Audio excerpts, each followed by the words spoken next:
ESPN 102.5 The Game. Live.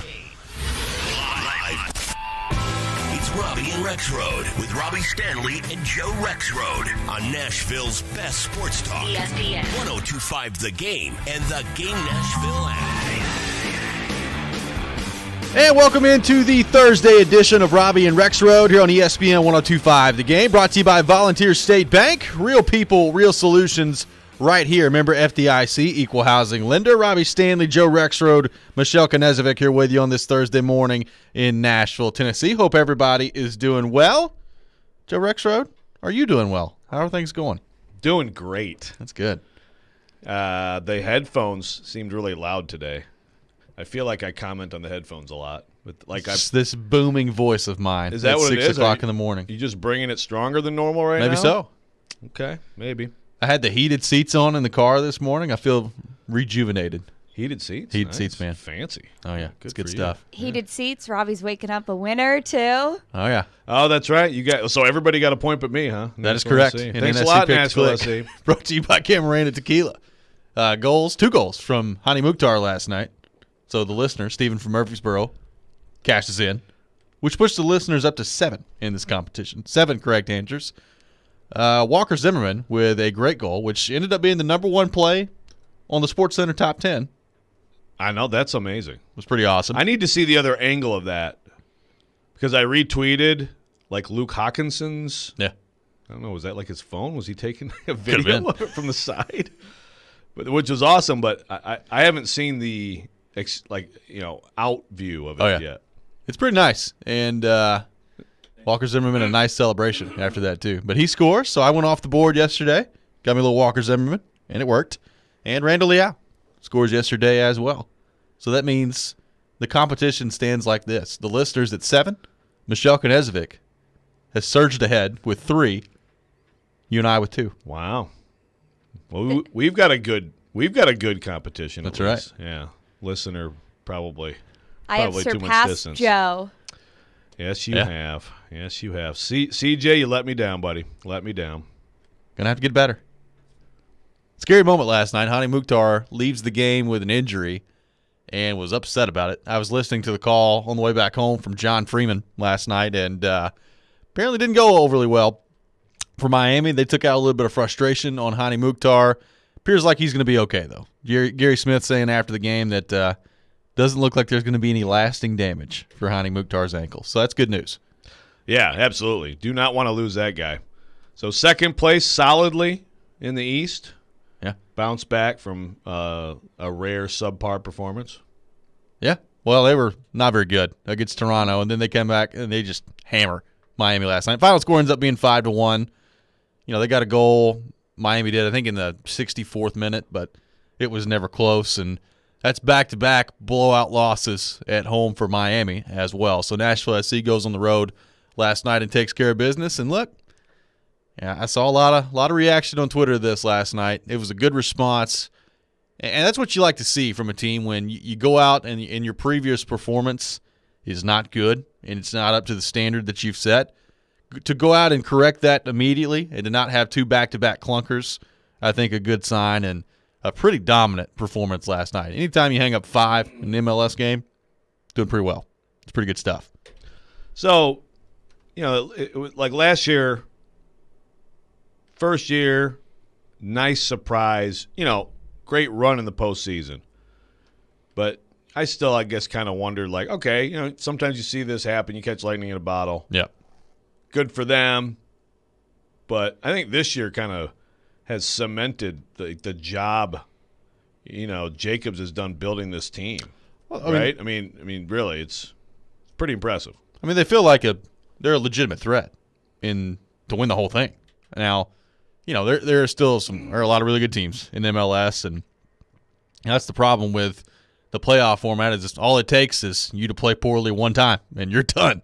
So we know that. Or is that the beauty of the playoff? Well, it is the beauty of the playoff format. I love that about it. But you got to make sure that you bring in your A game every night in the playoffs. But this team does feel like they are a legitimate threat to go a pretty good distance in this playoff run. So I'm excited. I mean, I know we've got a lot of things going on right now, but don't lose sight of this Nashville SC team. They're very exciting to watch. And that was I think the one complaint last year that was legitimate, they were really good defensively. Obviously, Walker Zimmerman was the MLS Defender of the Year. They didn't really put it together offensively last year until the playoffs. And this year, they've been so much more fun to watch offensively. They control the ball for most of the game. They've got great possession. And they've got some finishers this year. I mean, Sapong's been playing great. Hani Mukhtar, I mean, he might get himself in MLS League MVP conversation. He's been that good for Nashville SC. So they've got a lot of fun pieces to watch this year offensively. So if you've not been out to a Nashville SC game, I highly recommend it. They're much fun to watch this year. Yeah, still quite a few opportunities, too. And you got... That's the other thing. Like, the MLS season is a grind, man. I mean, the last regular season game is November 7th. Yeah. So, and that's at Nissan Stadium. So, still, I'm counting up 5 games left at home. Am I counting that right? That sounds right. No, it's not that many. I'm sorry. They actually have quite a few road games. Well, they were home for like the whole month of July. Yeah. But they do have 3 left. They got 3 regular season home games left at Nissan Stadium, stretching into November. Yeah, it is. It's a heck of a season. But hey, just keep getting those 3 points. Keep winning games. Be in good shape. Good congratulations to Nashville SC last night on their win, and we'll see if they can keep it up. And I think it's official at this point. It's going to be pretty difficult for us to catch the listeners in this competition. Now up to 7. That's pretty impressive. 7 correct answers. Yeah, that's pretty good. Hey, I'm moving quick. I've only been here 3 months, and I got 3 points. I was about to say, if she was here the whole season, you might be right there with him. Yeah. I feel like I should go buy a lotto ticket today. A lottery ticket. Do it. I'm feeling lucky. Just go get like Randall Leal's number all over it on the lottery ticket. That's the go-to pick for Michelle and NSC Pick to Click. Just repeat the number. Just repeat it over again. What number is he? Just a great strategy to have out there. Oh, congratulations to Nashville SC last night. Joe, what did we learn yesterday at Titans practice? And we'll get into the availability of a certain offensive lineman a little bit later in the show. But anything particular stand out from Mike Vrabel yesterday at his press conference? I mean, well, we're also going to talk about the taunting discussion more. Yes, we are. This is a taunting kind of week. From Vrabel, no, I don't know. I mean, I think the Lewan thing, Taylor Lewan being available, is the biggest news of the day. That's the good injury news. There is, it's just hard on Wednesday to, you got to wait till Thursday. Exactly. Because, like, for example, now they put it on the injury report, NIR, not injury-related, for Derrick Henry. A well-deserved day off for Derrick Henry. Not worried about that guy. Yeah. But, DNPs yesterday included Saffold for the shoulder, Ben Jones for the knee, Anthony Ferkser for the knee, Caleb Farley for the shoulder, Jayon Brown for the hamstring, and then Bud Dupree, who we're going to have on later. And that one, that's kind of the routine. But, I mean, Ben Jones, several times Sunday, and this happened so much last year too, crouched over, with one of his knees in pain. I mean, it's like it's a constant thing, and obviously he missed a bunch of camp, and now he's out of practice. It's just like, is that just a thing that it's pain tolerant, you get through the year, or is that like a real concern with him? That's one thing. Yeah. And then, Saffold, the shoulder, you don't like to see a DNP on that. Obviously, the shoulders, sometimes they can be short-term, but sometimes that can be a real problem too. So it's a pretty banged-up team for this time of year, even though obviously you look at the whole injury report and you see Carson Wentz ankles did not practice. I mean, that's the Plural. biggest. Yeah, ankles. I've never seen that one in an injury report. Ankles. That's the biggest news of the day, that Carson Wentz couldn't go yesterday, but he did talk to the press, and he said that they're doing everything they can, throwing the kitchen sink at it, and see if he can give it a go. It just feels like even if he can go at this point, you're going to see a very limited version of Carson Wentz out there. I mean, it's not like by the time Sunday comes around, he's going to be running a 4.6 out there trying to run away from somebody. Would be my guess. Unless maybe there's some magical healing waters up there in Indianapolis. I don't know. Yeah, right, and that's the thing. That's a big part of his game. So it's already going to be a – but again, that version, whatever version, any version of Carson Wentz, I would take that over Jake Eason. All day. All day. So I still feel like even though he didn't participate, today's a huge day, obviously. Yep. Today's a huge day with that, to see if he actually gets out there. If he doesn't get out there today, well, I still think he'll probably try. But if he goes today even limited, I think that's confirmation that he's going to be out there. Justin on Periscope says, Henry is 14 touchdowns away from the Titans' all-time record. Over-under games it will take for him to break it. I mean, he's going to do that this year. 4.5. Yeah. In all seriousness, I will say I'll put it at 10.5. Yeah, I was going to say about 11. Yeah. 10, 11. Over under 10.5. Sounds about right. Yeah. He'll get there before the end of the season. If he keeps up that pace from last week, it's going to be pretty quick. Yeah. You pop it in 3 a game, it's going to be pretty quick. Yeah, that would bode well for them and him. But yeah, I think 10.5, 11's that's a good spot.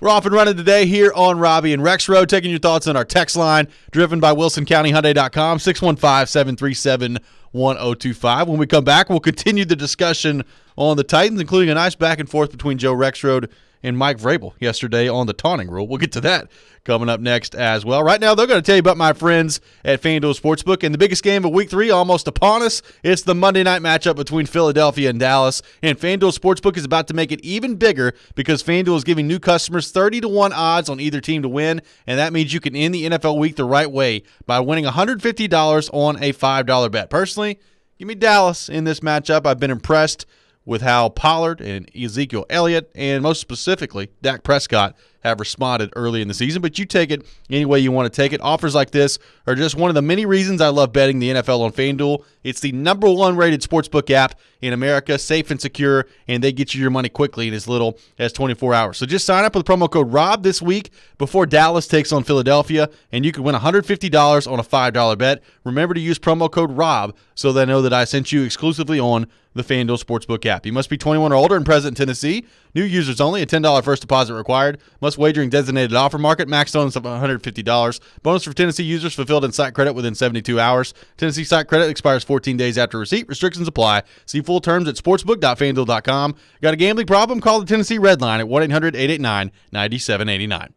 Hang out with us every weekday starting at 6 a.m. with Robby and Rexrode. I really am. You gotta be. I mean, I just totally am. You've gotta be. Darren, Donick, and Chase from 10 to 2. Good participation. We have a system now, thank goodness. I had a funny moment happen. And Stillman and Company from 2 to 6. I have a story. Get a cupcake. Watch live on Periscope, Twitch, and YouTube. Tune in anytime on the Game Nashville app or your home speaker. This is Nashville's best sports talk. ESPN 1025 The Game. Indeed believes less is more. That's why they have powerful tools to help you source, screen, and hire quality people faster. Learn more at Indeed.com/credit. Men, what if I told you that now you're able to get testosterone replacement therapy in the comfort of your own home? No more weekly trips to the doctor's office. We come to you 7 days a week, 12 hours a day. Be seen by a licensed medical professional in the privacy and comfort of your own home or office. You decide. Schedule your appointment today at CoolSpringsMDformen.com. Bode Nashville is a chic and stylish downtown Nashville hotel, walking distance to some of Music City's most popular spots. Bode Nashville is also home to Sidebar, an in-house cocktail bar, perfect pregame spot on your way to a ball game, a show at Ascend Amphitheater, Broadway, or as a nightcap after exploring the city. Join Jared and Caroline on Monday, September 27th, live at the Bode Nashville for a Titans edition of Stillman and Company from 2 to 6. We hope to see you there. Bode Nashville is located at 401 2nd Avenue South in Sobro. See you on Monday. It's football season, and Spring Hill Heating and Cooling is here to serve you. If your AC or heater is old and inefficient, you can replace it with up to 60 months no monthly interest financing for qualified buyers. That's right, 60 months no monthly interest financing for qualified buyers. One of the many ways you can save at Spring Hill Heating and Cooling. They offer 6 months no interest financing available on repairs. Spring Hill Heating and Cooling, offering premium service without the premium price. Visit springhillac.com or call them at 615-778-8855. Zines First is the official sign company for 102.5 The Game. Go to sfnash.com. 5G is here, but the big carriers want you to sign a pricey long-term contract to get in on the action. Well, no more, because Straight Talk Wireless has rolled out 5G coverage nationwide, with plans starting at just $35 a month with no contract. And get a Samsung Galaxy A32 5G for only $299, all on America's best networks. 5G coverage, 5G phones, less money. Straight Talk Wireless, no contract, no compromise. 5G capable device required, actual availability, coverage, and speed may vary. If you've missed any of today's show, just search Robby and Rexrode on Apple, Spotify, or your favorite podcast platform. Welcome back in, Robby and Rexrode here on ESPN 102.5 The Game, streaming live on Twitch, Twitter, and YouTube every day. Our video streaming is brought to you by the law offices of Amanda Gentry. Robby and Rexrode brought to you by Volunteer State Bank, conveniently serving Middle Tennessee with 13 locations. Member FDIC, equal housing lender. Robby Stanley, Joe Rexrode, Michelle Knezovic here with you on this Thursday morning in Nashville, Tennessee. And I have not had to look at my phone yet today, Joe Rexrode, and see what day it is. So we're off to a better start than yesterday. Okay. What day is it? Okay, so what day is it? Interesting back and forth yesterday between yourself and Mike Vrabel. And we spent a lot of the show yesterday discussing the new, or I guess new is not the right way to phrase it, the taunting rule that is receiving a lot more attention, I guess would be the better way. The new emphasis on taunting. Emphasis on taunting in the NFL. And that has been a heavy talking point this week league-wide. Tom Brady has offered some opinions on it. And generally speaking, all players don't like it. I don't know that I've come across a player yet that said, you know what, really like this new crackdown on the taunting rule that the NFL has thrown out there. But it is interesting to see what coaches and what executives think about this. And you asked Mike Vrabel about the taunting penalty and the enforcement on that yesterday, and it led to an interesting back and forth between yourself and Mike Vrabel. Here's what Mike Vrabel had to say yesterday at his press conference. Mike, you liked the emphasis on taunting. Just wondering, so far early, if you think it's being called correctly. I know you may only. I don't. There's a lot of things, whether I agree that are called correctly or incorrectly. The intent of that, again, is that these actions that are directed towards the opponent have no room in our game. You know, there's a lot of kids that watch our football games, finger pointing, getting in a guy's face, pointing your finger at him, you know, flexing on them, standing over top of them. You know, those are things that I believe and I was taught. There's a way to celebrate. Nobody's trying to take any kind of celebration or having fun out of this game. It's an emotional game. I pointed out to our players, we make a play, go celebrate with the guy that made the play. We have nothing to say to the opponent. Somebody else made the play. Go celebrate with your teammates. That's the message that I'm trying to send, whether I agree with what they call or not call. That's always been the case. In general, do you think that's about what they're looking to stop?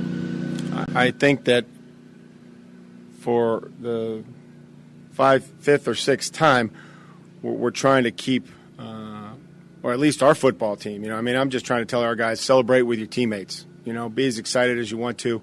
Be excited with your teammates, with your sideline. That's what it is. And like everything else that our league does, they will get come together and they will decide how they want to officiate it. But from our standpoint, with the Tennessee Titans, it's a clear message: celebrate with your teammates, or run the risk of hurting your football team. So as Mike Vrabel said there, maybe 5 or 6 times, Rexrode, they're very keen on celebrating you with your teammates and making sure that you don't hurt the football team. And that's an edited down version of the conversation. Yes, it is. So basically, at one point he's like, I'm not going to go through all the calls, and I was like, I'm going to talk about the one. Just one? I need one call. I was asking about the DJ Reed call, which, I think, in my opinion, is a good example of a little bit overzealous enforcement of the rule. So I agree. First of all, so I'm asking these questions for a coworker, so I look forward to Lindsey Jones's story, I think, today. Yeah. That will come out today at The Athletic about this. She got a lot of us to, with those of us who cover coaches who I believe are on the competition committee. I think that's why these specific – and Vrabel, again, he has expressed his support for this. I think this is a pretty strong coach-supported thing, Vrabel and all the other coaches that are going to be in this piece are on the competition committee, which, of course, approved. So this is a coach thing. And you know what? The funny thing, like when Vrabel's talking about that stuff – it's what I tell my kids. Celebrate with your teammates. Don't taunt people. Don't point. So I'm with the idea of being a good example. I'm also with the idea of what Rivera said, which I hadn't even really thought about, but sort of the idea of if you don't let this carry on through a game, you have less chance of like a fight breaking out or, just a constant running, screaming at each other type thing. So, I think this is it's just like anything where it's, like I love donuts, okay, or whatever, but moderation is important. I think we need moderation with the enforcement of the rule. I think right now it's a little bit overzealous, and I think some people thought it would just be preseason, we're going to go nuts with it, and then it'll go back to a little bit more sensible. Some of the I agree. If you get in someone's face and okay. That's not fun. Like I'm more concerned about when they try to take the end zone celebration out. That's idiotic. That's fun for everybody. I'm glad and that is celebrating with your teammates. That is not taunting someone. This is different than that. But a few of these examples, and I do think the Reed thing, and I've heard from inside the building, watch it again, but I don't know. I guess I don't know exactly all the words that were spoken there, but it didn't look like much to me. Well, it didn't look like A.J. Brown paid much attention to it, whatever it was. I mean, he was just kind of there. So, I mean, I didn't think that call was very good. Now, look, I'm with you. I don't want to see, obviously fights in an NFL game and, just people yelling back and forth at each other all game. But I also don't recall that being that big of a problem in the NFL either. Like, I don't recall that there just being this massive issue of fights and people getting in each other's face and pushing and shoving each other all season long last year. Maybe I'm wrong, but I just don't remember that being a part of the conversation. Yeah, it hasn't risen to the level of an all-out fight too often. I'd say you've got some matchup. I mean, look, like Jalen Ramsey, for example. Sure. In a lot of matchups, it turns into, what was it? Ramsey and Golden Tate, but of course that's also personal, so that's a different deal altogether. But there's an example of a guy who he makes a play, he's probably going to talk trash to the guy right immediately, and then. But isn't that part of the game to some degree? Yeah, I think so. I think to some degree. I mean, I'm okay with when it gets too much. I don't know how fun that is. Again, it's the fun stuff. That matters more to me. Receivers and corners going at each other, pass rushers, pass blockers sometimes, whatever the case may be. Yeah, a little bit of, again, how can you play with such emotion in a game that is violence? It's violence. It's collisions, it's violence, and so much emotion, and you're just supposed to completely turn it off. I mean, I think, again, there's a middle ground there where you have to expect some back and forth. Yeah, I don't think it's that much of an ask for players to not get in each other's face after every play and start yelling at each other. But again, I don't think that was a huge issue before. I think part of what makes the game fun is the emotion and is the hostility at times that gets shown. I mean, it's funny that we're talking about trying to restrict people from saying things to each other when every play somebody's trying to take somebody's head off. I mean, that's what we're talking about here. So that part of it is very interesting to me, but some of the mic'd up moments, I mean, Tom Brady, he talks trash all the time. That's what he does. It's hilarious. I think it's awesome. But I just hope that now, and you brought this up yesterday, and I think it's a great point, now that the conversation is pretty loud on this and there's a lot of attention being given to this week, I hope that we don't see on Sunday some really stupid borderline taunting call that ends up costing somebody a game or something, because it's really, to me, was never that big of a problem in the NFL. Now, maybe I'm wrong. Obviously, I'm not on the field. I'm not in the huddle, so I don't really know the extent of taunting that goes on. But as a casual NFL viewer, I don't remember the last, really my entire lifetime, looking at a game saying, man, they taunt each other a lot. That's a big problem. Well, and it's – so to your point on, like, Brady, it's like basically if you can just sort of bark at people or get your comments in, but you don't flex or stand over them or something like that, then I guess you're fine. Yeah. Just keep it verbal, I guess. I guess so. You say whatever you want. Just keep it verbal. But again, the QBs get the pass on things. I want to see who the first quarterback is that gets called for this. Yeah, that'd be an interesting prop bet on FanDuel Sportsbook. That it's kind of an interesting discussion because I bet you it doesn't happen. It may not. It's interesting, like the corners and the receivers get popped, the quarterbacks don't. Yeah. So, yeah, I don't know. It's hopefully it levels out because, you just don't want one of these to be something that determines a game. Hey, you also don't want like a questionable hold or clip to determine a game either. Exactly. Right? I mean, if you're a Notre Dame football fan. Or pass interference. Or pass interference everybody saw and didn't and wasn't called. If you're a Notre Dame football fan, you still go back to Notre Dame, Colorado, and Rocket Ismail. Yeah. You know what I'm talking about? Oh, yeah. I mean, at the time I was like, yeah, that's right. It was a penalty, but boy, I don't know. In retrospect, not sure. So there's a lot of ways refs can, influence the outcome of a game. Like not calling a safety. In unfortunate ways. Yeah. That's right. That was that. I mean, really, like that was just a bad. Of all the calls over the Didn't weekend, matter. like we spent a lot of time on the taunting stuff. That still was maybe the worst one all weekend long. That's not a safety, huh? Well, I don't know what I've been watching the last 20 years, but apparently it's not football. Because I mean, he really didn't grab him until he was in the end zone. In the end zone. Yeah. It's good stuff.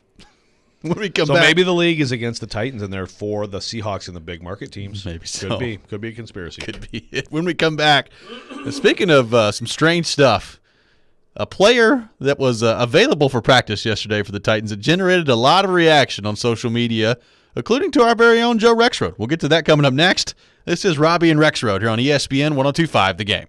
Titans, Colts. Division rivals renew acquaintances in Week 3 at Nissan Stadium. Tune in Sunday at 9:30 for NFL pregame with Jared Stillman, Chris Sanders, and Mark Howard, live from Rock Bottom Brewery and Restaurant on Broadway. We are Nashville's best sports talk. ESPN 102.5 The Game and the Game Nashville app. For a snack you'll feel good about, here's a juicy idea. Go with grapes from California every day. Healthy and delicious, California grapes are packed with goodness. Available at Kroger. Hey, how's it going? Great. This game's gonna be good. Definitely. Loser buys? Sure. Hey, 2 Dos Equis on this guy. The game hasn't even started. And yet, somehow it's already over. Okay. A dose of certainty. Brought to you by Dos Equis, proud sponsor of college football. Get a dose. Enjoy Dos Equis responsibly. Copyright 2021. Imported by Cervezas Mexicanas, White Plains, New York.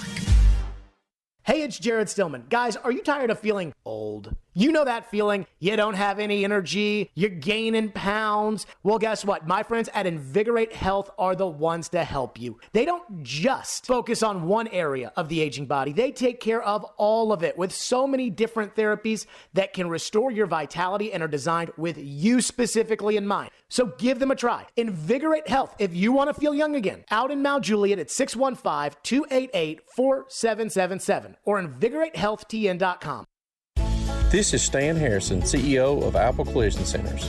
We understand that no one likes to deal with auto body repair and the inconvenience it becomes in your day-to-day life. I want to personally invite you to stop by and let our experienced staff see how we can help you make your vehicle look good as new. Apple Collision Center has 3 convenient locations, Old Hickory, Hendersonville, and Gallatin, ready to serve you. Come by and see us or visit us online at applecollisioncenters.com. Hey, mortgage rates have taken a nosedive, back to the lowest in history. Don't miss your chance to lock in a lower house payment with Loan Pronto now. Hey, it's Willie Donna. Call Loan Pronto today and take advantage of their super popular zero-cost refi program. You can get a rate with an APR in the low 2s with no junk fees and no closing costs. Yes, they pay your closing costs. Who else does this? Loan Pronto's all-digital process is fast and easy. Virtually no paperwork required, and most loans get closed in 14 days. And if you act now, you can even skip your next 2 house payments. Think about that little bonus. Call Loan Pronto now and start the process before rates spike again. Get your forever loan today. 615-499-5780 or loanpronto.com. If your current mortgage rate starts with a 3, you need to act now. 615-499-5780, loanpronto.com. 615-499-5780. Equal housing lender. NMLS 1661781. Subject to lender approval. Not all loans eligible for zero-cost option. It's that time of year again, and all eyes are now turning to football as teams are back on the gridiron. Head to the website or use your mobile device and bring the game home with betonline.net. This Saturday, Touchdown, Vanderbilt. The Vanderbilt Commodores kick off SEC action on West End when they host the unbeaten Georgia Bulldogs. Pre-game at 9:30. Kickoff at 11 on 93.3 Classic Hits and the Classic Hits app. Hey Nashville, this is new Vanderbilt head coach Jerry Stackhouse. You're listening to Nashville's best sports talk, ESPN 102.5 The Game. ESPN 94.9 is the official English radio home of the Nashville Soccer Club. Listen in this Sunday as Nashville SC takes on Chicago. Pre-game starts at 11:45 and the match begins at noon. Welcome back in, Robby and Rexrode here on ESPN 102.5 The Game. Brought to you by Volunteer State Bank, now with 2 locations in Murfreesboro. Visit their brand new Murfreesboro location at 2019 Memorial Boulevard. Member FDIC, equal housing lender. Robby Stanley, Joe Rexrode, Michelle Knezovic here with you. And Joe, I was riding around yesterday, listening to Mike Vrabel in the car, and all of a sudden Mike Vrabel says that Taylor Lewan should be out there today. And I thought to myself, wow, that is incredible news for the Titans because, honestly, after I saw him struggle and get injured and looked very concerned in the warm-up on Sunday with the videos that were put out from Seattle, I thought to myself, man, could this be maybe a longer-term thing that Taylor Lewan's going to have to deal with this year? So when Mike Vrabel said that he expected Lewan to be out there yesterday, I thought that was phenomenal news for the Titans. And as we know, he gets out there, he practices, and I thought to myself, wow, well, if you're a Titans fan, you got to feel great about this, that Taylor Lewan is back out there. So, I mean, we're talking 3 days after we saw that in Seattle on Sunday. And there were a lot of Titans fans that did feel that way. But, Joe, there are some Titans fans that seem to just shudder at the idea of Taylor Lewan being available to play football for this team. I don't understand what's happening here in this market. I'm trying to, it's one of those things, okay, hold on, back away. Twitter's not real life. Back away. Remember, you have 6, 7 people saying something that they don't necessarily represent thousands of people who think something. But the number of responses, so the tweet was, Taylor Lewan would be on the field today at practice. This is my tweet. Extremely good news for the Titans. The number of people, I'm just going through my mentions right now. Is it? Is it, though? Is it? Are you sure? What? Good news? That's good news? Forgive me if I'm not beside myself with joy. Blah, blah, blah, blah, blah. And I'm like, okay, so let's back up again. Maybe there's a little misunderstanding. Like, I'm not saying, okay, he has to immediately play this week, and if he doesn't, they're screwed, and if he does, they're going to win for sure. But, you don't think it's good news that your Pro Bowl left tackle doesn't have a serious injury? Are you stupid? I just don't understand. I really don't. And of course Bob's trolling me Bob trolling. Why was his podcast recording canceled? What a bum. And then I go off on Bob. He's like, I'm just trolling. Thanks, Bob. Very, very good job, Bob. But again, so the back and forth here includes Chris Yao So this is, and I don't know Chris real well, but he works for Main Street, Maury County, but he also does a radio show with my friend Mo Patton, and I've gone on their show a few times. So talk to Chris, smart guy, and I think he pays close attention. So we went back and forth on Lewan, and I'm like the conversation. Actually, I was like, do people think this? So he's throwing all these stats at me. Why? Basically, he's like, I think they're better in pass protection and better, like fewer penalties and better pass protection when they don't have Lewan in the lineup. And I'm like, bro, what? Yeah, what have you been watching? What are we talking about here? And he's like, sack percentage from Tannehill. I'm like, dude, no. I mean, again, it's a lot of it is I don't have analytics here. I don't have the Pro Football Focus, numbers. But again, just like watch them when they have Lewan. Again, Lewan, real Lewan, good Lewan, and how they go about things. You can devote another body to something else, like going out for a pass, versus when they don't have Lewan and how they have had to play it. I mean, they were so bad at the beginning. So one of his points of evidence was they gave up 56 sacks in 2019, which is a lot of sacks. Yeah. So go back. More than half of that was at the beginning of the year when either he was out or the first two games, Mariota's last two games. Yeah. Everything else, all of a sudden, it got completely different because he was back in the lineup and good, because Saffold got better, because Nate Davis got better, but absolutely because Taylor Lewan got his footing, and by the end, with Conklin on the right side, they're one of the best offensive lines. You could argue that was the best offensive line in the NFL by the end.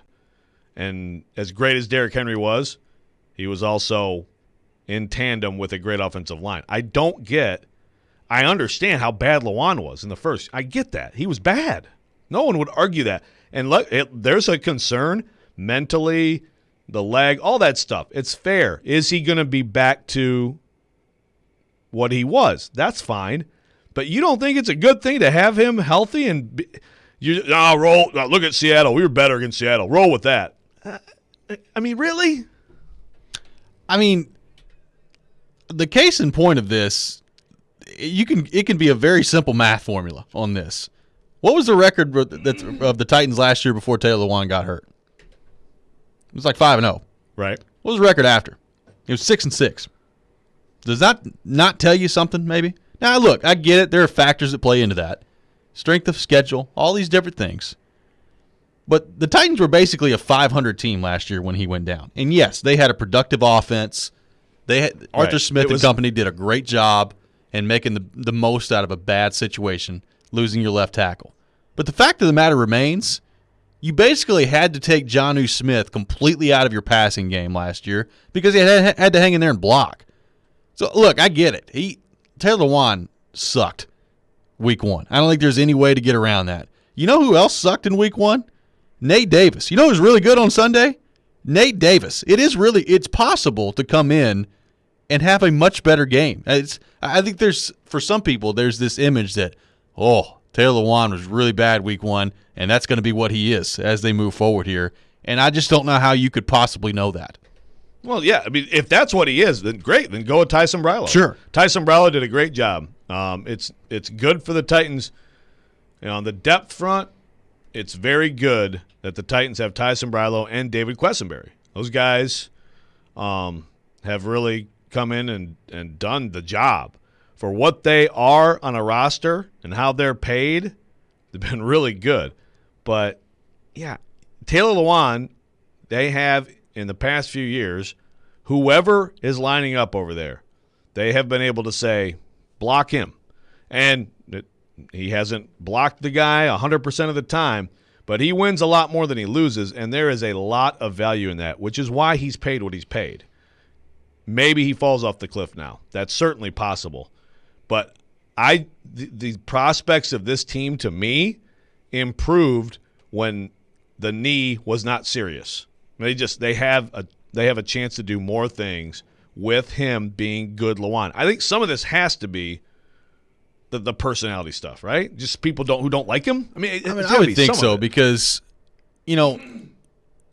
I think A.J. Brown's a good example. Like A.J. Brown largely has been very good since he became a member of the Titans. We know that. Taylor Lewan has been largely very good since he became a member of the Titans. A.J. Brown was not – I thought A.J. Brown was horrible on Sunday. I did not think he was very good at all. Obviously, the drops are one thing and a big part of that discussion too. I just didn't think A.J. Brown was locked in and very good at all on Sunday.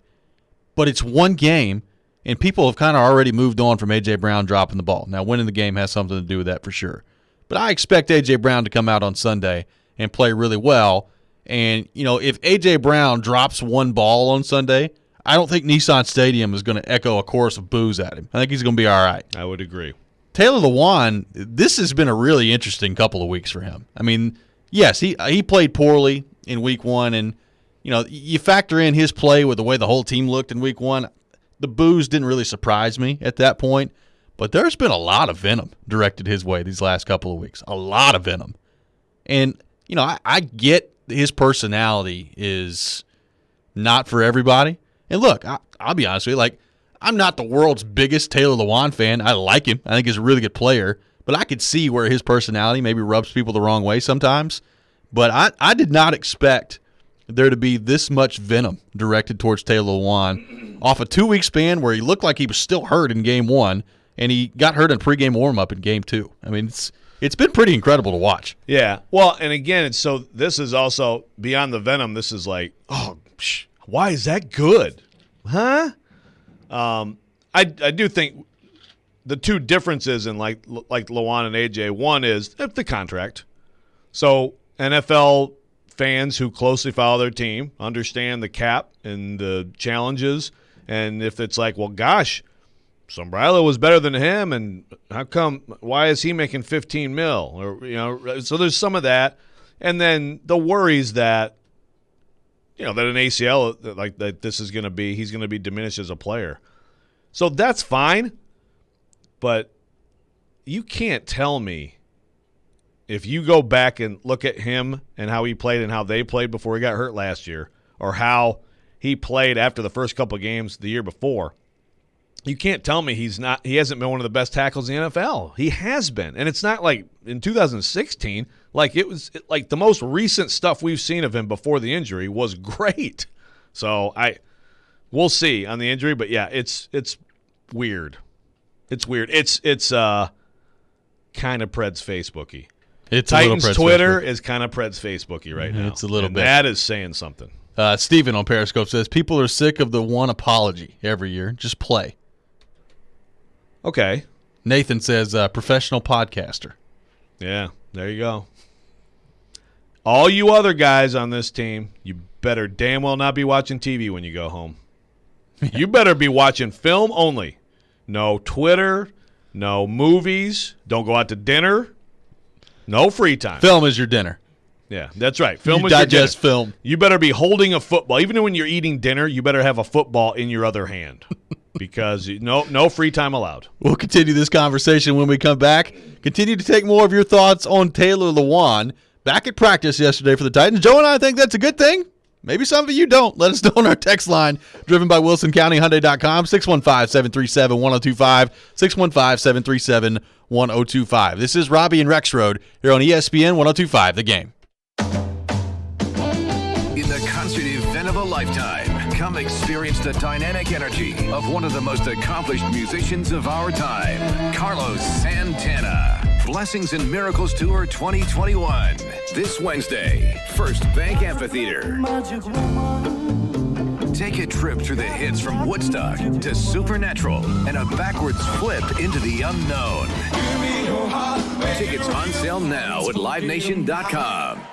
Are you a father that is passionate about your fundamental constitutional right to parent your own child or children? Has your parenting time or your income been affected by COVID? This is Amanda J. Gentry, and I am a fierce defender of your constitutional rights. The courts in Tennessee are under an obligation to maximize equal parenting time. We do not live in an every other weekend world anymore. At the law offices of Amanda J. Gentry, fathers are extremely important, much like my own father was. Go to AmandaJGentry.com or call or text 615-604-6263. That's AmandaJGentry.com.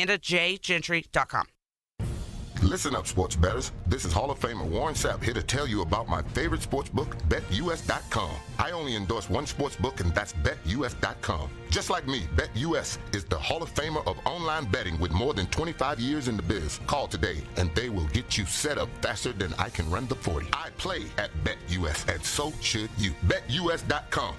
Use code GAME for a sign-up bonus. Tell them Sapp sent you.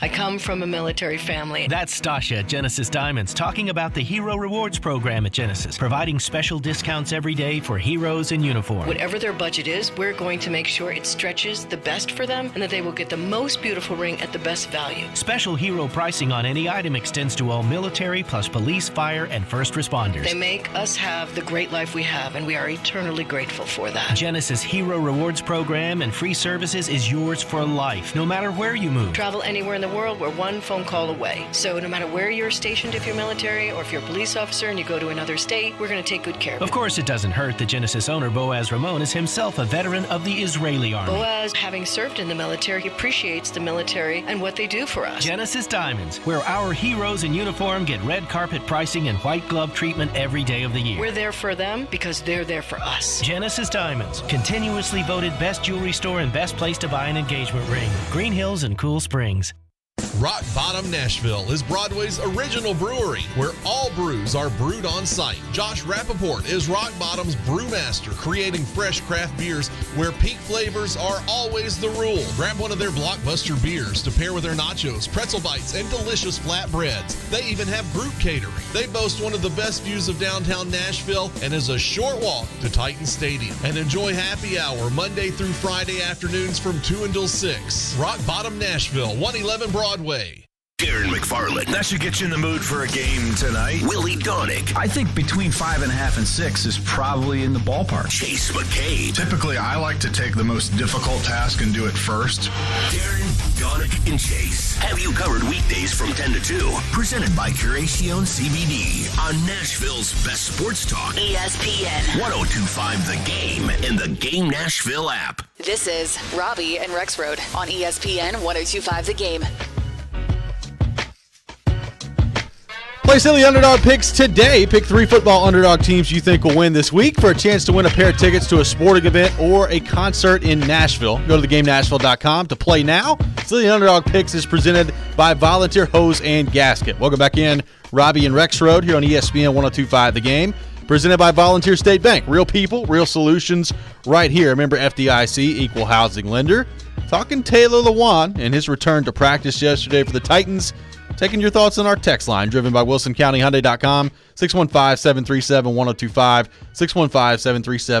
615-737-1025. John from Nashville texting in. These people are foolish. Having Lewan back is definitely a positive. I would, however, caution about playing this week or not starting him simply because he went down on a non-contract drill. It was a significant enough that he sat last Sunday. And to John's point, if Taylor Lewan is not fully ready to go, I'm not in the business of rushing him back out there this week if I'm the Titans. But if he's ready to play, he's ready to play. Get out there and play. But I don't think the Titans are going to be reckless with this. No, and that's a totally different discussion, the idea of, are you sure this week? Yeah, I don't know. To me, it's just purely that's the medical people. And if he's cleared and he wants to play, then you play him. He's your best offensive lineman. He is. Despite what we saw in week 1, I've got to see a lot more of that to not think that he's your best offensive lineman. So, yeah, you play him. And he wants to get out there and, kind of move on from that and move on from this latest scare and all that stuff. I agree. I think there's a mental aspect to this that he's just going to have to overcome. Yep. But, again, if they're looking at him, he's full participant yesterday. That tells me this was kind of I don't know about false alarm, but it was – they're going to be careful. You have any kind of – you're coming off an ACL, and now you've got some discomfort, some pain or whatever. That's reckless. Reckless would be playing in that situation. So it appears this was a little bit of a scare. You're going to be totally careful, and then you get it all checked out. It's like, nah, it's good. So I'm assuming he's going to be playing. Like if he's full participant on Wednesday, I can't imagine that he wouldn't be cleared. So now it's a matter of overcoming it. But what's going to happen too is give up 1 sack, and those boos will come out. Oh, yeah. Devin from Dover texting in. It's all about the podcast. People don't think you can do anything all year but play football, so they think it's making him worse. I hope when he makes the Pro Bowl this year, all these people shut up.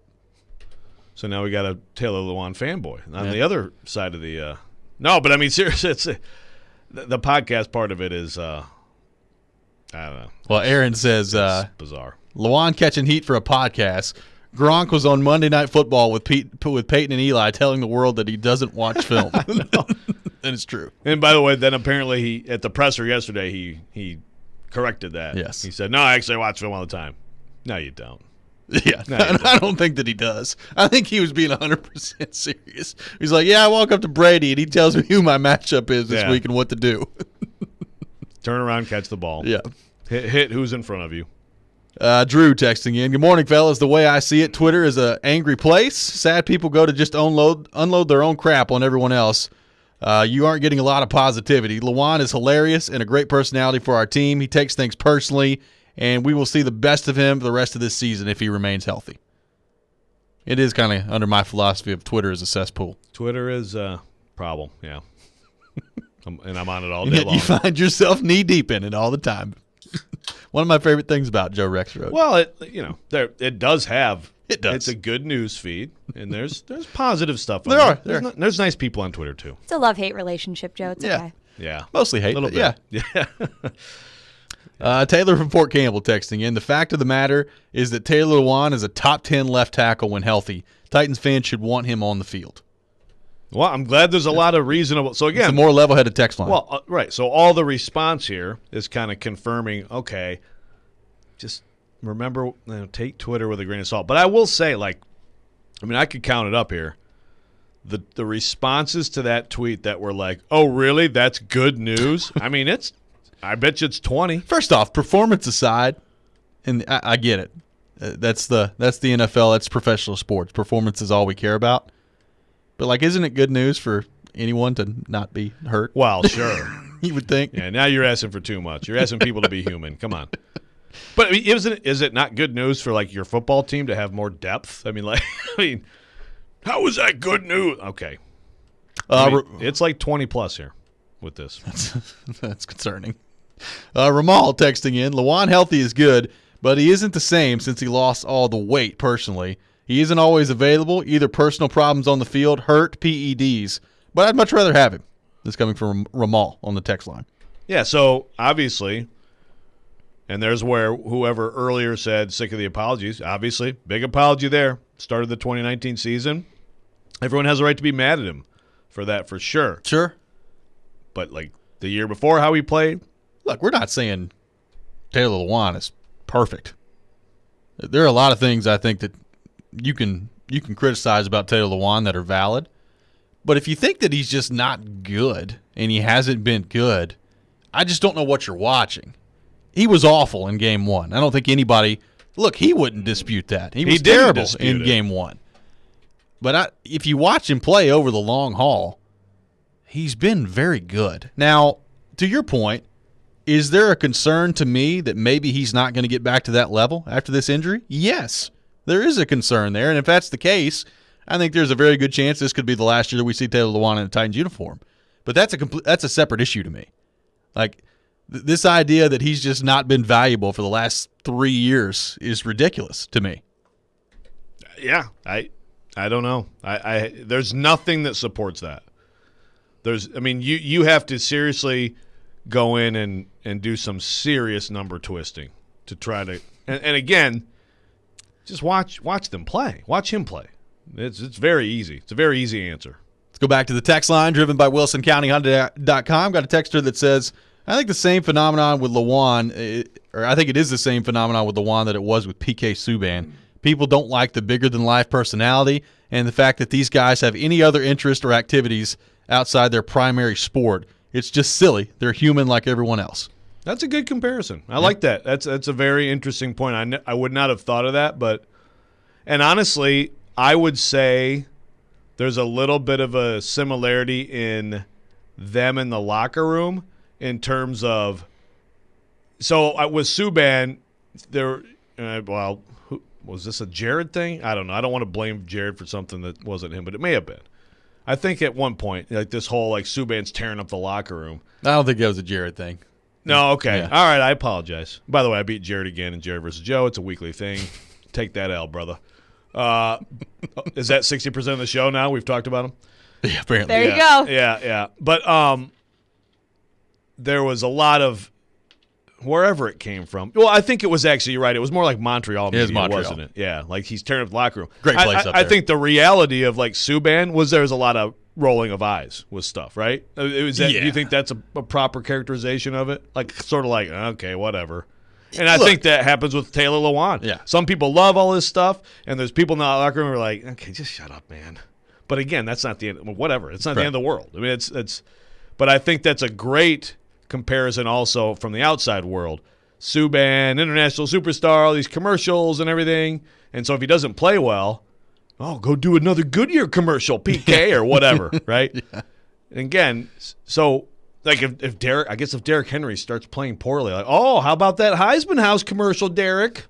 Again, like so these people are not supposed to have lives outside of football or free time or do stuff. If they do something that we know about, that's visible, that's known, it's bad. You know who's in every other commercial on television right now? Tom Brady. Tom Brady and Rob Gronkowski are in every commercial on TV. If they don't win it all this year, Bucs fans, you better go nuts. That's right. That's all that time they could have spent going over film, going over the playbook, working on football. Brady teaching Gronk how to watch film. Could have been beautiful. But instead, they're filming commercials. How could Gronk – I mean, if you play with Brady, could you have been Brady's teammate that long and be just totally like just a bro who shows up? And I'm sure I guess if you're that some physically – I'm sure he watches some degree of film. have to – I mean, if you're an NFL player, like you are in film sessions that you're mandated to be in. Correct. Yeah. Bryce texting in. I think the problem is the money. As soon as Lewan got the contract, he got suspended, and then last year he goes down – and the offense remains elite. I think last year showed you can find cheaper talent and spread that money around. This is from Bryce on the text line. So I understand to a point what you're saying, certainly, and that's what I said earlier. Like, I mean, the big cap hit. You know that. I mean, hey, what about this guy, that guy? Hey, Sombrero just played well, right? I get it, but he got the contract going into the 18 season. Boss Hog press conference, one of the all-time greats. It was good. Again, that year, if you remember, and this actually led to the PEDs. You know, his story, or of the banned substance, because if you remember that first game at Miami, it wasn't just that Mariota got hurt, it wasn't just that Delaney Walker broke his leg, but Taylor Lewan took one of the most vicious, I think, dirty hits ever. Oh yeah, not ever, but like in recent years, that was, and so then he had the concussion. He was out for a while. When he came back, he earned the money that year, and then the next year, and last year before he got hurt. Their offense was not the same last year. They did a great job of adjusting, but Ryan Tannehill had all day to throw the ball last year before Lewan got hurt.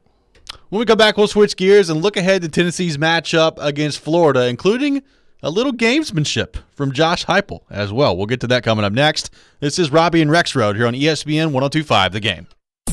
Take us wherever you may go. There are two guys on my untouchable list. Tune us in anywhere, anytime. Every team's got those. That's my point. Just search The Game Nashville in your app store and download today. And keep it locked on Nashville's best sports talk. ESPN 102.5 The Game. ElectronicExpress.com. We make it happen. Cast iron. Lift that cast iron. You're doing good. Hey, hon. Sweetie. Yeah, hon. I need to make dinner. I need that pan. You can't always do home workouts how you'd want, but now you can sip what you want. Heineken 0.0. It tastes great, only has 69 calories, and absolutely zero alcohol. Well, here, lift these. 2 Heineken 0.0s. Oh, right. Dumbbells I can drink. Sip. Zero. Must be 21 plus to purchase. Enjoy responsibly. Dropkick Murphys and Rancid are back with Boston to Berkeley 2. Dropkick Murphys. Rancid this Friday night at Ascend Amphitheater.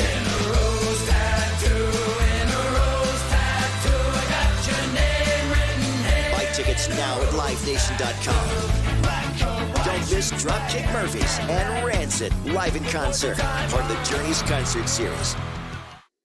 MTSU football returns to Floyd Stadium October 2nd for the annual Blackout game against the Thundering Herd of Marshall. Kickoff at 6 p.m. The official Blackout ticket t-shirt package on sale now for just $15. Floyd Stadium provides guaranteed fun for fans of all ages with the Blue Raider Beer Garden featuring Steel Barrel Brewery, the Family Fun Zone offering inflatables, carnival games, and an ice cream station. Get tickets at goblueraiders.com/tickets and enter promo code Blackout2021. Go Blue Raiders. 312 Pizza Company is family-owned and operated, bringing you a slice of Chicago to Nashville. 312 Pizza Company specializes in deep dish pizza, thin crust pizza, and all things Chicago style. And always made from scratch using secret family recipes passed down generation to generation. 312 Pizza is open 7 days a week and located in Germantown with dine-in, takeout, and curbside available. Call 615-730-7888 to order 312 Pizza Company, Nashville's authentic Chicago pizzeria. Back in 1949, Dr. Houston began the tradition of treating athletes for common sports injuries. Today, the sports medicine physicians at Houston Clinic Orthopedics continue his legacy. Whether you play at school, in a league, on a professional team, or just enjoy being active, Houston Clinic Orthopedics physicians are there to help you stay in the game. Common sports injuries include tears, strains, sprains, and instabilities of the knee, shoulder, and ankle. Houston Clinic Orthopedics is located where you work and live. Visit tn.houston.com to book your appointment online. When experience matters, trust Houston Clinic Orthopedics. 5G is here, but the big carriers want you to sign a pricey long-term contract to get in on the action. Well, no more, because Straight Talk Wireless has rolled out 5G coverage nationwide, with plans starting at just $35 a month with no contract. And get a Samsung Galaxy A32 5G for only $299, all on America's best networks. 5G coverage, 5G phones, less money. Straight Talk Wireless, no contract, no compromise. 5G capable device required, actual availability, coverage, and speed may vary. Nashville's best sports talk, locally owned, home of our Nashville Predators. WPRT-FM Pegram, 97.5 Murfreesboro, WBUZ HD2 Laverne, online at theGameNashville.com. We are ESPN 102.5 The Game. Live. It's Robby and Rexrode with Robby Stanley and Joe Rexrode on Nashville's best sports talk. ESPN 102.5 The Game and the Game Nashville app. Welcome back in, hour number 2 of Robby and Rexrode here on ESPN 102.5 The Game, brought to you by Volunteer State Bank. Real people, real solutions right here. Remember, FDIC, equal housing lender. Robby Stanley, Joe Rexrode, Michelle Knezovic here with you on this Thursday morning in Nashville, Tennessee. Streaming live on Twitch, Twitter, and YouTube today and every day. Our video streaming brought to you by the law offices of Amanda Gentry. Going to have Titans outside linebacker Bud Dupree join us at 7:40. So looking forward to that conversation coming up later this hour with Bud Dupree. We'll get his thoughts on the big divisional matchup coming up on Sunday against Indianapolis. Take your thoughts on our text line as well, driven by WilsonCountyHyundai.com, 615-737-1025. Joe, the Vols in action coming up this weekend against the Florida Gators. And the line, which at one point last week for Tennessee, Florida was favored by 16.5 in this game. That line has now shifted. And you look at the line on FanDuel Sportsbook, Florida now favored by 18.5. So the other day it was 20.5. Now it's gone down to 18.5. Money's coming in on Tennessee, my friend. Vols fans feeling good? Is that a lot of Vols fans laying on their team? That's right. Or maybe it is a big line. Maybe it's nationally thinking that there could be a little bit of a letdown coming from Florida. Who knows? Well, it's a big number. Yeah. I mean, it's still a big number, but 20 hit me like, whoa, really? 20.5? That was big. So maybe that is just a little bit of. I can see a lot of people looking at that like, oh, course okay. correction. Yeah. I can see a lot of people looking at that line saying, oh yeah, okay. I think the Vols can keep within 20. We'll but see. Maybe it's also a little bit of excitement from the fan base. A little bit of excitement from the fan base, and you can tell that it's a big game coming up for Tennessee. A little bit of gamesmanship going on from Josh Heupel. We talked on Tuesday about how Josh Heupel said on Monday that there was no update at this point on Joe Milton and that they would have to see how practice went on Tuesday and Wednesday to evaluate the quarterback position heading into the Florida game. Well, obviously, Josh Heupel was asked again yesterday about Joe Milton and whether or not there's an update. And Josh Heupel said, quote, no update at this point on Joe Milton. That room, there's positives on all those guys and things they've done. First and foremost, we have to take better care of the ball at that position. That's where our turnovers have come on that side of the ball. So no update on Joe Milton, which is hilarious to me because he's either practiced on Tuesday and Wednesday or he's not practiced on Tuesday and Wednesday, but no update on that guy. Well, he didn't say I don't know. He just said, no. I have no update for you. So may as well. I suppose if you're Dan Mullen, does it factor in all Todd Grant? Does it matter at all? Like who's quarterback? Like does it matter to your week of prep at all? I don't think it does. I mean, it's a different skill set, but it's the offense is the same. Yeah, you got to get ready for tempo. Yeah, tempo. Both guys are there's gonna be some QB run stuff with both guys. So, but hey, Heupel does not like giving updates. Yeah, he really didn't even give updates Tennessee Tech week, and I was like, wow, playing the cards close to the vest on Tennessee Tech, man. I guess he's trying to be consistent. I guess so. He's gonna let everybody know. Look, I'm not. If I have anything like this, I'm just gonna go ahead and play the cards close and hope that there's some kind of edge. Look, I'm not going to complain too much. I've appreciated Josh Heupel and his press conferences so far. I mean, there's a lot of fluff in there. But I did appreciate on Saturday, like how you could tell he was still visibly upset by throws that his quarterback is missing in a 56-0 win for Tennessee. It's pretty good stuff. I hope that sort of energy continues. Yeah, well, and that's the thing. He's the head football coach. There's a lot that he's concerned about and he has to deal with. But that position, that's his baby. Yeah. So he's probably going to be hypercritical. And, look, he should be upset with some of the opportunities just because now, starting this week, that you're toast if you don't. Yeah. Because you get 1 or 2 in a game, right? Yep. And so you better hit him. So if Joe Milton is the starting quarterback on Saturday, if you're Florida, do you almost dare him to throw the deep ball? Like, is that the way you play it if you're Florida and you say, you know what, we don't think you can hit one of these 45 yards down the field because we've not seen you do it yet? Is that the way you're going to play if you're Florida? I mean, you still want safeties to be responsible. Sure. You still want to run with receivers. But are you more willing maybe to take chances closer to the line of scrimmage, thinking to yourself, well, if they get open, he's not going to hit them? Yeah. Sure. I mean, Pittsburgh did that now. Now, granted, again, and we had Narduzzi on. That's what Pittsburgh does. That's, his philosophy is like, I think most college quarterbacks are going to miss most of these. And, of course, you still want tight press coverage, and you got to be perfect with the throw. Now, in that game, there were a few times where you didn't have to be perfect with a throw. You just had to get it close. And so that was Pittsburgh having some busts. But, I think that until evidence proves otherwise, defenses playing Tennessee, just be aggressive. You can be aggressive. Now, you also are watching film of the Vols, and you're saying, boy, that Jalen Hyatt's pretty good, and, boy, that Jimmy Callaway is going to be a good player. And, like, these are legit guys. I've been blown away by Cedric Tillman. Tillman's? I mean, he's been around there for a while, and he's not really ever been a factor. He's getting open every game now. And now Velus Jones is healthy. Yeah. I mean, that's their most talented group. So, like, if I'm Todd Grantham this week, I'm like, that's where they're dangerous. Is right there. That group of receivers could be a problem. So, but at the same time, I still feel good about being aggressive because even though I don't know who the quarterback is going to be, I feel good about getting after him. If you took a poll of every Tennessee fan out there, who do you think they want to be the starting quarterback against Florida? How do you think that poll breaks down between Joe Milton, Hendon Hooker, and Harrison Bailey? Oh, about 88% Harrison Bailey. I went back and watched some of his quarterback play against Tennessee Tech. I mean, I watched it live too. It wasn't very good. Yeah, and he's the number 3 guy. He's not getting the same reps.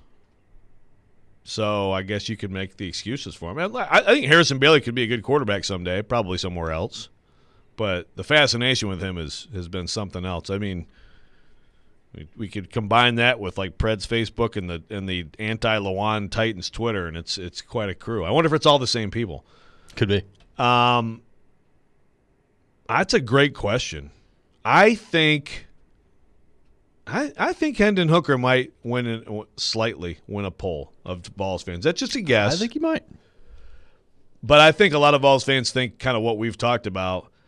Game like this, who is the quarterback who has the most potential on a given day to make just huge plays and do things that not many people can do? And that's why I would go with Milton if he can move well. If he's close to 100%, I would go with him. I would too.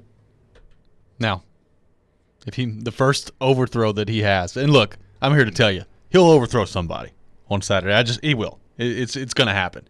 The first time that happens, I'm putting the game on mute.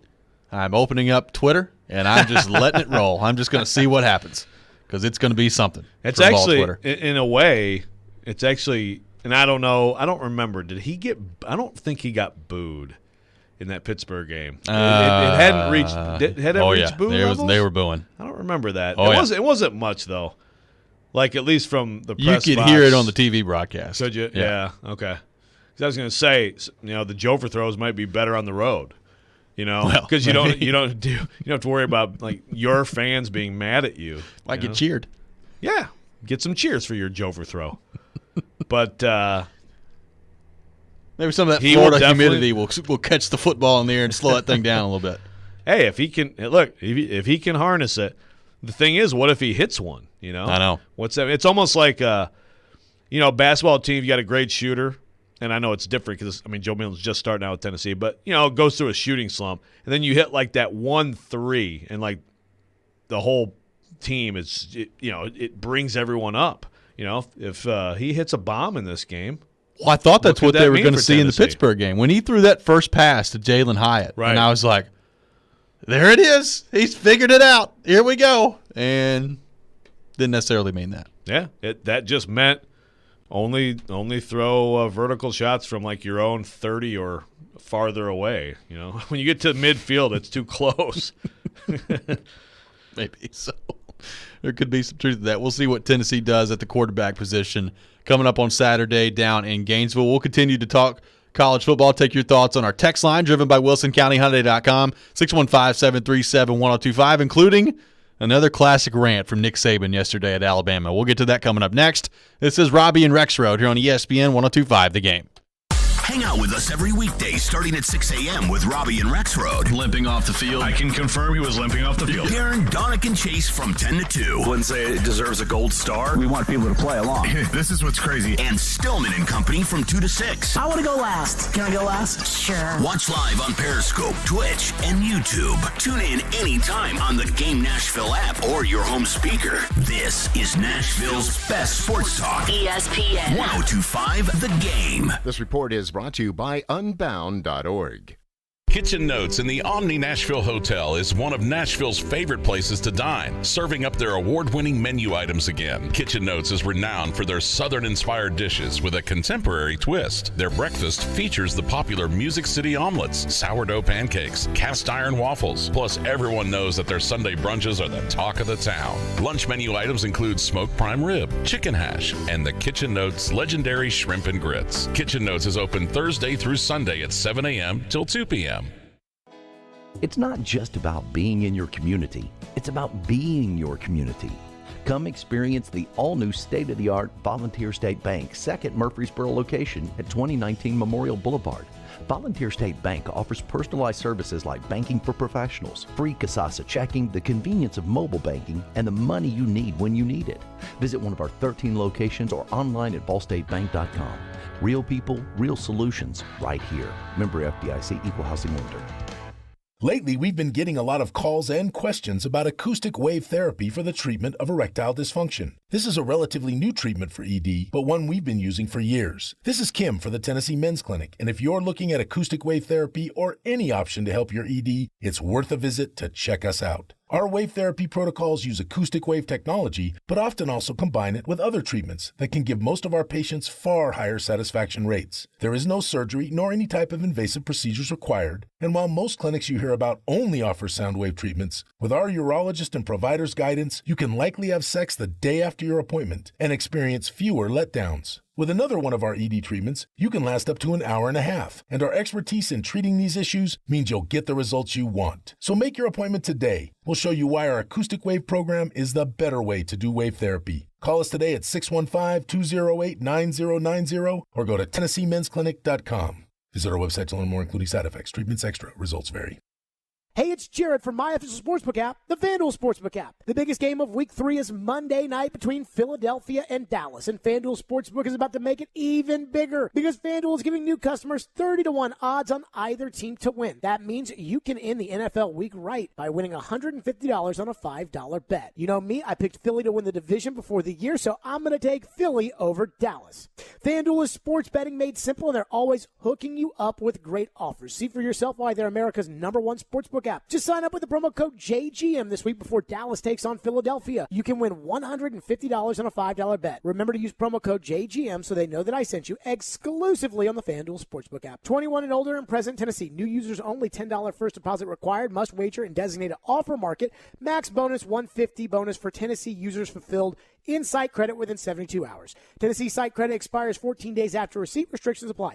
See full terms at sportsbook.fanduel.com. Gambling problem? Call the Tennessee Red Line 1-800-889-9789. Interact with Robby and Rexrode. Call or text the show at 615-737-1025. Driven by WilsonCountyHyundai.com.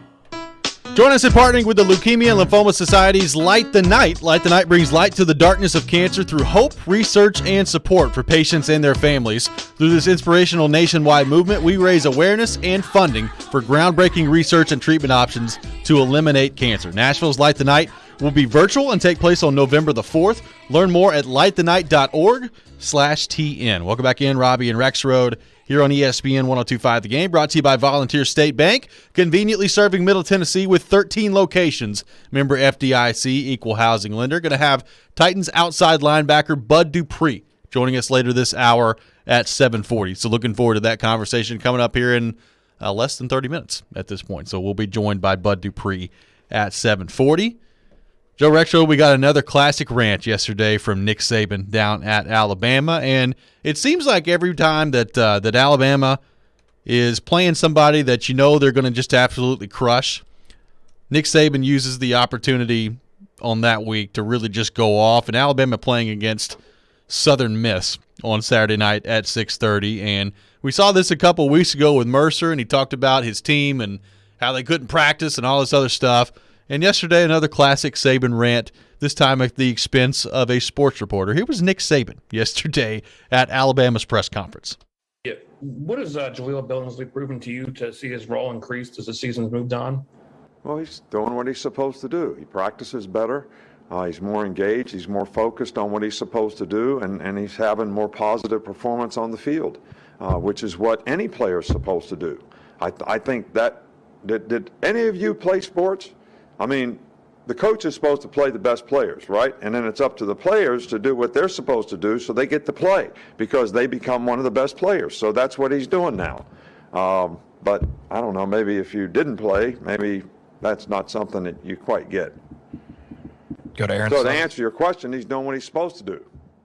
That was Nick Saban yesterday at Alabama's press conference. You play sports. Y'all get on the field at any point, play anything. See, you think that's funny and all great. I get PTSD every time. That was actually like 90s Nick Saban. Every now and then you get a flashback.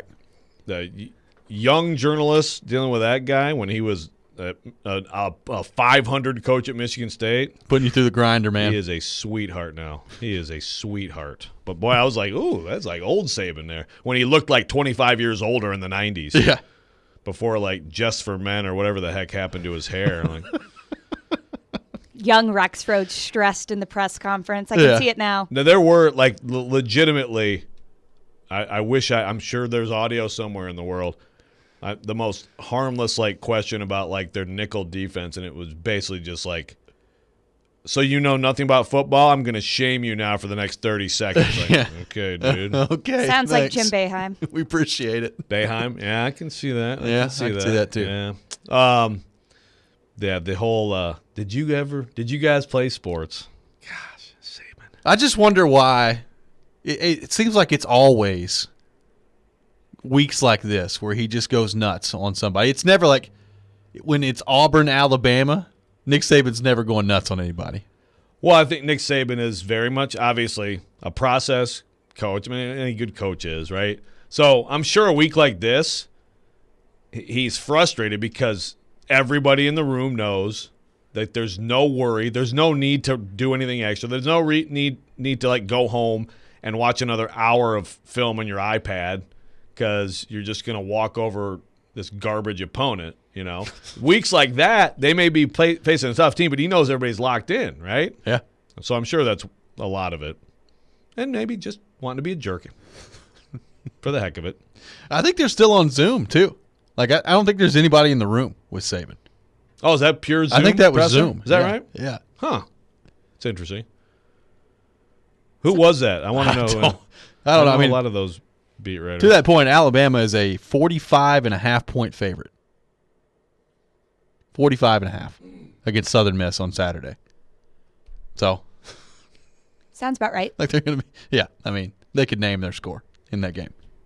See, but that's It's the rat poison. I look at, well, yeah, it's a rat poison. But I mean, look at that line. You know, it's like I'm looking at Army UConn, whatever the line is. Yep, 42-0 at the half. And then you know what happens? You get the backups in. So I mean, the Alabama fans are mad, you know, at Saban and them right now. Well, that's it's another thing. But it is funny to me because he gets all mad about that, and I understand why. Like looking ahead to the next opponent and not giving the proper respect, as he puts it, to the current week. But if you're asking me to sit here and believe that he and the staff have not started looking at Ole Miss tape, who they play next week, yeah, no thanks. They're looking at Ole Miss tape, right? And again, like, don't schedule these games. Yeah. If you hate these weeks so much, no one else wants to watch it either. Like, you have to be the most – I mean, obviously there are a lot of diehard Alabama fans. They're going to watch their team when they play. But, like, is there a casual college football fan who will watch one play of that crap game? Well, maybe like one play, but how many Alabama fans are going to watch the Southern Miss game from start to finish?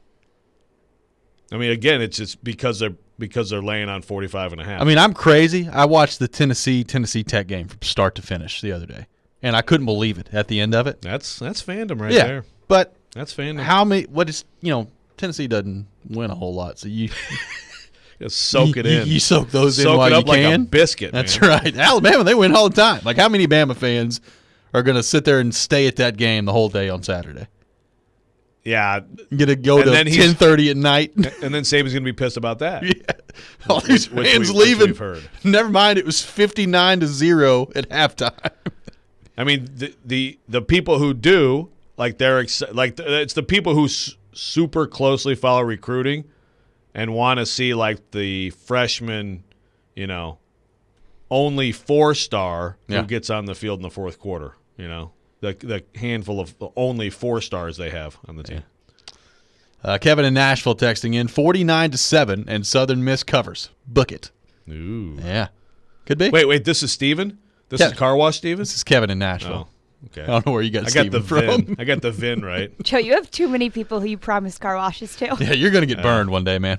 They're all just going to show up. I just have one, right? Like right now I've got one standing and off. And a vacuum. You got a vacuum. You offered that out yesterday. But that was with something that there's no way it would happen. So I keep it to unrealistic things, I think.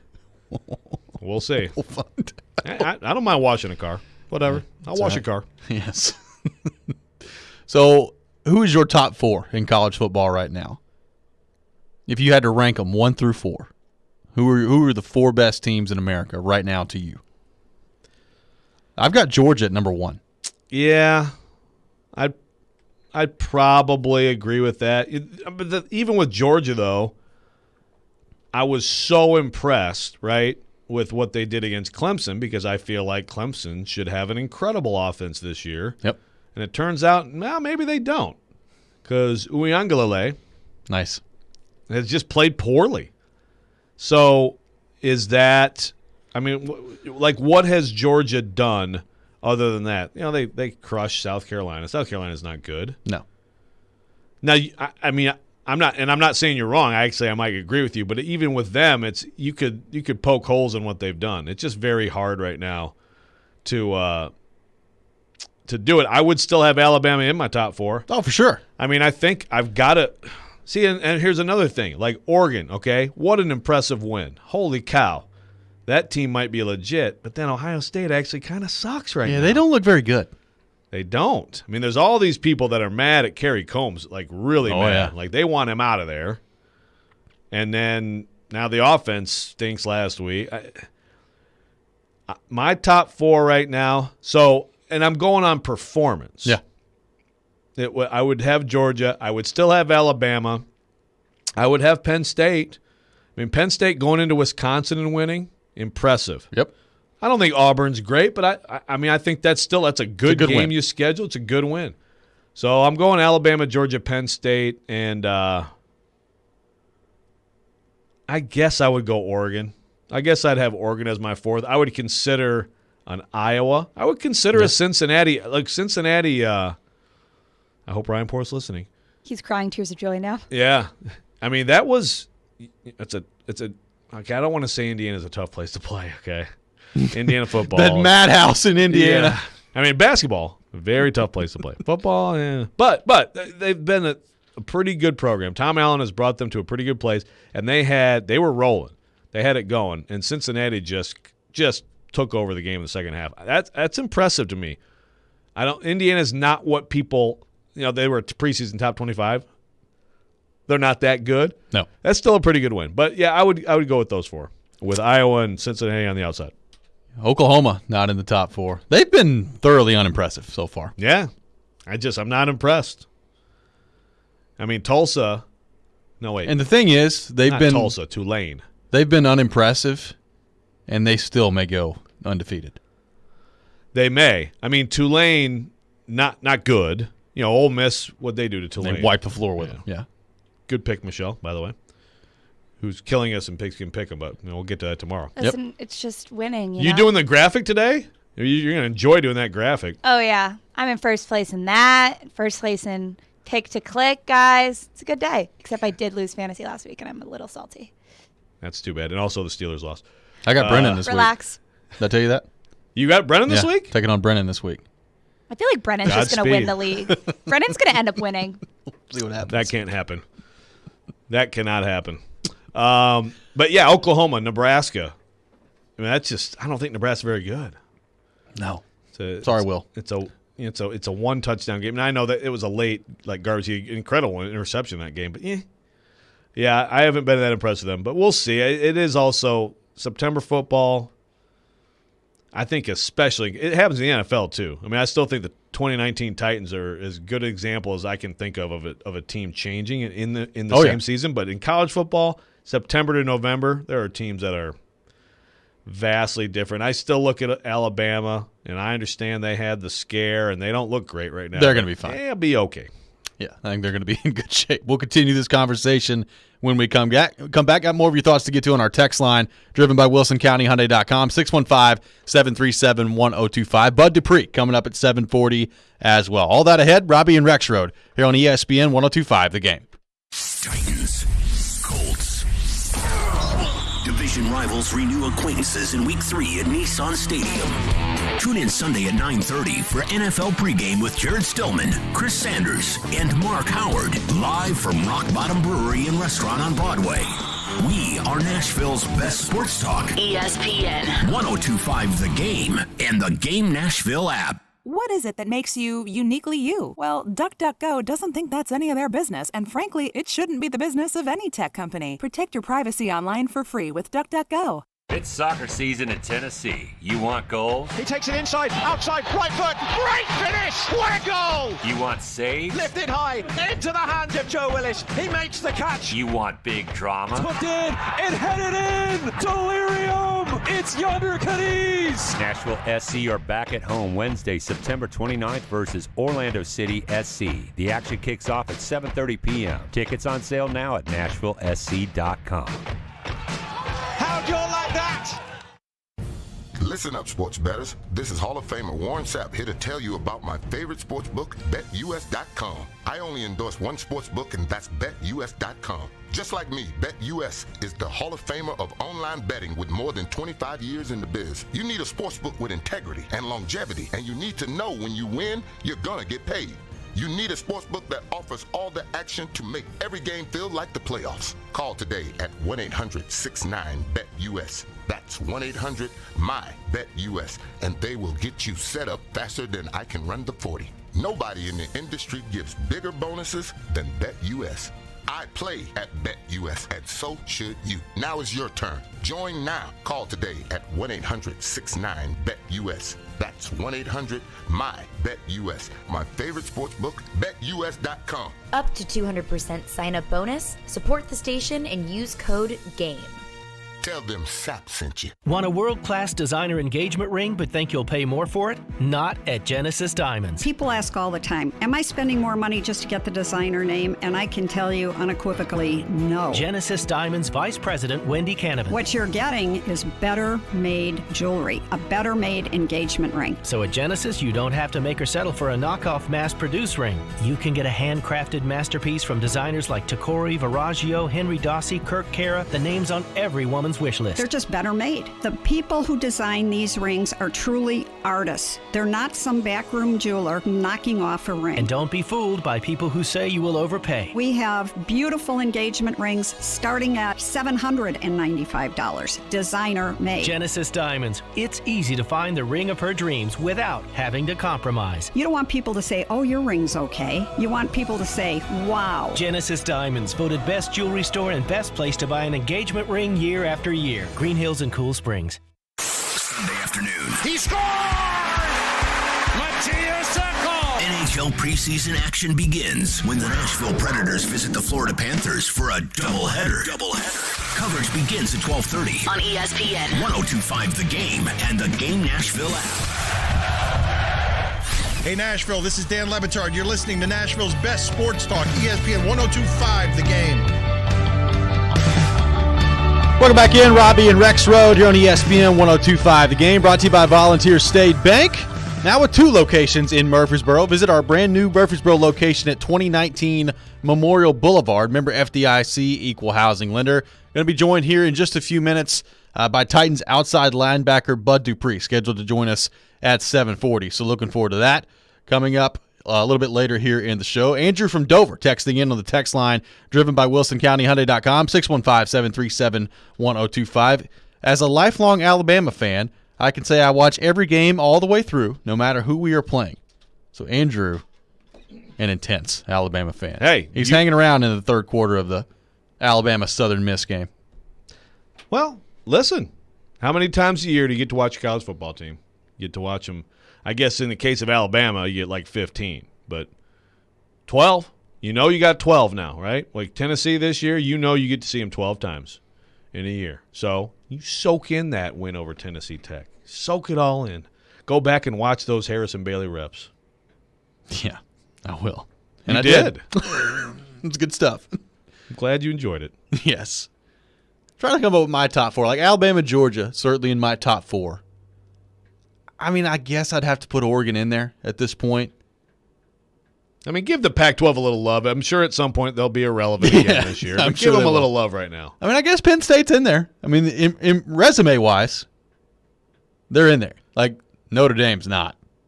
Let me just go on and call a shot here on a Thursday. Wisconsin is taking down Notre Dame this week. You think so? I've been thoroughly unimpressed with Notre Dame. Although that guy, Brian Kelly, he just seems to find a way to win some of these ugly games that you think he has no business winning. And I have zero confidence in Graham Mertz at Wisconsin. So I don't know why I just said that they're definitely taking down Notre Dame. But I just have a feeling. Wisconsin's going to get it done. That's a fascinating game with Jack Cohn and Mertz and Notre Dame. I mean, they handled Purdue pretty well. I don't know how good Purdue is. The Toledo game, very troubling. And now you look at how bad Florida State apparently is, and then look back at that game. Now, granted, it's the season opener. It's prime time, so you're going to get their best, but they have not been impressive. When is that Notre Dame-Wisconsin game? I want to watch that. Saturday. Thank you. Let me see. I'll look it up. You do that. I think Wisconsin's I just took favored. the show to a grinding halt. Well, I think Wisconsin is a favorite today. It's a Saturday at 11 o'clock. So it's probably, could it be I don't guess it's the big noon game with Gus Johnson. It's probably on NBC. It is? No, it's is it it's big on noon? Fox. It must be, so Gus Johnson's in there. All Wisconsin's 6.5-point favorites. Well, I know what I'm streaming as I watch Vanderbilt upset Georgia Saturday in the press box at Vanderbilt Stadium. There you go. MTSU taking on Charlotte this week. Charlotte, a 2.5-point favorite. Will Healy. Tell you what, keep an eye out for Will Healy as he moves forward here. Yep. A lot of Vanderbilt fans really wanted Will Healy last year. Well, that you can still find my comment on the internet. Why Vanderbilt should hire Will Healy? It's someone's gonna get him, and we'll see. I mean, he's been very impressive, and obviously Charlotte beating Duke. That's a big program win for Charlotte, which is a very new football program. It is. Christopher on Periscope. Could you say the reason Notre Dame keeps winning is the luck of the Irish? That's a solid Ryan Porth-esque dad joke by Christopher on Periscope. We appreciate that here on the program. Hey, I'm of a certain age. I saw, the Lou Holtz era. My gosh, did they get some wins that they had no, like triple immaculate reception stuff back in the day. So it's real. But then you get that Rocket Ismail touchdown called back on a clip, and it's all worthwhile. Most intriguing matchup in college football to me this weekend coming up, A&M, Arkansas. Yeah. I think that's going to be a really good game. I think it's down at Jerry's World. Is that right? I think so. Yeah, that's a very interesting game. So that's okay. So that's the 2:30. That's the CBS 2:30. Yep. At Jerry World. That's interesting. What's the fan composition going to be for that game? I mean, I would think pretty split. I think. You think so? Yeah. Oh, those Arkansas fans don't get there. I'm sure they try to have the tickets distributed that way, but I still would. Wouldn't you think there'd be some kind of an edge for A&M? I mean, probably. Yeah. But hey, Arkansas fans, long suffering, and Sam Pittman, call the Hogs, has done some good stuff there. When we come back, we'll be joined by Titans outside linebacker Bud Dupree. We'll look ahead at Sunday's matchup between the Titans and the Colts. That's next. This is Robby and Rexrode here on ESPN 102.5 The Game. This hour of Robby and Rexrode is brought to you by Train. Get a great deal this spring on a new Train heating and cooling system. At Train, they test so it runs. Visit traininfo.com to find your local dealer and learn more. It's hard to stop a train. From the Fox 17 News Code Red Weather Center. I'm Fox 17 News Code Red meteorologist Dan Guthrie. This morning, we're going to start off with some patchy fog and cool temperatures in the 40s and 50s, but we will warm under mostly sunny skies to highs right around 70. This weather report brought to you by Hiller Plumbing, Heating, Cooling, and Electrical. Call the Happy Face Truck today. Ever heard of a cold-like virus called RSV? RSV can cause complications in older adults, including pneumonia. The Evergreen study is assessing if an investigational study vaccine can prevent RSV disease caused by a respiratory syncytial virus in older adults. If you're 60 years of age or older, you may be able to join the Evergreen study. Visit clinicalresearchassociates.com/RSV to learn more. That's clinicalresearchassociates.com/RSV. It's been tough talking to my doctor about constipation with belly pain, discomfort, and bloating. I finally laid all my symptoms out there and how they keep coming back. She said I may have irritable bowel syndrome with constipation, or IBS-C. We agreed it's time to try something different. Linzess, or linaclotide, is a prescription medicine that treats IBS-C in adults. Linzess works differently than laxatives. It lets you have more frequent and complete bowel movements and helps relieve overall abdominal symptoms, belly pain, discomfort, and bloating. These symptoms were studied in combination, not individually. Do not give Linzess to children less than 6, and it should not be given to children 6 to less than 18. It may harm them. Do not take Linzess if you have a bowel blockage. Get immediate help if you develop unusual or severe stomach pain, especially with bloody or black stools. The most common side effect is diarrhea, sometimes severe. If it's severe, stop taking Linzess and call your doctor right away. Other side effects include gas, stomach area pain, and swelling. There could be more to your story with IBS-C. Visit a doctor in person or online. Say yes to Linzess. Learn more at linzess.com or call 1-800-LINZESS. Sponsored by AbbVie and Ironwood Pharmaceuticals. Jared Stillman. I cannot believe they picked this guy I've never heard of. And company. You're forced to play cap gymnastics, which makes it a little bit more difficult for picking up other guys. Tune in Stillman and Company for your drive home. Delivered by TriStar Moving. Weekday afternoons from 2 to 6 on Nashville's best sports talk. ESPN. 102.5 The Game and the Game Nashville app. Robby and Rexrode is on ESPN 102.5 The Game. Welcome back in, Robby and Rexrode here on ESPN 102.5 The Game, brought to you by Volunteer State Bank. Real people, real solutions right here. Remember FDIC, equal housing lender. Robby Stanley, Joe Rexrode, Michelle Knezovic here with you on this Thursday morning in Nashville, Tennessee. Scheduled to be joined here shortly by Titans outside linebacker, almost said offensive linebacker. That'd been a brand new position in the NFL. Outside linebacker, Bud Dupree. Isn't that what Derrick Henry is? An offensive linebacker? Yeah, basically. You can make a pretty good argument. I'm interested. I'm going to ask Bud Dupree about this. Like, obviously, he's played against Derrick Henry before, and he has seen the highlights of what Derrick Henry can do. Like, I do wonder, being around him every day in practice and watching it happen on your team, what that's like. Like, to come in as an outsider, like, oh, look at that guy. I don't have to tackle him anymore. That's good. It's got to be a good feeling if you're Bud Dupree. Well, and also to come in and just during practice, even though you're not taking people to the ground, he's in the sand pit. You don't have to deal with him. That's right. That's right. And with that in mind, let's go to our 102.5 The Game phone line, driven by WilsonCountyHyundai.com, and welcome in Titans outside linebacker Bud Dupree. Bud, what's going on, man? Thanks for taking time to join us. Man, how you doing? Appreciate y'all having me. We appreciate you joining us. And Bud, we were just talking about, obviously, you've played against Derrick Henry before, and you're very familiar with what he's done in the league. What's it like to be Derrick Henry's teammate now and to watch him have a performance like he did on Sunday against Seattle? Man, it's great being on the other side of the ball, not having to worry about tackling him. Just get to worry about cheering him on, man. So that's always a plus. He's been doing a great job since he got in the league. He's been playing his heart out. The best in my opinion in the game right now. And he continues to grind and work each and every day to make sure he's the best. So, Bud, obviously, your defense, you guys give up 6 points to a great quarterback and a great offense on the road in the second half on one bus. But other than that, I think they got 1 first down in their last 4 possessions. What worked for you guys? Was this an adjustment thing at halftime? Was it just making more plays? What changed in that game on your side of the ball? Yeah, man, adjustments. Everyone's still fairly new, trying to get used to each other back on the defense side of the ball. So, with those adjustments that we can make during in game is clutch. Being able to capitalize and we see something going wrong and being able to pick up what happened right away is always one of the best professional approaches. To correct the mistakes and be coming out and making more plays. But how about you personally? You obviously coming off the injury and look great out there, moving really well. How do you feel after the first 2 games? How's it gone for you personally so far? Man, I'm still trying to get back in the groove, man. Still doing my rehab, taking it serious each and every day. Just trying to get back to my daily beat level that I was at.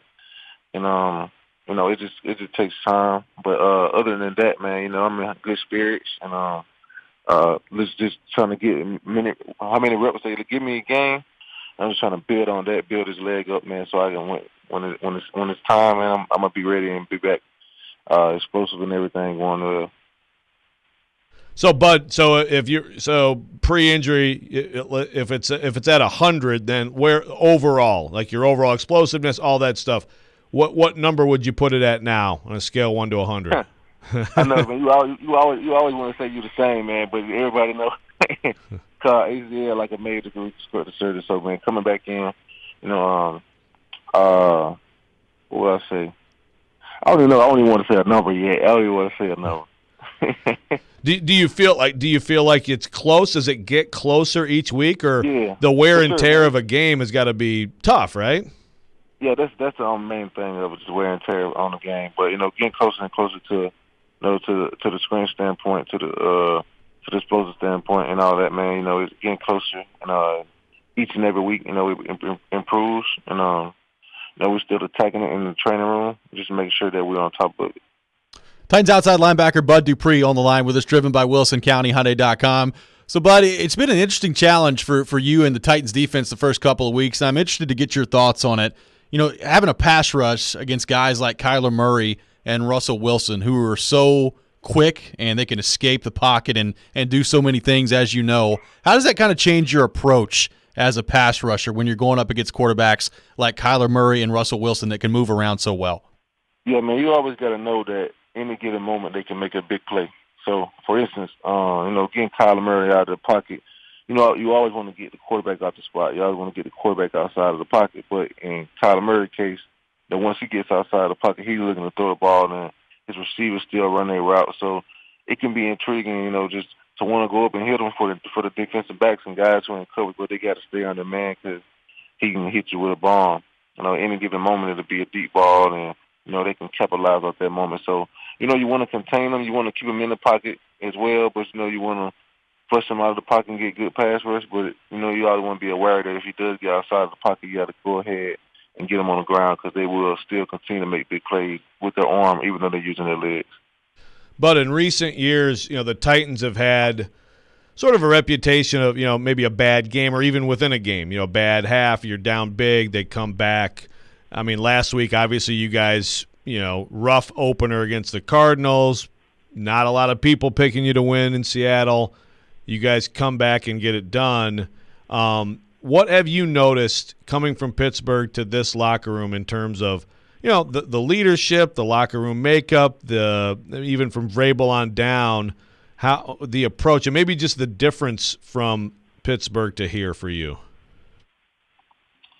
It's football leadership is football leadership at the end of the day. You got great guys great leaders on each level, on both sides on both teams. And, here, man, these guys they take pride in this Titan way. They have a point of proof, and everyone has a chip on their shoulder, and it starts from the head coach all the way to the last person in the building. So, we all take that upon ourselves to just walk around with a chip on our shoulders. We knew no one picked us to win that game. So we want to go out, make sure we just played our best ability. And then we started out rough. We came in, made adjustments, and continued to play well. Guys came in the locker room, made adjustments, talk here and there, let people know what we're doing wrong, and it worked out for us at the end of the game. But what about some of the younger guys in your room with Harold Landry and Rashad Weaver? What do you think that you guys have in those younger guys? Man, they got the talent, man. Harold's a great speed guy, man.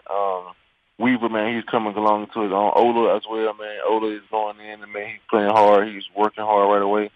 Robby, man, those guys are making plays. And, each and every day, man, we try to go out on the field and get better and better. So that's always a plus when you got guys who want to learn and want to get better from the coach. Bud, talking to Jeffrey Simmons yesterday, and actually Ryan Tannehill kind of said the same sort of thing. It sounds like you guys are looking at this game like it's definitely going to be, and I know this game is always physical, but an especially physical game against these guys. And I know you've seen the Colts in the past with that offensive line, really good backs, some uncertainty at quarterback. But is this even maybe more of a box game than in some other weeks where it's just a real test of physicality on both sides?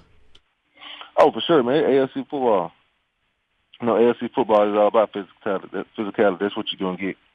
Especially the comers down. These guys know they don't want to lose to us because of the conference game. We don't want to lose them because of the conference game. So each team is going to go out and get their best and be the most physical they can. They dedicate their team out running the ball. We dedicate our team out running the ball. So, it's going to be a head-to-head clash. And, man, that's part of football. That's what you get. That's what people sign up for. We'll just put your helmet on and hit people. So, at the end of the day, man, we know we're going to get ourselves into. They know what they're getting themselves into. We just got to be the most physical team, to play hard, play fast, just being within our scheme. And what about Carson Wentz? Obviously, no one knows at this point. He didn't practice yesterday, but he's a guy who also has done a lot with his feet. I mean, he extends plays and things like that. As you're watching him on film this week, with the Colts, what are you seeing? Does he look like, the Carson Wentz of when he was one of the top quarterbacks in the league a few years ago? Man, you never can count Carson Wentz out, man. He's a premier athlete. This is what he is. He's going to make those plays that he needs to make. As far as health standpoint, we'll find out closer to the game. You never want to see people get injured. That's just not, as a professional athlete, you never want to see another person just get injured because everyone knows how it feels to go through injury. But, man, he's dealing with the stuff right now, so we'll see if he plays and prepare for whoever's at quarterback. Titans outside linebacker Bud Dupree has been our guest here on Robby and Rexrode. Bud, great stuff, man. Appreciate you taking time to join us, and good luck on Sunday against Indianapolis. All right, thank you. Absolutely. Thanks, Bud Dupree, Titans outside linebacker, our guest here on Robby and Rexrode. Some good stuff from Bud Dupree there. I thought it was interesting. He kind of let you behind the curtain there of he's not back at 100% yet, and he wouldn't put a number on it, but I don't think that's a big surprise that Bud Dupree is not fully Bud Dupree yet at this point in terms of his ACL recovery. Yeah, so it's obviously the knee's healed. There's no way he'd be playing if not. Same thing with Taylor Lewan. But there's more to it than that. I mean, Bud Dupree, that's the thing, the difference there, I think it's about a 6-week difference between Bud and Taylor. And, I mean, Bud Dupree was late in the season, I think early December, right, or late November? Yeah. So it's been obviously a very successful rehab, but so much else is affected on your body. And then I think the mental aspect of it is probably as big as anything. Even though ACL repairs now are, relatively routine, and a lot of guys come back and you can't even tell the difference eventually. I mean, I think especially in the early going, you gotta have some understanding that it's not going to be all the way back. And I think we're kind of seeing that a little bit with Lewan.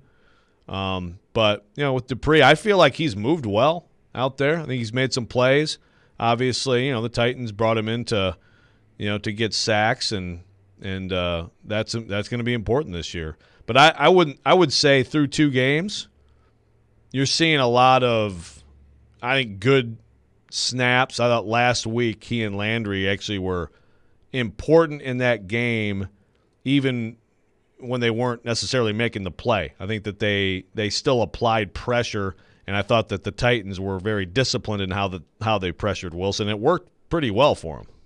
Yeah, I think it did work well for him. And, Bud Dupree, we talked about on Monday, big hit towards the end of the game on Russell Wilson. Want to play where who knows what happens if Russell Wilson's able to get that ball off. I thought a really good and important play there. And, there's not a sack that's come yet with Bud Dupree, and I think that'll come with time. I just, as he put it, you can kind of see what the goal is with him, and that is as the season goes on and the games become more and more important, hopefully his knee and the explosiveness starts to return at a higher level for Bud Dupree. Yeah, and that play was, that was the classic Russell Wilson breaks the pocket, and I don't know. I don't know what was going to happen on that play, but possibly something bad for the Titans. That was actually a really important play where, again, it shows up in the stat sheet as a QBH. Sometimes those are as important as anything. Yeah, absolutely, and we'll see if Bud Dupree can start to build on that against Indianapolis as well. This is an interesting challenge because, he brought up Kyler Murray and Russell Wilson, and, especially as a pass rusher, kind of the different approach you've got to take with those guys in order to either corral them or make sure they just don't absolutely kill you in the running game. And Bud Dupree got a front row seat to Kyler Murray in week 1 on that crazy play that he made running 47 yards all over the field. Not going to be that way against Indianapolis this week. Carson Wentz can run around and he's mobile. he's probably not going to be all that mobile this week if he's able to go. So it's a different challenge this week if you're the Titans. I think you're going to see a pretty motivated Indianapolis offensive line. They've gotten a lot of flack the first couple of weeks of the season, and obviously they're very highly paid and supposedly the strength of the team for the Indianapolis Colts. So I think you're going to see a very motivated Colts offensive line coming up on Sunday. The question is, if you're Bud Dupree, Harold Landry, Jeffrey Simmons, can you break through that and generate a pass rush anyway? Because through the first 2 weeks, that's been a big weakness for this Colts front is they've given up some hits on the quarterback, and you got to make sure that trend continues if you're the Titans. I mean, you go through the rest of the schedule, they won't face anything like they've faced the first 2 weeks, other than obviously October 24th, Patrick Mahomes comes to town. Okay, that's a totally different. It's more like a Russell Wilson kind of challenge than it is a Kyler Murray. Kyler Murray is a different category to me in terms of elusiveness. But you go through the schedule, some great quarterbacks on the schedule, and some very mediocre ones too, by the way, on the schedule. But nothing like the first 2 games. I mean, Davis Mills may run around. We'll see. Well, that is true. You just never know. But the physicality of this game is, if the Colts are what they're supposed to be, what they've been up front, and Eric Fisher's a big thing with that. I mean, is Eric Fisher – look, Eric Fisher is going to be blocking Bud Dupree. Yep. I mean, that's largely what the matchup will be. Can he block him by himself? Does he need help? I mean, this is an opportunity for Bud Dupree to get in the backfield, but it's also, as they said, and it's clear, like what the message is in the building from interviews yesterday. This is very much they are going to try to impose themselves. They've got really good backs. The Titans' rush defense has been good. I don't know that it's been tested nearly like it will be tested Sunday. And that's another thing about Bud Dupree coming in that I think the Titans liked about him. Yes, they brought him in to sack the quarterback, to be a pass rusher, but he has been a very well-regarded run defender, physical guy setting the edge and things like that, and that stuff's going to be obviously important this week. And by the way, Bud Dupree did not practice yesterday for the Titans. That seems like that may be the plan, at least in the immediate future for Bud Dupree, is that Wednesday, maybe take it easy, let that knee heal up and rest up, and then he'll be good to go throughout the latter part of the week and into game day on Sunday. Yeah, I mean, last week it was nothing Wednesday, and then it was limited Thursday, and I think quite limited. And that was also, remember, first game, and he played a ton of snaps in the first game. So you're talking big usage right away. So it'll be interesting today. Does he do more this Thursday than he did last Thursday? But I would bet that a lot of Wednesdays there will, Bud Dupree and others will not be out there. I mean, today is a big thing. Is Ben Jones getting back out there? Is Roger Saffold getting back out there? Jayon Brown, Anthony Ferguson.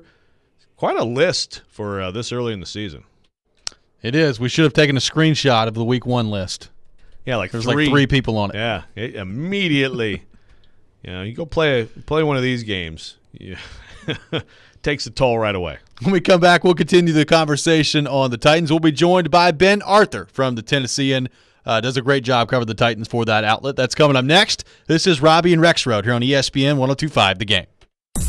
Take us wherever you may go. There is going to be a whole lot of work going on. Shoot us in anywhere, anytime. I think he has some big play in him.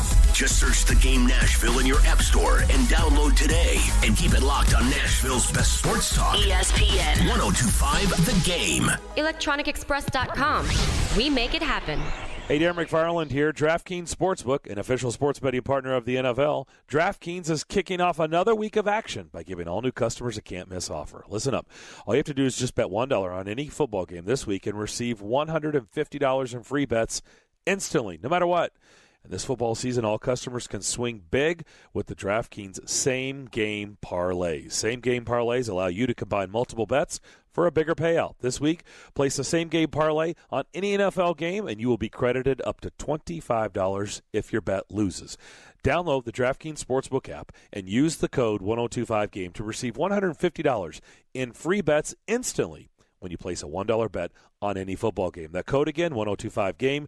This week at DraftKings Sportsbook, you must be 21 years of age or older, Tennessee only. Restrictions do apply. See DraftKings.com/sportsbook for details. If you or someone you know has a gambling problem and wants help, call or text the Tennessee Red Line, 1-800-889-9789. Whether you're driving for distance, pitching for precision, or putting to win it all, come to Edwin Watts Golf Shop to get custom fit for all your clubs throughout your bag. Hit a few balls and let our team show you the latest swing technology and data that will help optimize your game. Having each club tailored to become your gamers will help you start shooting lower scores. Let Edwin Watts Golf Shops help you make every shot the perfect one. Come in and get custom fit today. Edwin Watts Golf Shops, home of the 90-day satisfaction guarantee. More machines, more savings, and more muscle. Only with John Deere construction equipment from Meade Tractor. Hit the heavy jobs harder with our Own It offer and get special financing on select models. New, used, or rent, we have the right equipment and technology solution for you with the affordable financing you need. Contact us today at our Nashville location or go online at meadtractor.com. Offer valid on qualified purchases and new equipment between now through October 31st, 2021. Subject to approved installment credit with John Deere Financial for commercial use only. Down payment may be required. Some restrictions apply. See store for details. Yo, it's Teron Davenport here to tell you about my friends at Freedom Tire Guys. They're Nashville's premier mobile tire company, and they do it all. New tires, balance, rotation, everything. Bill, a recent customer of theirs, loved the way they came to him and saved him time and money. So if you're like Bill, you like convenience, and you need some new tires, check out freedomtireguys.com. If you don't see the tires you like, give them a call, and they'll find them for you. Check them out today at freedomtireguys.com. Nashville's best sports talk, locally owned, home of our Nashville Predators. WPRT-FM Pegram, 97.5 Murfreesboro, WBUZ HD2 Laverne, online at thegamenashville.com. We are ESPN 102.5 The Game. Live.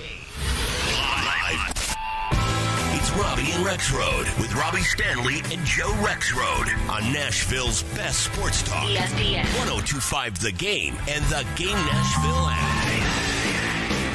Welcome back in, hour number 3 of Robby and Rexrode here on ESPN 102.5 The Game. Brought to you by Volunteer State Bank. Real people, real solutions right here. Member FDIC, equal housing lender. Robby Stanley, Joe Rexrode, Michelle Knezovic here with you on this Thursday morning in Nashville, Tennessee. Talking Titans, and to help us do that, we go to our 102.5 The Game phone line, driven by WilsonCountyHyundai.com, and welcome in our good friend Ben Arthur from the Tennessean. Ben, what's going on, brother? How we doing?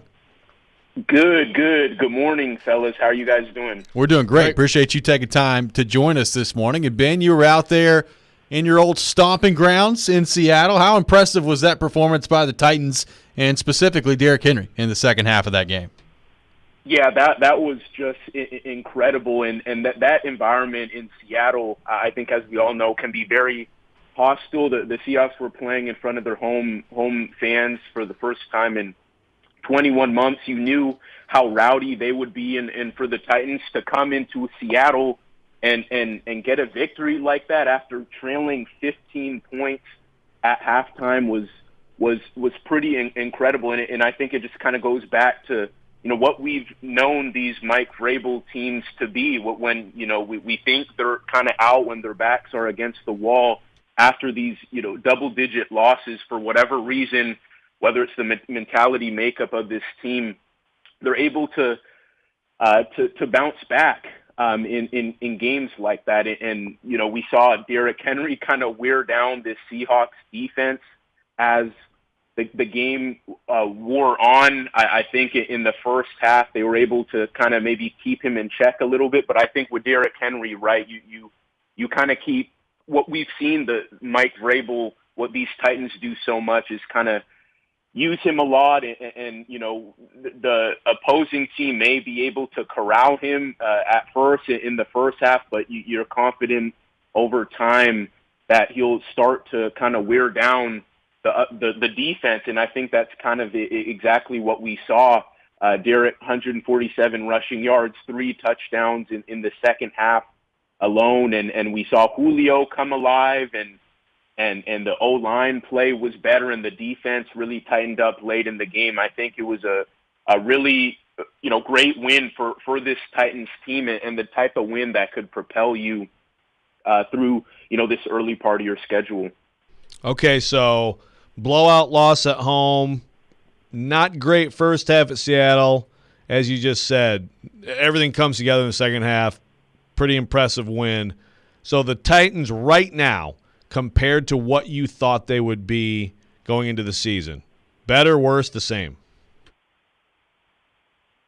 Ooh, I think right now it's heading into the season. I think my view of the Titans at that time is probably about where it's at right now, just in terms of my what I thought the Titans would be.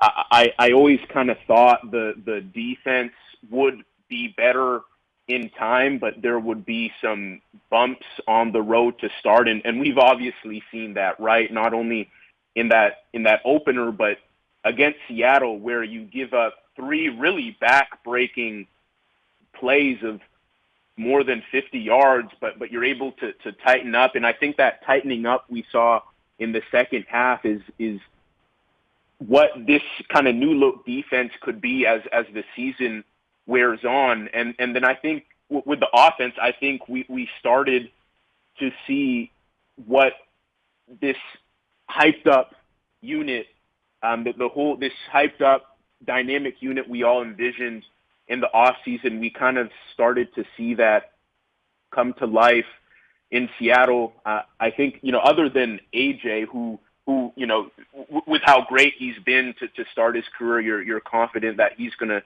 turn it around. But with Tannehill playing the way he was, with Derek still being great, with Julio being the Julio of old, I think we started to see flashes of this sort of dream offense the Titans had on paper and them really putting it together in week 2. So compared to my expectations heading into the season, what we saw in week 2, that's kind of what I expected this Titans team to be, have a really dynamic offense and have a defense that's showing growth despite some bumps on the road. Ben Arthur from the Tennessean on the line with us, driven by WilsonCountyHyundai.com.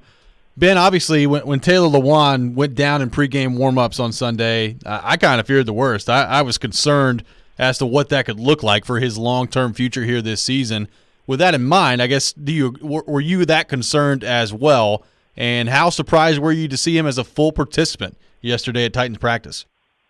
Yeah, that was pretty crazy, right? I actually watched him kind of limp off the field in Seattle. You thought kind of the worst, right? And for him to be ruled out, I mean, obviously that was probably maybe more precautionary, but for that to happen, he's just kind of getting back into the groove of things. First real game back in that season opener, and for that to happen, you kind of think the worst. And then for him to be a full participant in Wednesday's practice, it kind of shows that it was just kind of a scare. There's obviously no structural damage or what have you. He's kind of ready to go. So that was a very encouraging sign. And then for this O-line to really deal with that blow in pregame kind of out of the blue, and for Ty Sombrello to step up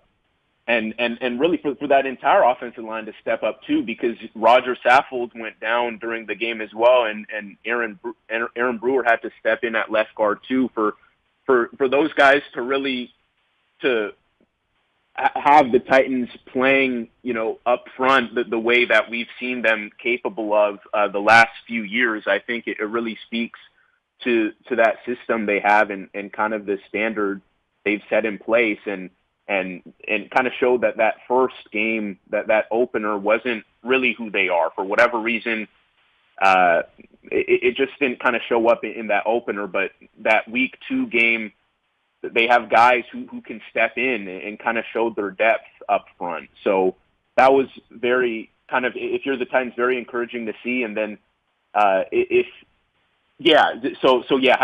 Ty step up, having Aaron step up, I think that's a really positive sign moving toward the Colts this week. You got a lot of Titans fans in your mentions mad and freaking out that Taylor Lewan might play? Because I know I sure as heck do. In term for this weekend? Yeah, so I guess not. Then that's good for you. Yeah, I mean, it's amazing the Titans. Like, I know it's like Twitter. You got to keep it in perspective. Then we got to get Joe off Twitter. Yeah, we got basically that's the issue. Is yeah. But, I mean, I hadn't been getting messages like that, but yeah. I'm going to send you an anonymous email. Yeah, from Greg3278. Yeah, there you go. Taylor Lewan needs to be cut. Yeah.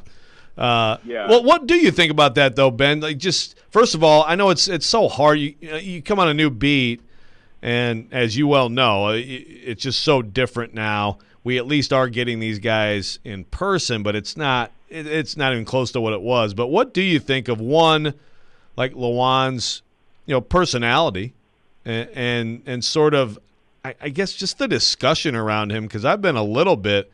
I mean, even the fact that he got booed like he did in the opener, I was a little bit taken aback by that. What's your takeaway just on all the discussion around him? Yeah, it has been very interesting. I mean, from what I've come to understand in just my short time here so far is just kind of what a colorful character he is, and I think he always wants to tell it as it is, and he obviously has a lot of pride, and so when you saw that tweet he sent out post-game after that Arizona game, after just really getting exposed an entire game by Chandler Jones and a lot of people having a problem with that tweet, I think it just kind of goes back to him like kind of telling it as it is, and he obviously didn't get to speak to us immediately after the game, so that was kind of his way of kind of airing out what had happened. But yeah, it is the rhetoric around Taylor is interesting, and I think as bad as he did, I think with that Cardinals game, you do kind of have to remind yourself that it was his first game back from a torn ACL, and to have your first game back from a torn ACL and going up against one of the top edge rushers in the NFL, I mean, that's a really tough ask, and it is going to take him a few weeks to kind of get back to form.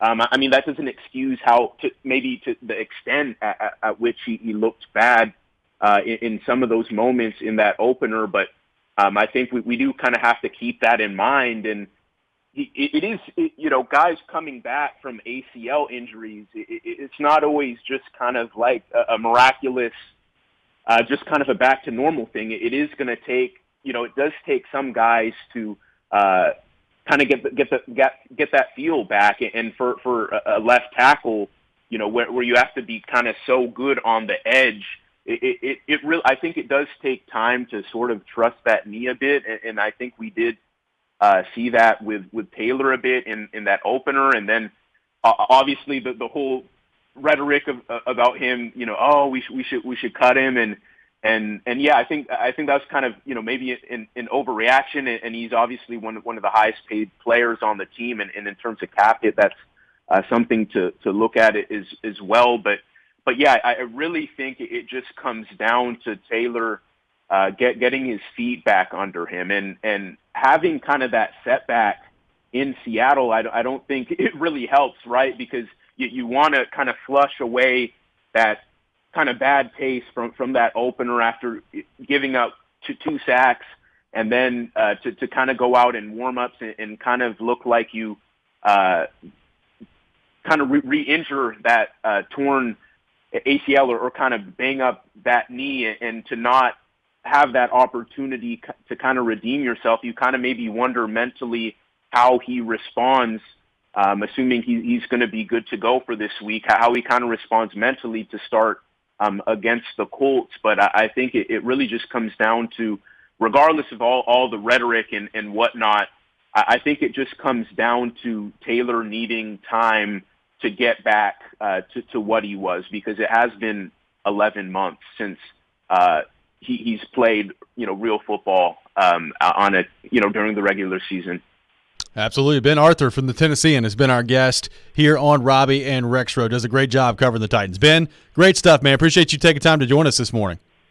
Thank you, guys. You have a good one. Absolutely. You as well. Ben Arthur from the Tennessee and our guest here on Robby and Rexrode. We'll come back. We'll continue the conversation on the Titans, including getting to some of your thoughts, including a big controversy yesterday that the Titans have caused. We'll get to more of that coming up next as well. Right now, they're going to tell you about my friends at FanDuel Sportsbook. And the NFL, as we know, it's back. Week 2 is come and gone. Week 3 coming up, and that's why they're giving everyone a $10 risk-free bet every single week on the FanDuel Sportsbook. Thursday night, a great opportunity to give it a try. And tonight we've got Carolina and Houston going down tonight in the Thursday night football matchup. All you got to do, bet a same-game parlay bet with 3 legs or more, and if your bet doesn't win, FanDuel will pay you back up to $10.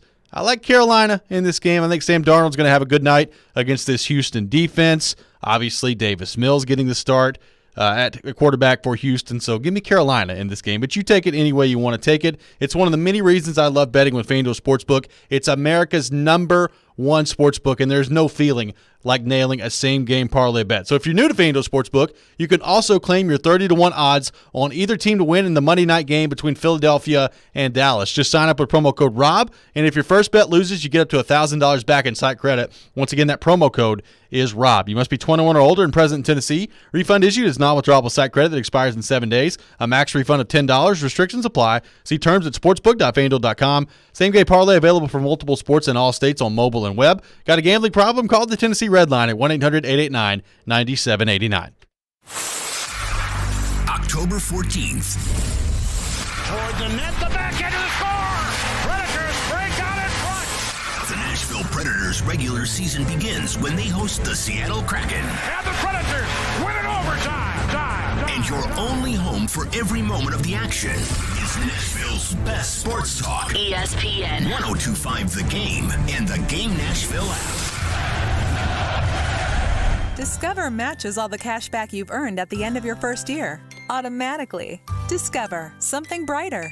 Learn more at discover.com/match. Is it time to fix your roof? Trust the roofers with integrity. E2 Roofing is a veteran-owned and operated local roofer that has built the reputation of delivering better service. E2 assists customers with roof repair and replacements through their insurance claim assistance, which has awarded them with 95-star Google ratings and an A+ rating with the Better Business Bureau. Find out if insurance will pay for your new roof with a free inspection at e2roofingnashville.com. Blood Assurance, the area's only nonprofit community blood center, announces the opening of their new blood center at 600A Fraser Drive in Cool Springs. Now Williamson County has a new, convenient, comfortable, state-of-the-art blood center for donors to give the gift of life. Blood Assurance centers are the only facilities in Middle Tennessee where all blood donated goes to help many of our area local hospitals. To view the center's hours and to make an appointment, visit bloodassurance.org/schedule. Give life, give blood, give local. 312 Pizza Company is family owned and operated, bringing you a slice of Chicago to Nashville. 312 Pizza Company specializes in deep dish pizza, thin crust pizza, and all things Chicago style. And always made from scratch using secret family recipes passed down generation to generation. 312 Pizza is open 7 days a week and located in Germantown with dine-in, takeout, and curbside available. Call 615-730-7888 to order 312 Pizza Company, Nashville's authentic Chicago pizzeria. In the concert event of a lifetime, come experience the dynamic energy of one of the most accomplished musicians of our time, Carlos Santana. Blessings and Miracles Tour 2021. This Wednesday, First Bank Amphitheater. Take a trip through the hits from Woodstock to Supernatural and a backwards flip into the unknown. Tickets on sale now at LiveNation.com. If you've missed any of today's show, just search Robby and Rexrode on Apple, Spotify, or your favorite podcast platform. Tomorrow, it's your chance to participate in the Nashville SC Pick to Click, brought to you by Camarena Tequila. If you guess correctly which player scores a goal in the game on Sunday, you win a 4-pack of tickets to an upcoming Nashville SC home game. Participate tomorrow morning at 9:45. Welcome back in, Robby and Rexrode here on ESPN 102.5 The Game. Streaming live on Twitch, Twitter, and YouTube today and every day. Our video streaming is brought to you by the law offices of Amanda Gentry. Robby and Rexrode brought to you by Volunteer State Bank, conveniently serving Middle Tennessee with 13 locations. Member FDIC, equal housing lender. Thanks to Ben Arthur from the Tennessean for joining us in the last segment. Joe Rexrode, we've talked a lot about Twitter today here on the show and the response to Taylor Lewan, which we'll get back into here in just a few minutes. Did you see, though, the big controversy that the Tennessee Titans have caused on social media yesterday that's causing quite the storm? Are you aware of this? Does this have to do with Dennis on our text line, It for does example? have to do with Dennis on our text line. Yeah, a little bit. I haven't seen a ton of this, but yeah, a little bit. I saw a bunch of it yesterday. Okay, catch me up. Dennis texting in on the text line, driven by WilsonCountyHyundai.com. If you want to see angry people on Twitter, check out the Texans fans that are mad at Titans Twitter for using the Oilers branding for social media this week. It's hilarious. And if you've missed it, the Titans honoring the Houston Oilers this week on their social media accounts. I think that's the reason they're wearing the light blue jerseys coming up on Sunday against Indianapolis.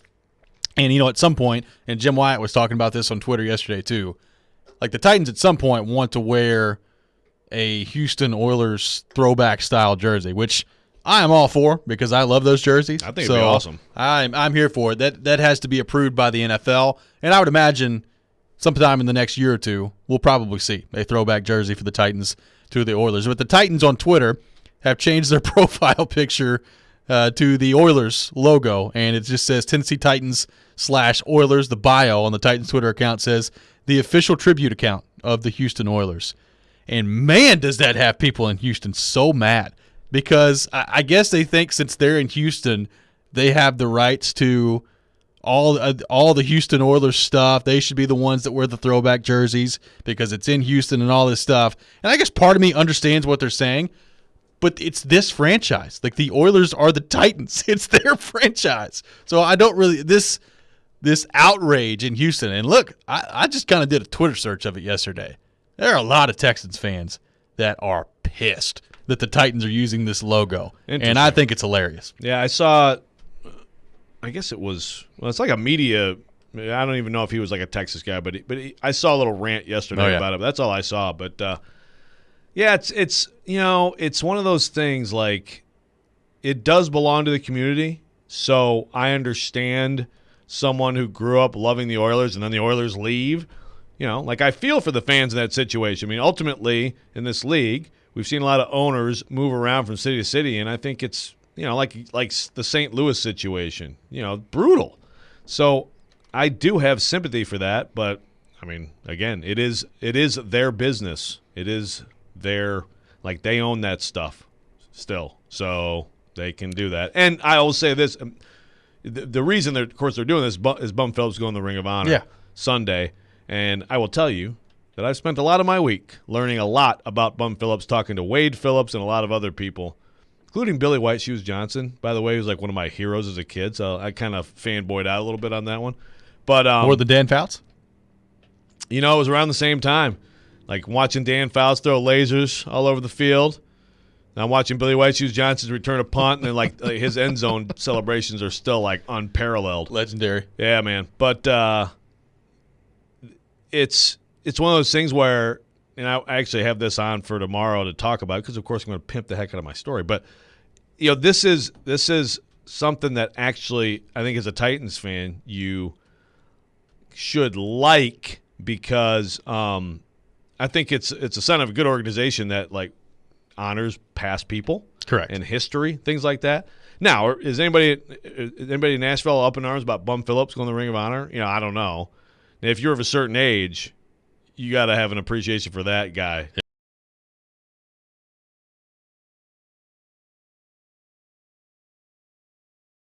Our guy, those Earl Campbell is the Houstonians. That's sure he's ours, not yours. Nashville, but the team left. Well, I know. I mean, I get it. I get both sides of it. Jacob from Murfreesboro texting in on our text line, driven by WilsonCountyHyundai.com. When we get the NFL's approval, I hope we wear the Oilers throwback jerseys against the Texans. Would be such a great jab at that poverty franchise.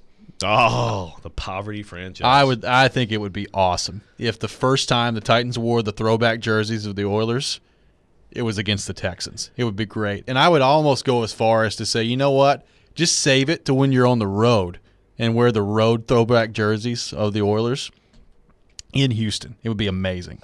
That would troll them all over the place. I was going to say that'd be quite a troll.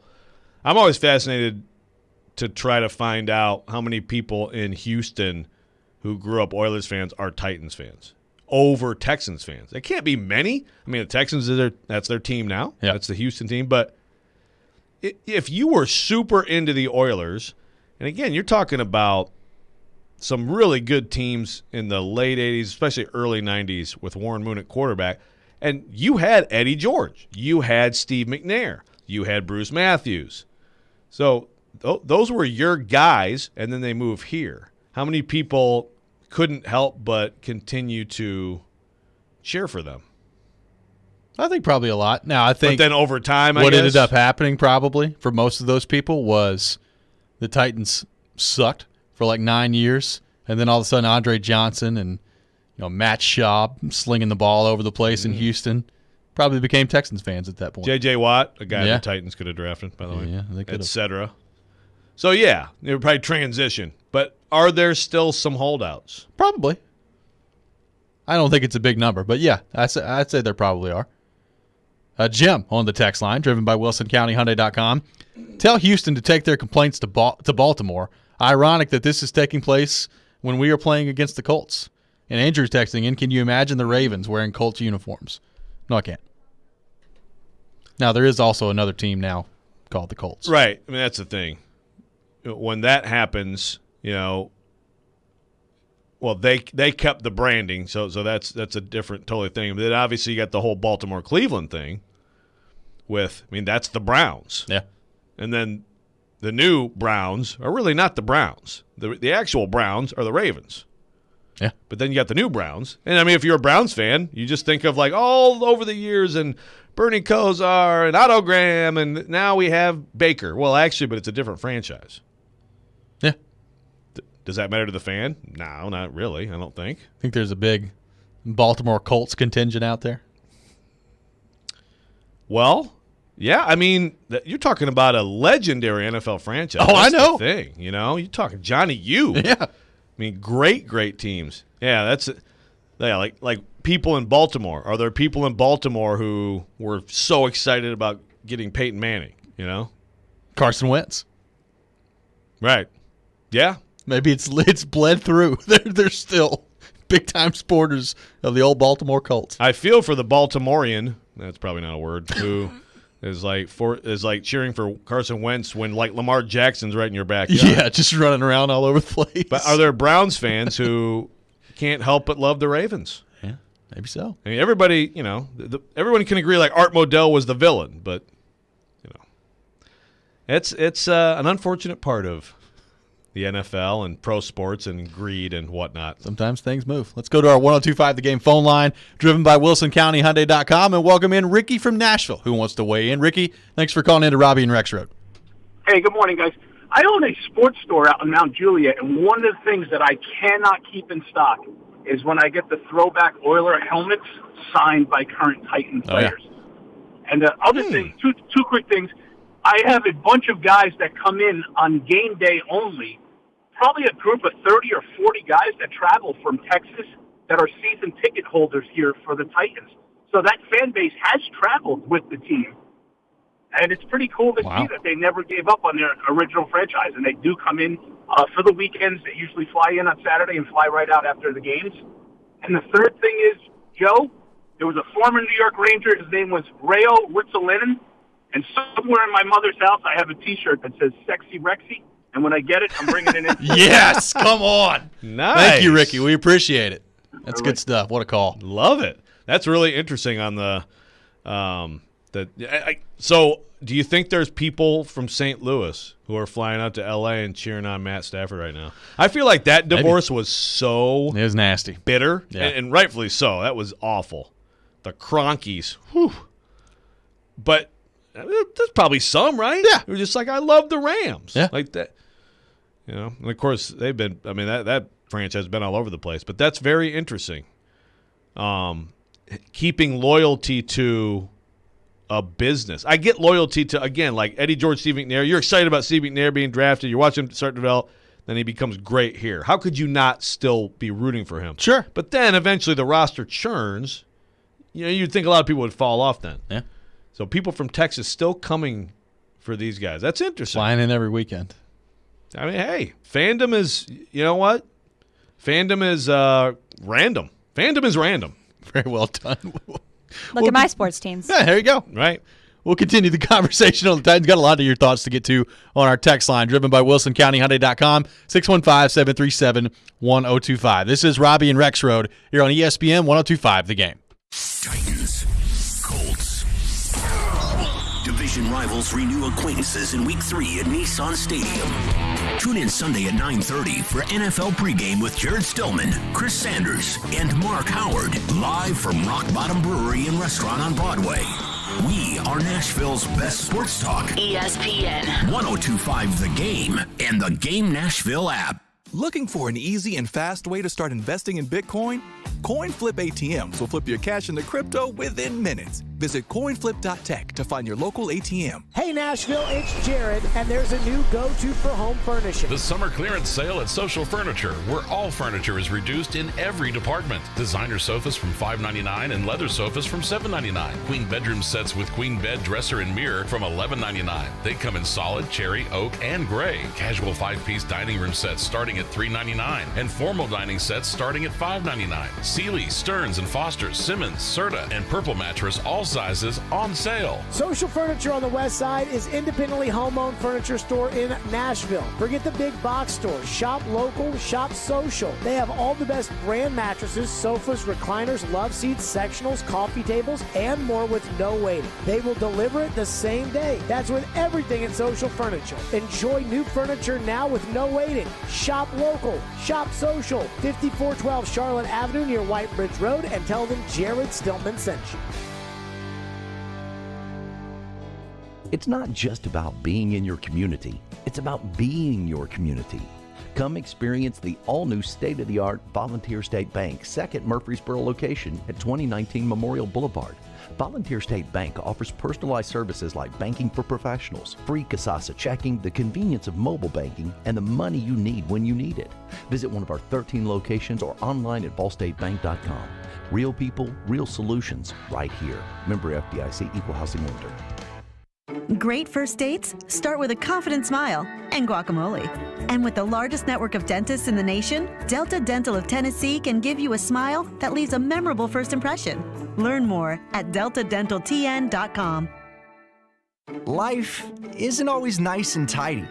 With the largest network of dentists in the nation and affordable plans, Delta Dental of Tennessee can help make sure your smile is the cleanest thing you own. Learn more at deltadentaltn.com. Lift it, load it, grade it, grind it, move it, haul it, rig it, dig it, Craneworks, Rentalworks, yeah! The big dog's got it. Craneworks is ready to help lift Nashville. As the Southeast's most trusted name in crane and equipment rental for over 30 years, Craneworks offers certified operators to make sure the job is done right. Rentalworks has a diverse fleet of equipment to assist in any project, big or small. From forklifts to carry deck cranes, they have it all. When it's time for your next lift, machinery moving, or rigging project, call Craneworks. Visit craneworks.com. Sunday! It's the savings event of the season. Progressive's Home and Auto Bundle Extravafesta Save-a-thon. Your chance to save big by bundling your home and auto insurance. But only this Sunday. Unless you're busy, in which case you can bundle Tuesday. Or if you already have dinner plans, then try Friday. But if the week gets away from you, you can just wait till next Sunday. Because Progressive's Home and Auto Bundle Extravafesta Save-a-thon isn't going anywhere. Progressive Casualty Insurance Company and affiliates. Discounts not available in all states or situations.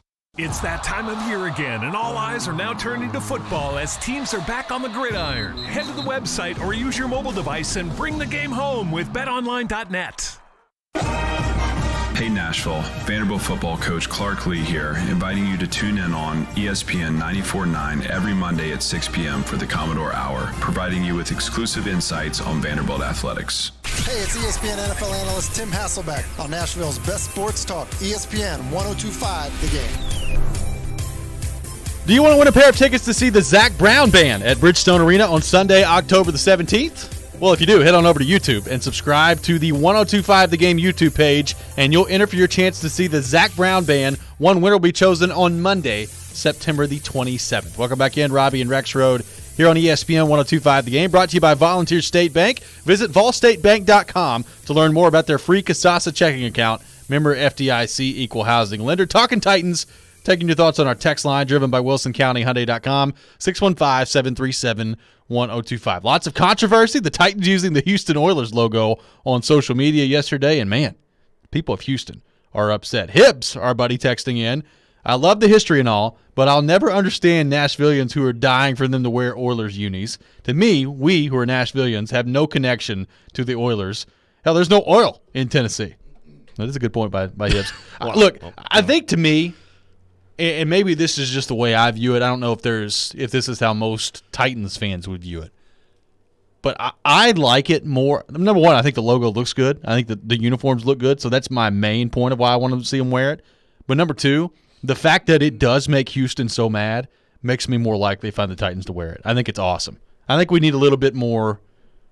Take a few more digs more trolling at Houston. in Yeah. sports. More trolling. If we can't do taunting, then we should do We more will trolling. troll. There's a lot of response to this. Yeah. Some, including, thank you, Vincent from Dixon. Very excited about Billy White Shoes Johnson getting a kid. He said, loved him as a kid. I wanted to score a TD so bad so I could do his dance, but as a fat kid in our bunch, I never got the chance. I'm sorry, Vincent.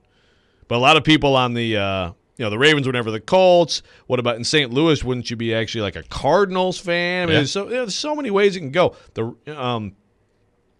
It's just and certainly as someone made the point here, I mean, no one in Cleveland likes the Ravens. Of course, yeah, that's not. from Matt from Camden. Of course not. No, but it's just it's just interesting that in Cleveland, it's like, hey, it's just the Browns. It's the history of the Browns is what you talk about, but it's not the same franchise. Ozzie Newsome, the all-time great Brown from those great teams, built the Ravens. Yeah. Just very interesting. It is very interesting. Pro sports, baby. I was amazed at how upset Houston fans are at this. Like, look, it's got to be a pretty terrible time to be a Texans fan with everything going on with Deshaun Watson. You know your team. Outside of, I thought, a pretty good performance in week one, and they hung in there against Cleveland for a little while in week two. But you know if you're a Texans fan, like your team's going to suck this year, and they're not going to be very good. And depending on what happens with Deshaun Watson, they may not be very good for a long time. So we'll see what happens on that front. So it's got to be a tough time to be a Houston Texans fan, but I think I saw more reaction to this yesterday than I've seen from a while from Texans fans. They are upset about this, which, like, as far as Titans fans are concerned, like, where does Houston rank on the rivalry list? I mean, obviously it's a rival. Are they behind Jacksonville? Are they ahead of Jacksonville? I would say they're certainly behind Indy and Baltimore, for sure. I'd probably say they're behind Pittsburgh. Depends on how long you've been a Titans fan. Well, I don't know. It's like, how do you judge it? I think they're somewhere in between the Colts and Jaguars in terms of, I think, fan base dislike, it's Jacksonville. Yep. I think team that you're pursuing and really want to beat, it's the Colts. And I think the Texans are somewhere in between.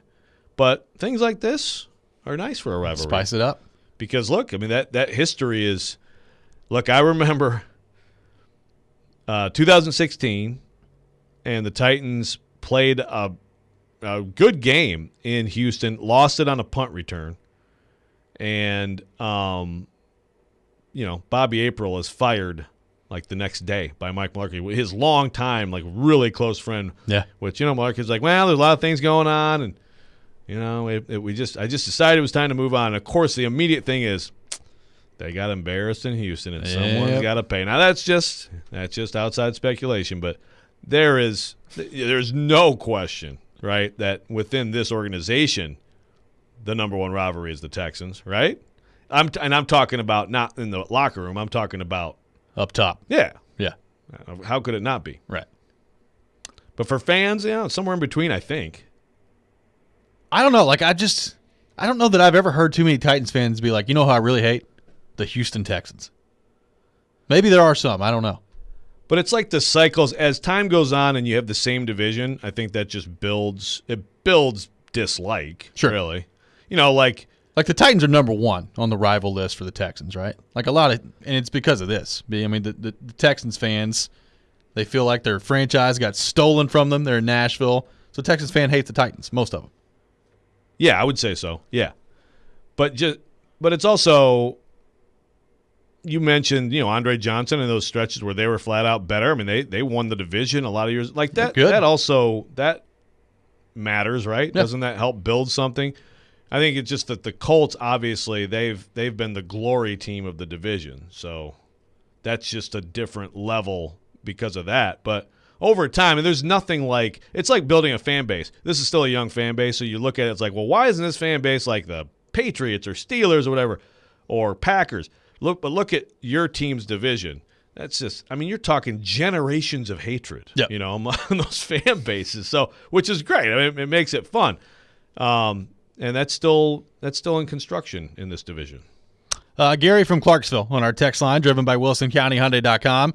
I used to be a huge St. Louis Rams fan, but when the ownership moved the team to L.A., I stopped following and supporting the team.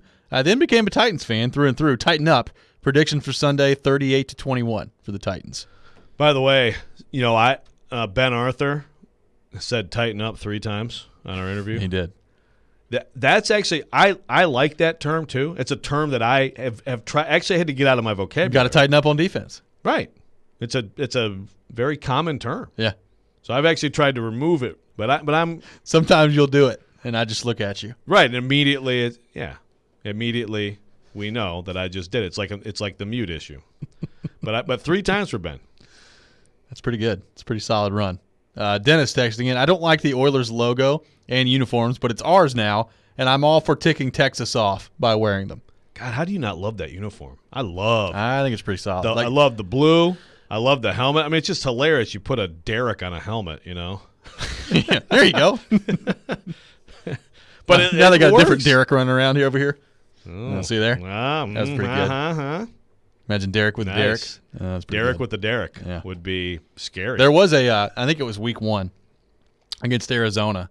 There's a nice crowd shot of somebody in like a Bruce Matthews Tennessee Oiler jersey. It's a pretty looking jersey. I love that stuff.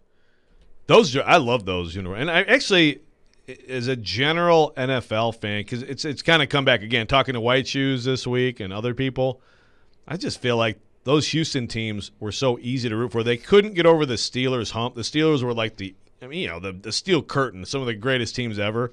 And if not for them, Michelle pumps her fist in the booth. If not for them, like Bum Phillips, those teams probably would have won a Super Bowl. Yeah. They had a really good team, but you just couldn't get past the Steelers. We've gotten a couple of requests on my personal text line from my father and from Jared Stillman to play the Tennessee Oilers song. Have you ever heard this? No. We'll have to find it during the break. It's like Brooks and Dunn, Tennessee Oilers. It's amazing. This is from like the year they played in Memphis? Yeah. It may have been the Vanderbilt year. But, yeah, there's like a Brooks and Dunn Tennessee Oilers song. It's awesome. I got to hear this. Yeah. Wait, you've already found it? Oh, this is it, baby. That sounds like Brooks and Dunn. Just wait till it gets rolling. It's a little bit of a build-up to it. Slow build-up. Here we go. Oh, this is just like the instrumental version. I don't know if this one's got words to it. We'll find the actual words. I'll find the real one. Yeah, we'll find the real one. Like, who would be like, ooh, we really need the instrumental version of that song. It could be the instrumental remix. remix. It could be a karaoke jam out there, man. Wow. We're the Tennessee Oilers. Okay. That's good stuff, nice. man. Is it as good as Onward Down the Field? The Detroit Lions theme song. Oh, yeah. Anything that we can do to match the Lions would be great. I can't wait to hear this now. You've never heard this? You never heard the old Tennessee Oilers song? I'm surprised during your time here that someone has not brought that to your attention. I'm kind of surprised I've not brought that to your attention. I don't think so. This is a new discovery. Are they going to play it Sunday? See, that would be you take the troll to the next level. Next time you play the Texans and you score a touchdown, just roll out that Tennessee Oilers song. Because I think that would make them mad more than anything. Like, they don't like the Titans, but using the phrase Tennessee Oilers really drives them over the top. Yeah, I can imagine. Yeah. Speaking of that, real fast, do you like huge? Johnny Cash fan. Everybody loves Johnny Cash. The song going into the fourth quarter? Oh. I mean, look, I like the song. I like the song. They've been doing it since 1999. It's not a get you pumped up for the fourth quarter song. No. Now, they've redone it. They've had other people now do, celebrity artists. Just, I don't know. Michelle, do we have this? I think this is it. All right, let's see. Look out, football, here we That is not it. Then we'll find it during the break. But look out, But football. what the heck is that, though? I don't know. That sounds great. Look out, football, here we come. Wow. Apparently, there are a lot of football songs that I just don't know about. There are so many. I just searched Oilers theme song. There are so many different versions of "Come on, football, here we come," and that other one too. So does that actually go back to Houston? Yeah, Probably it says so. It's like Houston Love You Oilers. Blue era? Okay, wow. When we come back, it's time for the best and worst thing in sports. The song we just heard may qualify for either one. We'll see if that makes either one of our lists. Take your thoughts as well and your best and worst thing in sports on our text line, driven by WilsonCountyHyundai.com, 615-737-1025. This is Robby and Rexrode here on ESPN 1025 The Game. From the Fox 17 News Code Red Weather Center. I'm Fox 17 News Code Red meteorologist Dan Guthrie. Temperatures this morning in the 50s and 60s will top out in the upper 60s to right around 70 under mostly sunny skies, and we stay here the rest of the week. This weather report brought to you by Hiller Plumbing, Heating, Cooling, and Electrical. Call the Happy Face Truck today. Hi guys, it's Andrew with Hillside Medical Clinic. Are you struggling with erectile dysfunction and sick of pills? Well, I have breaking news. Hillside Medical Clinic uses the most proven form of wave technology available, clinically shown by Cambridge to open up and regrow blood vessels. No pills and no side effects. If you're ready to put a stop to your ED by treating the root cause, call us now, and not only will the assessment and blood flow ultrasound be free, we'll also include something unique that produces powerful results in the bedroom. You're going to love that. And to those that call in the next 2 minutes, you'll qualify for an extra treatment free. This is an unheard of value worth hundreds of dollars. Call 615-576-5000. That's 615-576-5000. Put a stop to your erectile dysfunction and get your love life back. Call Hillside Medical Clinic in the next 2 minutes to qualify for this unprecedented offer. 615-576-5000. With all the new people moving here recently, we thought it'd be a good idea to explain Genesis Diamonds.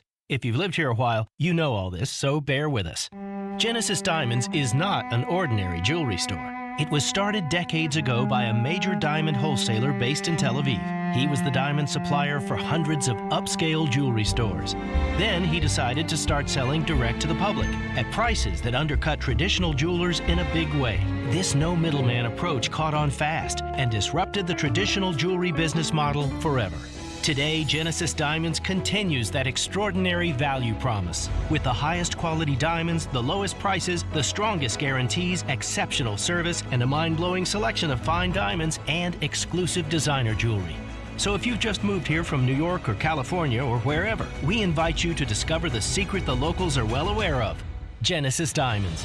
Just another great reason you made the move to this extraordinary place we're proud to call home. Hey, Darren McFarland here, and let me tell you about my friends at Curation CBD. If you're like me and have aches and pains all over your body and you've been searching for a solution, well, I've got it. It's Curation CBD. Curation means healing, and that right there says it all. Curation is locally and organically sourced CBD products right here from Middle Tennessee. From seed to final sell, Curation is passionate about providing quality products for everyday use for athletes and for pets too. Order yours now at CurationCompany.com. Curation CBD, curated for life. Darren McFarland. And a mulligan that we all look for in golf. Lord knows our game could use it. Willie Donick. Outworked and outperformed a lot of other really good players. Chase McCabe. I want some sort of trade protection. Darren, Donick, and Chase have you covered weekdays from 10 to 2. Presented by Curation CBD on Nashville's best sports talk. ESPN 1025 The Game and the Game Nashville app. This is Robby and Rexrode on ESPN 1025 The Game. The best and worst of the sports week, now on Robby and Rexrode. On ESPN 1025 The Game and the Game Nashville app. And it is that time of the week, time for the best and worst thing in sports. We'll take your submissions, as always, on our text line, driven by WilsonCountyHyundai.com, 615-737-1025, 615-737-1025, your best and worst thing in sports. Joe Rexrode, as we do every week, would we like to begin this week with the best thing in sports, or should we switch it up and go worst thing? I'll go best then worst. What is your best thing in sports for the week? My best is, I'm glad I got to go first because, I think I could see someone else picking this. Maybe it's too obvious. Maybe it's, I realize that I'm doing a lot of Titans lately. But my best thing is Derrick Henry. It's pretty great. You got to step back a little bit. Whatever your perspective is on this, Titans fan, covering the Titans, general sports fan, whatever, inside the organization, you got to step back every once in a while and be like, man, this is pretty cool to watch this in real time. Mike Vrabel was asked, like John Glennon tried to get Vrabel yesterday on something about, well, what's it like on the sideline? And Vrabel didn't really indulge it. He didn't really. Like, we're good team. We're going to try to be. You're trying to keep it focused on that. But I hope Vrabel also at times kind of steps back and says, "Damn," because it's pretty cool. And I don't know where it's going to go, but right now where it is pretty special.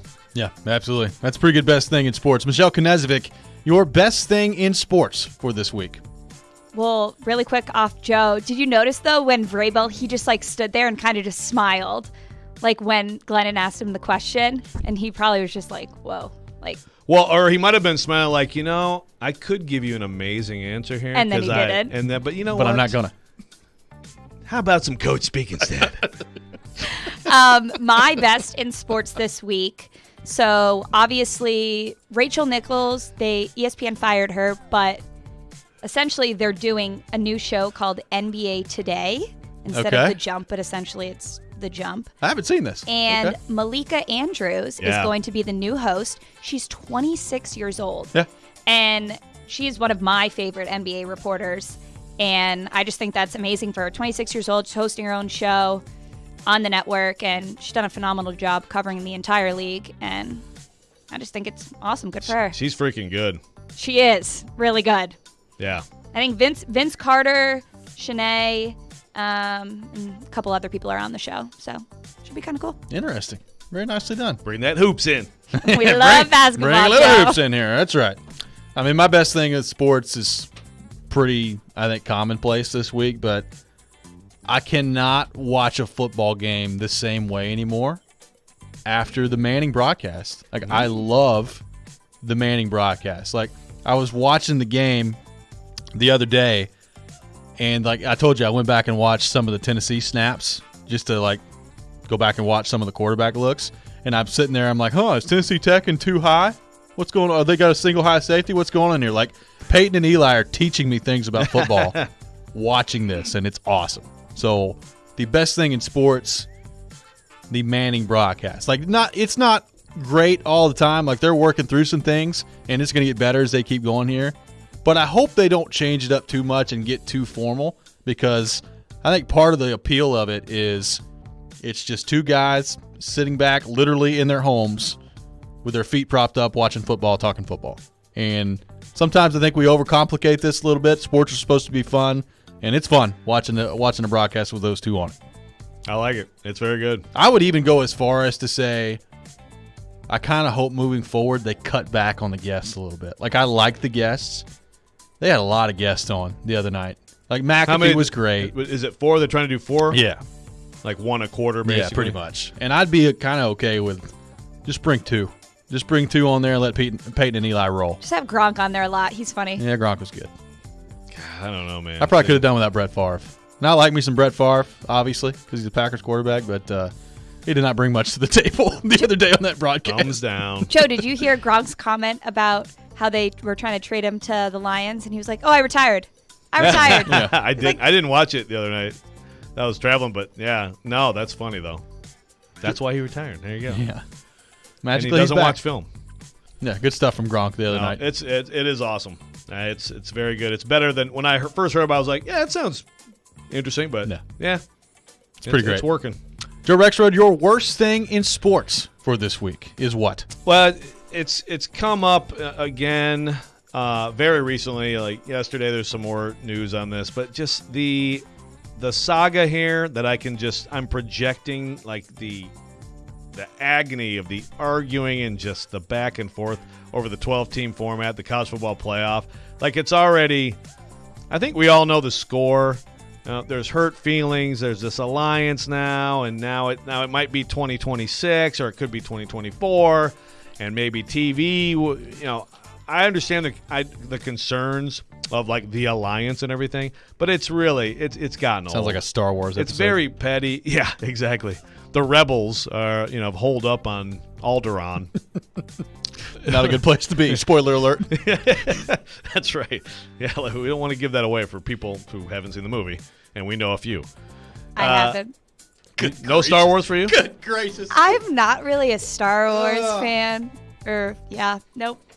Basically, just you and Ryan Porth just need to have a lot of movies to watch. Yeah, just a big movie marathon. But anyway, it's enough. 12 is the right thing. The reason that now they're talking about 8, and the reason 12 worked is because you can make everyone happy. The SEC and Notre Dame are happy enough. Everybody else gets opportunity. The group of 5 gets opportunity. It will work. The only problem with it is the stupid idea of neutral sites instead of home sites. That'll get fixed, I'm sure. Otherwise, that's like a year's worth of rants. But it's just enough already. Like, we get it. You got screwed by Greg Sankey. You're mad. It's fine. But at some point now, let's start moving forward and doing what's best for everyone. Very well done. Michelle Knezvik, your worst thing in sports for this week. Worst thing in sports, all these QBs getting hurt. We've got Wentz, Andy Dalton, Tua, Tyrod Taylor, Ben Roethlisberger. I think that's it. Yeah, Baker got hurt on Sunday, too. Now he's okay, but a lot of injuries on Sunday. You know what it makes me think of? The Blind Side and Sandra Bullock when she's like, this is your QB. It is your job to protect his blind side. Like, what is happening? Yeah, so that's my worst in sports. All the QBs getting injured. Yeah. Not what you want to see if you're the NFL. Definitely not. Yeah, with Tua, it's too bad. It's Tua bad. But he is not going to play on Sunday, by the way. Jacoby Brissett just stepping up again. Yep. Ribs. I found out where Jacoby Brissett plays now. No, me too. I honestly didn't know.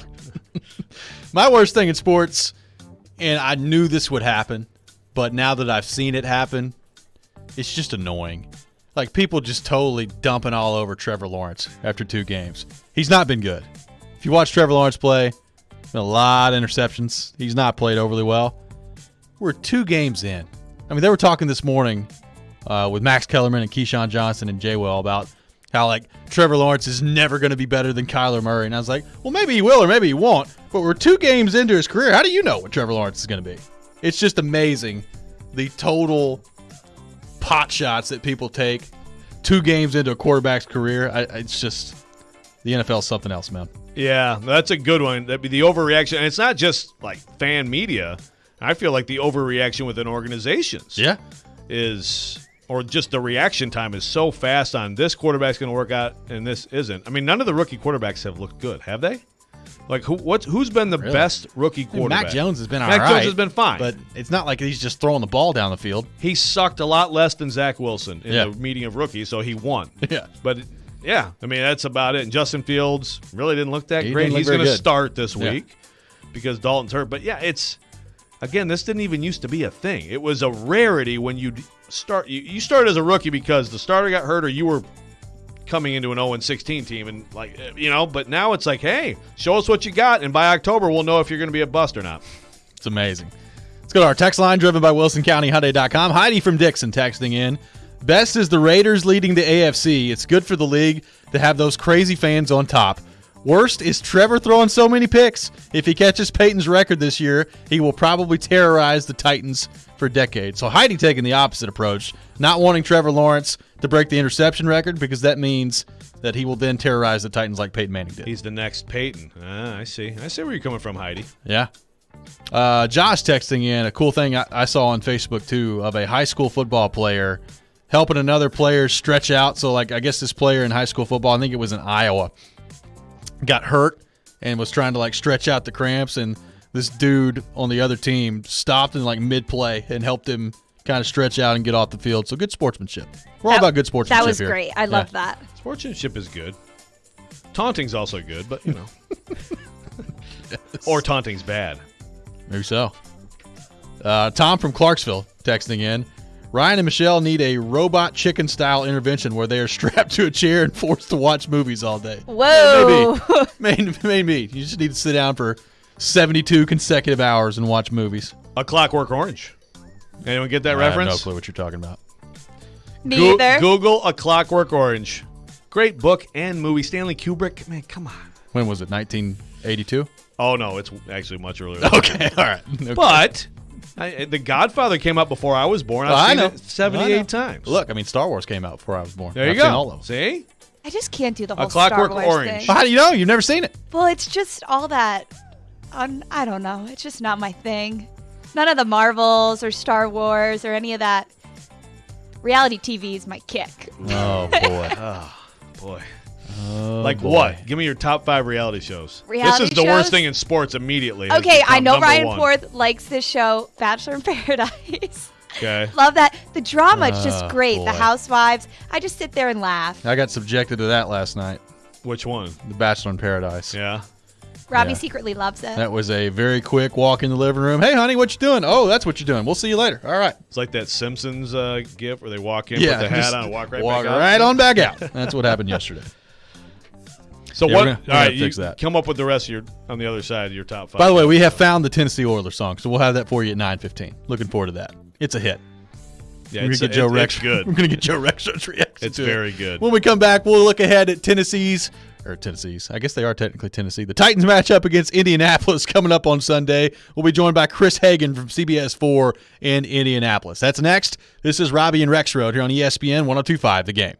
Your speaker at home is so smart that even Alexa knows where to find Nashville's best sports talk. 102.5 The Game is Nashville's best sports talk. Ask Alexa to enable 102.5 The Game. Once enabled, ask Alexa to play 102.5 The Game. Welcome to 102.5 The Game. We are Nashville's best sports talk, ESPN 102.5 The Game. ElectronicExpress.com.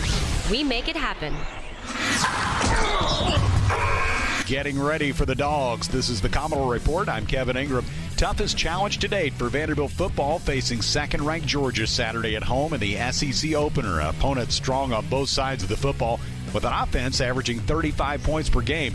Defensive coordinator Jesse Mentor says the speed is impressive. They've always had the physical downhill running game. They have a couple really good backs, really physical offensive line, but I think the element of the shots that Coach Monken has added sort of definitely stretches their offense to be able to use the whole field. Meanwhile, the Bulldogs' defense has been among the best in the nation through the first 3 weeks, racking up 13 sacks and 5 interceptions.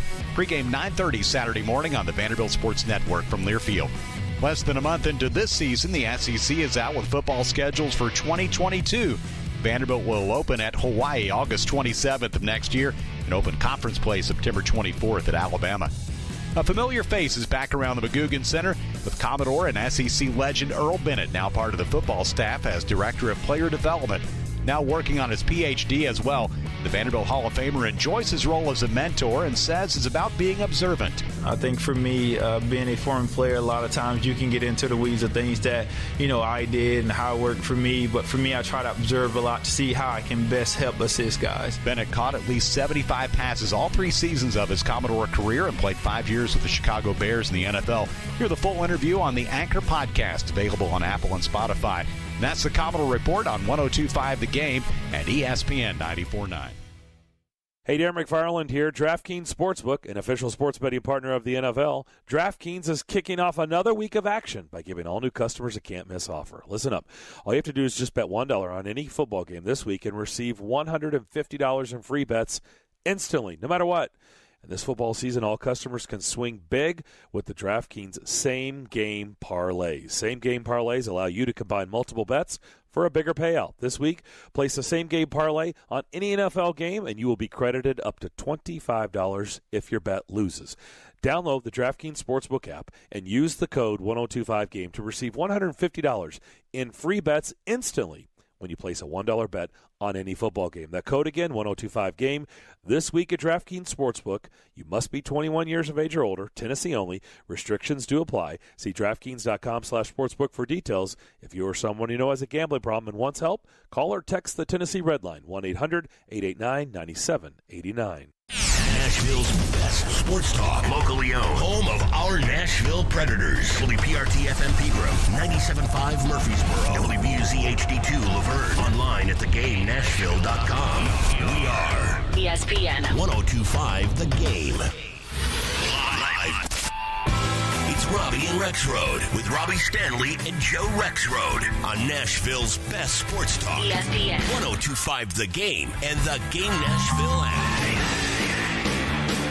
Welcome back in. Final hour of Robby and Rexrode here on ESPN 102.5 The Game. Robby Stanley, Joe Rexrode, Michelle Knezovic here with you on this Thursday morning in Nashville, Tennessee. Brought to you by Volunteer State Bank. Real people, real solutions right here. Remember FDIC and equal housing lender. Looking ahead to the Titans' big matchup on Sunday against the Colts. And to help us do that, we go to our 102.5 The Game phone line, driven by WilsonCountyHyundai.com, and welcome in Chris Hagan from CBS 4 in Indianapolis. Chris, what's going on, man? Thanks for taking time to join us this morning.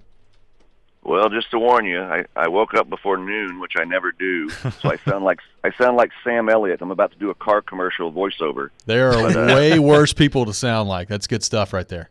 Yeah, but Michelle, my old intern, so I had to come through. So here we are, ready to talk about. You called it a big matchup. I'm not sure how big it's going to be, though. I mean, wait a minute. Carson Wentz just sprained another ankle. That's where I was going to start. His third ankle. Yeah, so Chris, has there been anyone that's volunteered in Indianapolis to donate one of their ankles to Carson Wentz at this point? If he did have 3 legs, he'd have 3 sprained ankles. I don't know what's going on. I saw him yesterday. We talked to him. He didn't have a boot on, and it's so sad he didn't know which leg to limp on. He was kind of walking, like the turtle walk there. He's in good spirits. He says he's going to, quote, throw the kitchen sink at the ankles, which I don't think will help, but he's going to try to be ready. He can play through the pain. It's a matter of, he's not going to be 100% if he does play, and this is a guy that relies on his mobility so much. So, I mean, you're going to get him, or you're going to get a Jacob Eason, or you're going to get a Brett Hundley. The latter two split the first team reps yesterday. Hundley, though, I mean, I think he'd get the start. He has 9 career starts, but hasn't had one since, 2017. So, this team has really been set back ever since Andrew Luck retired. I think it set the franchise back a decade. You did a stopgap with Phillip Rivers, then you think you make the move with Carson Wentz, and a guy who, quite frankly, has struggled when healthy, and that hasn't been all the time. So, he had the foot surgery out of nowhere 6 weeks ago, 6 or 7 weeks ago. He's getting back from that, and now you throw the 2 sprained ankles on there. So you have to wonder when and if he'll ever be 100% this season. What have you thought about his play, Chris, before he got banged up Sunday? What's funny is I thought there'd be some rust to knock off having not played at all in the preseason, and that he would kind of have a stinker or two once he got back on the field. But he really didn't do anything to get the Colts beat in Week 1 or Week 2 against the Seahawks or Rams, 2 really good teams. In fact, against the Rams, the only reason they were in that game was his ability to get out and keep plays alive and scramble for yards, pick up first downs, and he made some great throws. It's just that this offensive line, has not lived up to the billing. This is a unit with 3 first-round picks on it. 3 first-round picks. Now, granted, all 3 of them, Ryan Kelly and Fisher and Quentin Nelson, they've been coming off surgeries or injuries of some sort, so they haven't been 100% either. But they'll all admit they haven't done their job. You haven't had the running game you expected with Jonathan Taylor, who had a breakout rookie season last year. You haven't been protecting the guy you brought in, and you knew was kind of like a Fabergé egg to begin with. So the line's got to pick it up, regardless of who the quarterback is on Sunday. For the Colts to have any chance, that O-line needs to live up to the big paychecks they earn. So, Chris, to that point, I mean, and you brought it up. I mean, we in Nashville, we look at the Colts and we say, the offensive line is a big strength of that team. And you brought up the injuries that they've been dealing with. Is it just as simple as it's going to take some time from an injury standpoint for them to get back up to speed? Or are you seeing things with this offensive line that you think is a real concern with this group as they move forward throughout the rest of the season as well? I think it's I've talked to a lot of the guys individually about, you think about chemistry needed for a quarterback and a wide receiver, but that's what the fans love to see is the skill players. But that offensive line time on the field together is huge too, and getting that chemistry and working back in. They've been mixing and matching guys too. They haven't all really been out there at the same time for an extended period of a game. So I think that will come. I think it's a prideful group of guys, and I think not to mention Braden Smith, he's out. He hasn't been practicing, so you're still down one of your hosses. So it's going to take some time, but the guys that are in there, they got to play through some pain, and they got to get the job done because, I mean, like you said, you're sitting there in Nashville, and you're well aware of what kind of O-line unit they have, and they've got to get out there and show it. Chris, on the other side of the ball, a lot of talk yesterday, obviously a lot of questions about Derrick Henry, a lot of answers about Derrick Henry, a lot of focus on Derrick Henry. And I just thought last year, I guess he ended up with 100 in that game here, but I remember coming away from that game saying, man, the Colts did a great job, and I thought DeForest Buckner was the key. And then, of course, he's not in the game when Henry runs wild when the Titans go down to Indy and win in the rematch. How important is he to this defense, and do you feel like this defense is or can be as good as last season's? Well, that was the goal. You have him, you have Darius Leonard, and the goal they had set was they wanted to force 40 turnovers this year. So they set the bar high, and we found out earlier this year from Buckner that he was playing with a fracture in his hand for most of the season last year, had a cast on, and you saw how good he was. He was the one talking yesterday about how with Henry, like you said, you can keep him in check 2 and 3 yards a pop maybe. You do that, and then in the fourth quarter, there he goes for 55 yards. There he goes for 40 yards. So he's one of those guys that you can feel like you have a good day against. And I know you saw some of this last week in their win out in Seattle.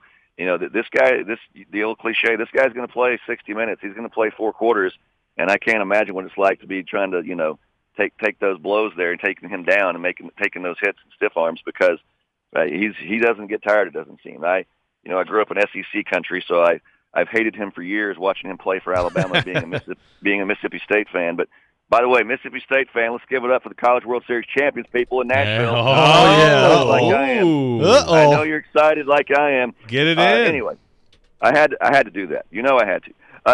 But Henry, he's a freak of nature, and it's like they were saying yesterday. Blackman was saying yesterday. He hits. You got to be ready. You can't practice that, and like they say, everybody's got a plan till you get punched in the face. He's going to be a factor in this game. The Colts have been better at tackling this year than they were a year ago, but you've still seen some moments where you're like, man, you got to make that play. You can't let a 2-yard play turn into a 20-yard play or a 10-yard play. And there's nobody better in the business than Derrick at doing that.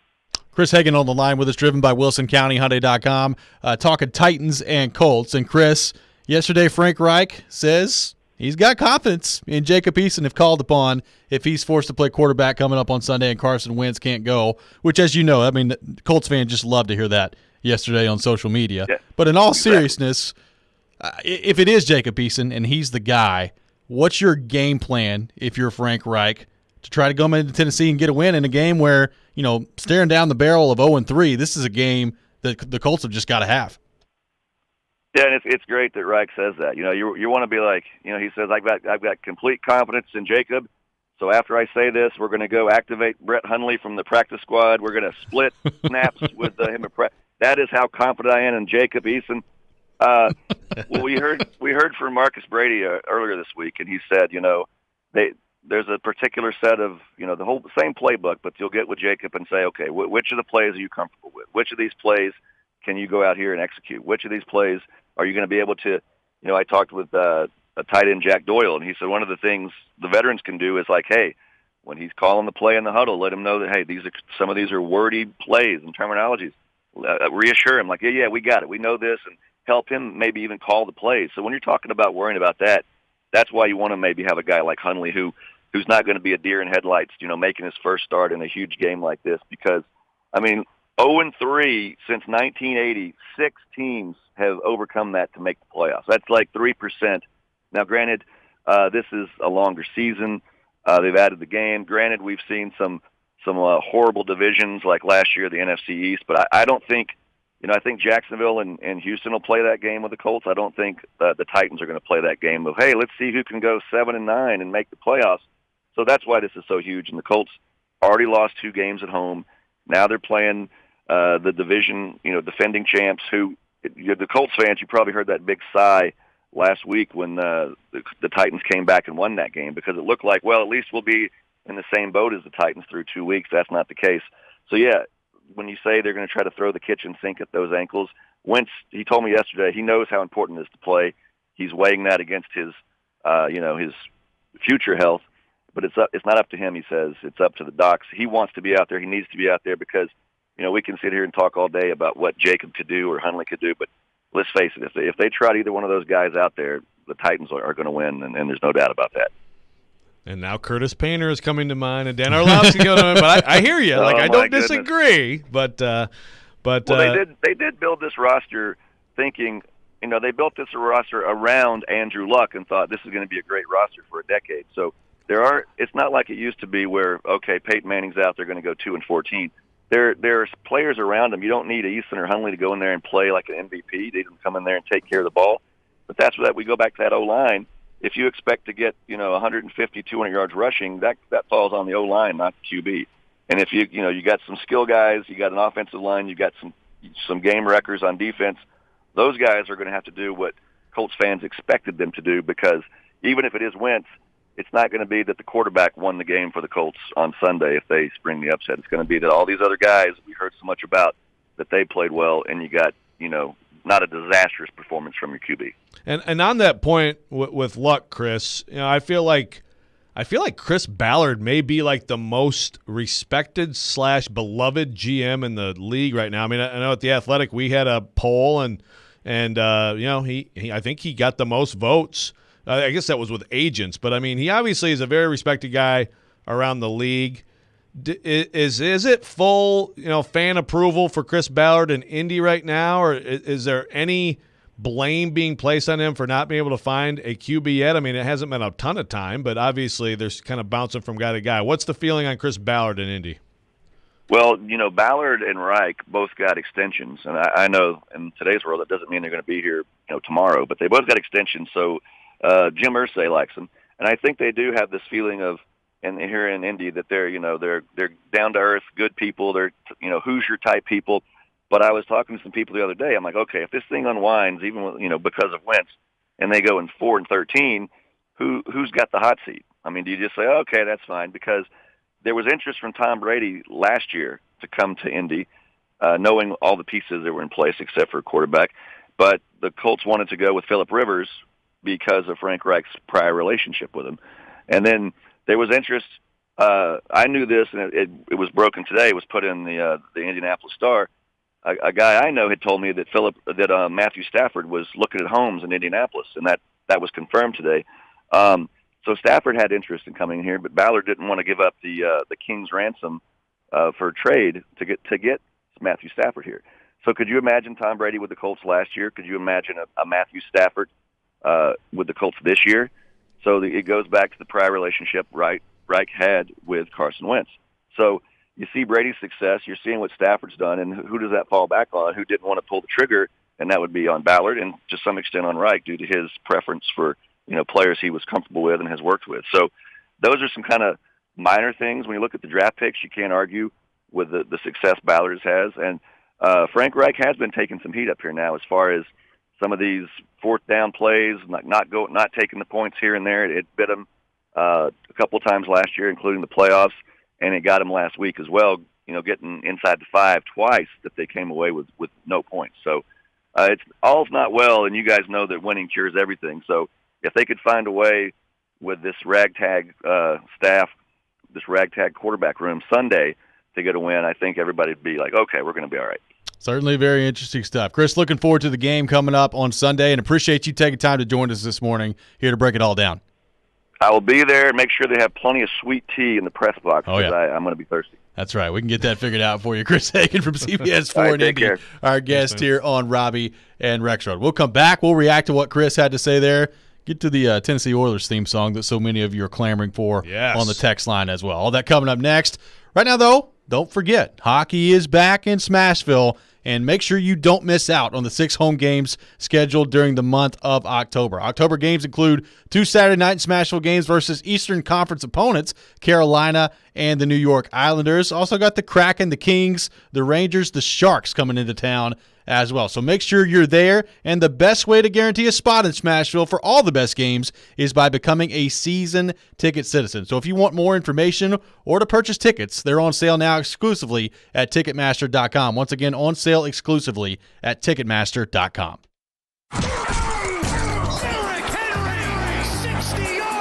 The Tennessee Titans are 1-1 heading into a Week 3 showdown against AFC South rival Indianapolis. 5-minute drive, Taylor in for the touchdown. And we've got you covered all week long. Being 1-1, you've really got a chance to put Indianapolis behind the A-ball. This is Nashville's best sports talk. ESPN 102.5 The Game. Titans on 3, 1, 2, 3, Titans! And the Game Nashville app. It's not just about being in your community. It's about being your community. Come experience the all-new state-of-the-art Volunteer State Bank, second Murfreesboro location at 2019 Memorial Boulevard. Volunteer State Bank offers personalized services like banking for professionals, free Kasasa checking, the convenience of mobile banking, and the money you need when you need it. Visit one of our 13 locations or online at volstatebank.com. Real people, real solutions, right here. Member FDIC, Equal Housing Lender. Parman Tractor and Equipment is your one-stop tractor and equipment solution and Middle Tennessee's Link Belt and Takeuchi dealer. No matter how you're getting there, start with Parman Tractor and Equipment. Rent or purchase a track loader, mini excavator, large excavators for your job site, or something in between. Their service and parts team will get your work site up and running in no time. Parman Tractor and Equipment will come to you for service if needed. Visit ParmanTractor.com for more info. Your Middle Tennessee Link Belt and Takeuchi dealer, providing totally outrageous customer service. Hey, it's Jared from my friends at Edmunds. Buying a car can be overwhelming, especially now that the demand is back and in full swing. Lucky for you, Edmunds has been taking the stress out of car shopping for over 50 years. Edmunds editors drive over 500,000 miles every year, testing thousands of hours on hundreds of new vehicles. They review almost every car on the market and rank the best ones in each category. So you can narrow that search and compare options side by side to find the best vehicle for you. And when you're ready, Edmunds makes it easy to find options in your area with accurate price estimates. Edmunds has top-rated awards, which are selected by their editors based on all that extensive testing, so they know, hey, if this is what you're looking for, this is going to be a good fit for you. It considers performance, comfort, technology, fuel economy, and value. And you can rank it however you'd like. Edmunds is here to guide you to your perfect vehicle. Visit Edmunds.com to see their best car rankings and search for vehicles near you. That's EDMUNDS.com. For cars, there's Edmunds.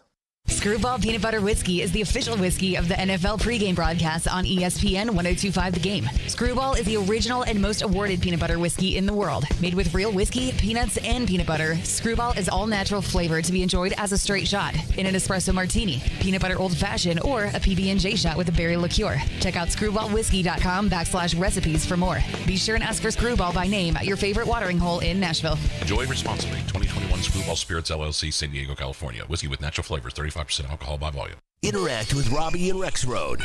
Call or text the show at 615-737-1025. Driven by WilsonCountyHyundai.com. Yeah, the Tennessee Oilers. Here we come. With the Tennessee Oilers. We're going to beat you like a drum. I almost don't want to say anything. I feel like this segment should just be letting this thing roll, baby. Yeah. Well, Ronnie Dunn bring us back. It's even better Tennessee with Oilers. Chase McKay playing air drums, too, to Yes. it. Makes it even better. Yeah, he's With the rocking Tennessee out. Oilers. Chase's air drums, I'm guitar. Yeah, there you go. I mean, how could you not get fired up hearing that song?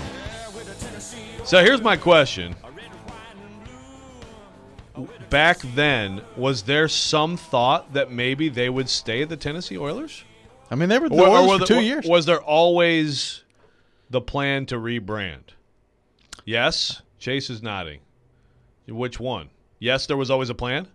Okay, there was always a plan. So they were like, hey, it's not going to last long, but this is going to be something you put in a time capsule. But aren't you just so glad that they did? Because now we have that song to Yes. enjoy for the rest of time. And that's nice wordplay. Going to beat you like a drum. That's some good oil wordplay. I like it. Brooks and Dunn. Yeah, it's almost like they write songs for a living. It's my favorite Brooks and Dunn song. I can tell you that right now. Wow. That is flat out. It shoots to number one on the long list of Brooks and Dunn songs I love. Supposedly, there are uniforms, helmets, everything of another team name, and Bud got convinced that he liked Titans and he changed his mind. Yeah, wasn't it going to be like the Tennessee Tornadoes or something like that? Yeah. There was. Yeah. It was Tornadoes? I think that was on the list. It was something to that effect. Yeah. It was a complete opposite of Titans and what they became. But, I think the color scheme was similar because he wanted to keep, blue as a part of it. But then he fell in love with the name Titans and changed his mind. But they had already started moving on making it something else. So it was alliteration. It was a Tennessee T something. Got to find out what this was. Yeah, I got to go. Tornadoes came to mind. I'm not 100% sure that's what it was. Because Titans, obviously, one of the things with the Titans was the history of the NFL with that name too, right? Yeah. As my understanding is. Yeah, someone tried to explain to me one time, like, well, yes, because Nashville, they're the Titans of music and Titans of the music industry. And I was like, yeah, no, that's kind of a stretch. That is a Stretch Armstrong level stretch right there. Yeah, that's a stretch, yeah. But the Titans, that's what the Jets were originally. Am I right about that? So, I'm seeing this on a website called sportsteamhistory.com. Titans was chosen over nicknames such as Tornadoes, there you go, Copperheads, South Stars, and Wranglers. Copperheads. The Tennessee Copperheads. I kind of like the Wranglers. The Wranglers. Well, that's then Brett Favre could be traded here, and then you could have some really nice jeans commercials. Be good. Yes. Well, that's the Arizona Wranglers was a USFL team. The Tennessee Copperheads. I don't know if you want to copy a USFL team. I'm kind of glad they went Titans. Titans, yeah. Alliteration. Elation is good. There you go. Get fired up for some Copperheads football. But, again, anytime there's a new team name, it always sounds stupid, though. You know what I mean? That's true. Like the Cleveland Guardians. Right. Like, okay. Like, again, 100 years from now, I'll be like, those Guardians fans, the Guardians tradition is just, that's just Cleveland. Just Cleveland as it gets. Gator Tim saying, I'm pretty sure it was the Tennessee Tuxedos. That would be something. That'd be, that's a joke, right? But that'd be amazing. I think so. Asterisks in there. Can you imagine the uniform possibilities? Oh, the tuxedos? Right. All of a sudden you come with got the blue, like the light powder blue look. Yeah. On like homecoming. That'd be pretty good. Not that there's homecoming in the NFL, but you know what I mean. Yes. Like, this week we got the vest look. We got the cummerbund look usually, but going with the alt uniform with the vest. Rexrode, did you wear a blue powdered suit to prom? I did not. I've never worn a powder blue tuxedo, but I've always kind of wanted to. You've always wanted to, Yeah. I would wear one. Let's see what in the press box Sunday. Just a boring black tuxedo. Ben texting in on our text line driven by WilsonCountyHyundai.com. Yes, the Tennessee Tornadoes because they touched down. My mom was a semifinalist on the artwork for the logo. They took fan applications. She had stuff all over the living room floor for weeks while working on it. So it was pretty close to becoming the Tennessee Tornadoes. Tell them if they have pictures. Touchdown. Yeah, it's like, oh boy. Problem is, like, sometimes they actually do touchdown, and then like it's awful. Like, I'm pretty sure. But then again, like, you get the Miami Hurricanes, so yeah, natural disaster's fine as a mascot. Earthquakes. Are there any earthquakes? Well, that's more of like a CFL arena football team name, but yeah. The LA Quakes. Yeah. Who knew? Tennessee Tornadoes. Tennessee Tornadoes. I did not know that. That's very. I used to play against a travel baseball team called the Tennessee Tornadoes. Okay. Huh. Maybe that's where they got the name. I think Titans is fine. I'm sure at the time, I don't know, what was the approval at the time when the Titans, whenever a name is new for any team, like, there's going to be a pretty big group of people upset about it. That's dumb. Right? Like, how many times does it ever happen where it's like, that's it, perfect. The Washington it's gotta be football team. Yeah, it's real good. Yeah, they are still coming with aren't they still? They are still in the process of a nickname? How long does that take? I don't know. Andrew texting in, those names sound like teams I created in Madden when I was 12. Yeah. Right, but you could say the same thing about Titans or just go around the league. There's some obvious stuff like, stalking cats, like lions and panthers. Okay, that's all fine. That's typical. But, there's some weird, honestly, like Oilers is kind of a weird name. But I love it, because it's part of the history, so that it's identified with something. But when it first came out, Oilers, the hockey team. Yeah, there's multiple leagues that have Oilers. I mean, like the Browns. Yeah, it's not good. Named after like the family's last name, the Browns. Yeah, it's kind of weird. The Stanleys. Oh, man, got to go out get my Stanleys. Get my Stanleys jersey. Good stuff. Yeah, you'd be cool with that. Are you struggling to find and retain good employees? Well, we can help. Cromwell Media invites you to attend one of our 2 free recruitment and retention seminars hosted by Chris Stonick on October 5th or 6th. For the past 33 years, Stonick has helped hundreds of companies find newer, more cost-efficient ways to recruit qualified employees, learn new recruitment strategies, enjoy a continental breakfast, and be eligible to win door prizes. Go to thegamenashville.com/register for more info and to sign up. When we come back, we'll be joined by Nashville Predators defenseman Mark Borowiecki. Preds training camp underway. We'll have that conversation with Borowiecki coming up next. This is Robby and Rexrode here on ESPN 102.5 The Game. Titans, Colts. Division rivals renew acquaintances in Week 3 at Nissan Stadium. Tune in Sunday at 9:30 for NFL pregame with Jared Stillman, Chris Sanders, and Mark Howard, live from Rock Bottom Brewery and Restaurant on Broadway. We are Nashville's best sports talk. ESPN 102.5 The Game and the Game Nashville app. Cast iron. Lift that cast iron. You're doing good. Hey, hon. Sweetie. Yeah, hon. I need to make dinner. I need that pan. You can't always do home workouts how you'd want, but now you can sip what you want. Heineken 0.0. It tastes great, only has 69 calories, and absolutely zero alcohol. Well, here, lift these. 2 Heineken 0.0s. Oh, right. Dumbbells I can drink. Sip. 0.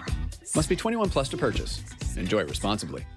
Hey, it's Jared from my official sportsbook app, the FanDuel Sportsbook app. The NFL is back, and FanDuel Sportsbook wants you to get the most out of every play. That's why they're giving everyone a $10 risk-free bet every week. All you have to do is bet a same-game parlay with 3 legs or more, and if your bet doesn't win, FanDuel will pay you back up to $10. For example, you'll love the same-game parlay for the Titans and the Colts this weekend. Derrick Henry runs all over Indianapolis. Love the FanDuel Sportsbook app. There's no feeling like nailing a same-game parlay, so lock in your bet today on the FanDuel Sportsbook app and get up to $10 back if your bet doesn't win.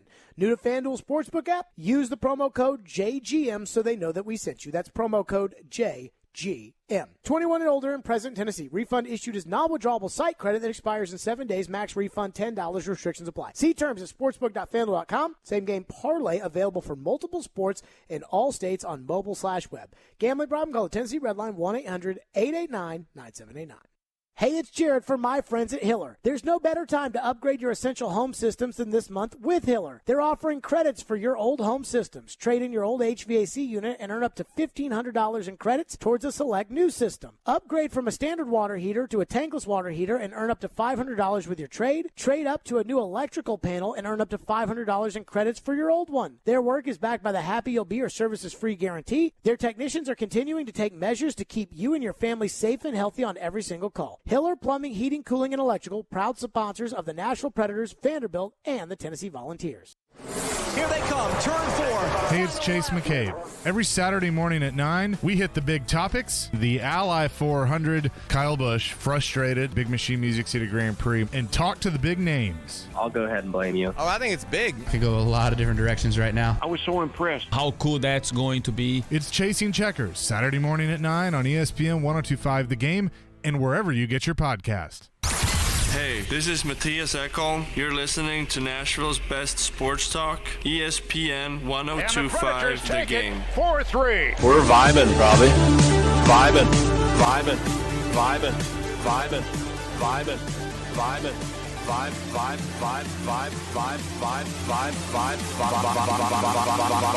We're vibing, Robby. The Vibe has returned. Preds training camp back underway here in Nashville, Tennessee. And we're very pleased now to be back talking about a little hockey. And to help us do that, we go to our 102.5 The Game phone line, driven by WilsonCountyHyundai.com, and welcome in Nashville Predators defenseman Mark Borowiecki. Mark, what's going on, brother? How we doing? Hey, man. Thank you for having me on. Doing good. Just survived another skate test and sitting out in the sun talking to you now, so it's good. Well, we appreciate you taking time to join us, Mark. So what are the first couple of days of camp like? Obviously, this is something you've been through time and again, but how do you kind of describe the feeling, the fitness testing, everything that goes into seeing a bunch of your teammates again, everything that goes into the first couple of days of training camp in the NHL?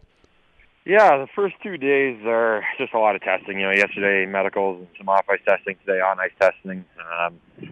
So it doesn't matter how long you've been in the league. There's always a bit of nerves for that. And I don't think it's so much, the tests themselves. It's just, we're all kind of naturally competitive guys, and you have that kind of anticipation and expectation to do well, and kind of creates a little bit of nerves. But, it's been good here. We've had a good group here for the past couple of weeks, actually. So we've been skating together, kind of informal skates in the summer, and I always think that's a really positive thing going into this season. The earlier you get your group together, the more familiar and comfortable you are with each other, and I think it's been a good start for us.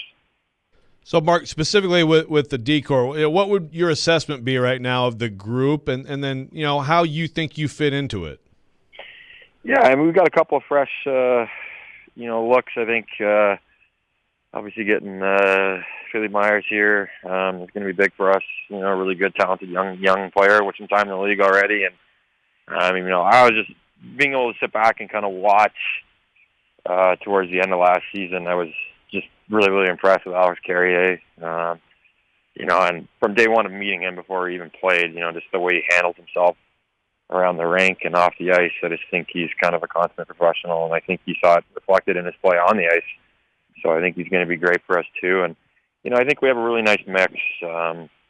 I'm personally looking forward to this year. I mean, I feel like I've kind of got something to prove, a bit of a chip on my shoulder here. Obviously, last year kind of sucked for me personally, dealing with some off-ice stuff and some injuries.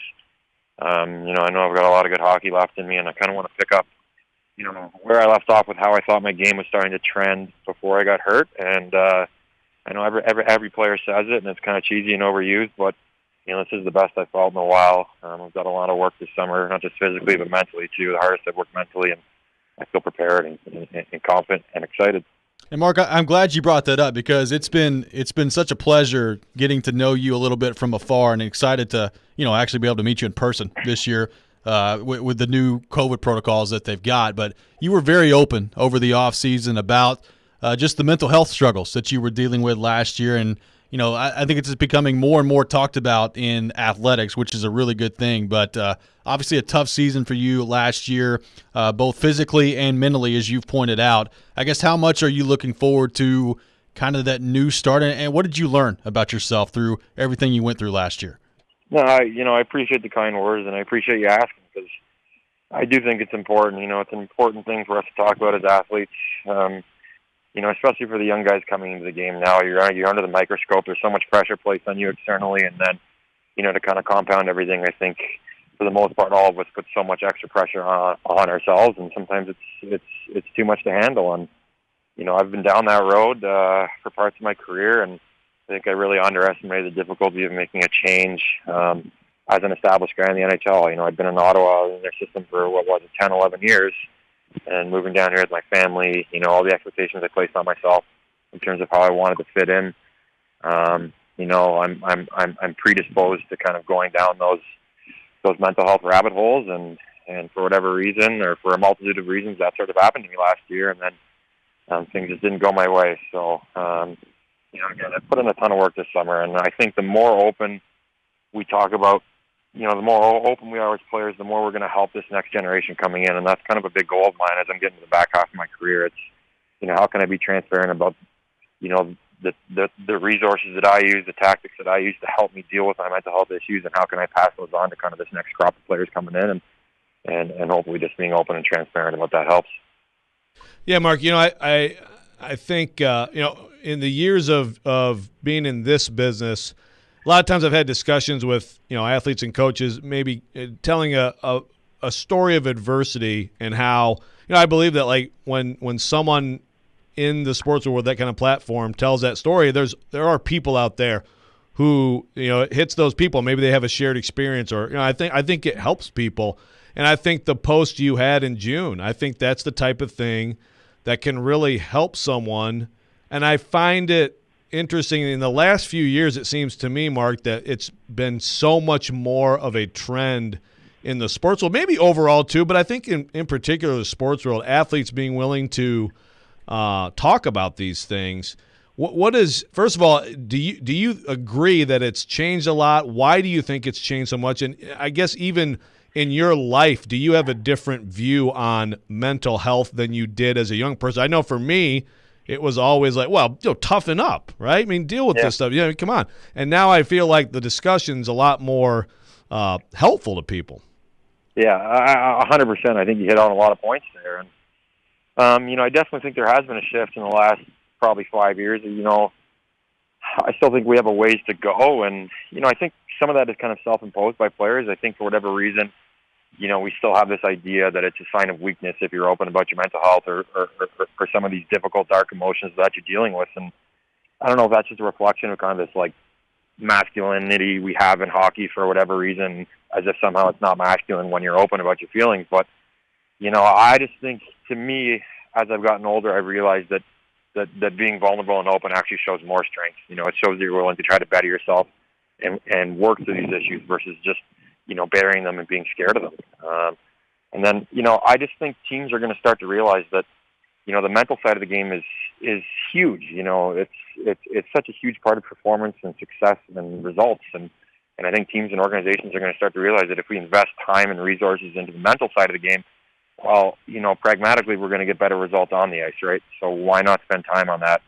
I think there's more to it than that. I think there's the human side of it. But if anything like that kind of moves the needle in the right direction, I'm all for it. So I think there's just so many reasons to want to invest in this and focus on it. Press defenseman Mark Borowiecki on the line with us, driven by WilsonCountyHyundai.com. So, Mark, obviously the team towards the end of last season kind of found the identity that John Hines had been searching for. Based off what you've seen in the informal skate and just the conversations that you've had so far in camp, where do you think that is? Is that going to be easy, in your opinion, to kind of pick up and build on from the end of last year? How do you guys kind of foresee what your identity is going to be with this group? Yeah, I had an opportunity to play against a lot of Hines' teams when I was in the American League, and he was as well. He was coaching a team in the same division as mine, and we down in the American League, we played each other 10 times a year, and they were always hardworking. They were always in your face. Their intensity was high, their pace was high, and they were always defensively sound. And I think we kind of lost our way for the first part of that season last year, but you really kind of saw us refocus and get to that identity that he was trying to, help us kind of achieve and get to.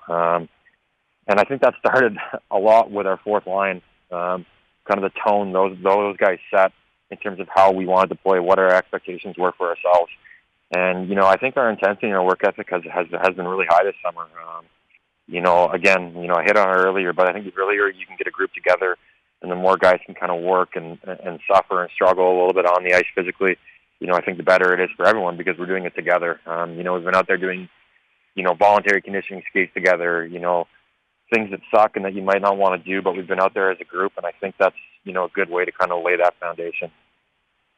Mark, a lot of excitement about Philip Tomasino, so I got to ask you, how's he look? And when you have a young, skilled guy like that who's trying to, break into the league, as a veteran, how do you approach that even with encounters on the ice? How do you view your role in that? Yeah, I've been really impressed. He just has a really good set of hands, really high hockey IQ. I think in just kind of those informal scrimmages, you can see how he sees the game and he processes the game and gets the puck to places. And then I think a big thing for me is seeing him in the gym. He stayed here after development camp. He elected not to go home. He stayed here and trained with us. And, I think very highly of young kids who are kind of willing to make that sacrifice and do that. You could go back home and be comfortable with your own trainer and people you're familiar with, but, he stayed here and rolled with some of the NHL guys, and he was right there with me in the gym every day slugging it out. And, I think that's a huge step in the right direction. And, I think as an older guy now, as the oldest guy in this organization, which is kind of scary to say, I think, I don't feel that old, but I think I can kind of try to help instill some of those work habits and make sure that those, are kept carrying forward because, this is the kind of league where someone's kind of always knocking on the door, trying to take your spot in your ice time. And, as a young guy, if you have a little bit of success early, you think you can kind of let your foot off the gas a bit, but next thing you know, instead of moving forward, you're kind of losing ground. So even though he might have some success early, it's important to kind of keep those work habits up. And I think that's where, as a group, our older guys can really step in and help. Mark, last thing for you here. Obviously, this is the first time, I think since 2004, that the Predators have a training camp and Pekka Rinne is not a part of it. And I know that you only spent 1 year with him as a teammate, but is it weird to not see Pekka around the building? What's kind of that been like, and what was your experience like playing with Pekka for 1 year? Yeah, I mean, I'd heard a lot of stories about what he was like as, not just a player, but as a teammate and as a person. And, it's pretty easy to say that those were all true. Everyone talked about what a great guy he was, what a great human he was. Before they talked about what a great player he was. I mean, we all knew how awesome he was on the ice, what he did for this team and this organization and what he did for goalies in this league. But to see the way he handles stuff off the ice, he was always so kind and courteous and considerate to everyone, all staff members, everyone who worked for the organization. He never had a bad word to say about anyone. And I think it's just, that's the kind of guy who you can look at and say, hey, that's who I want to model my career after and my kind of legacy off the ice after.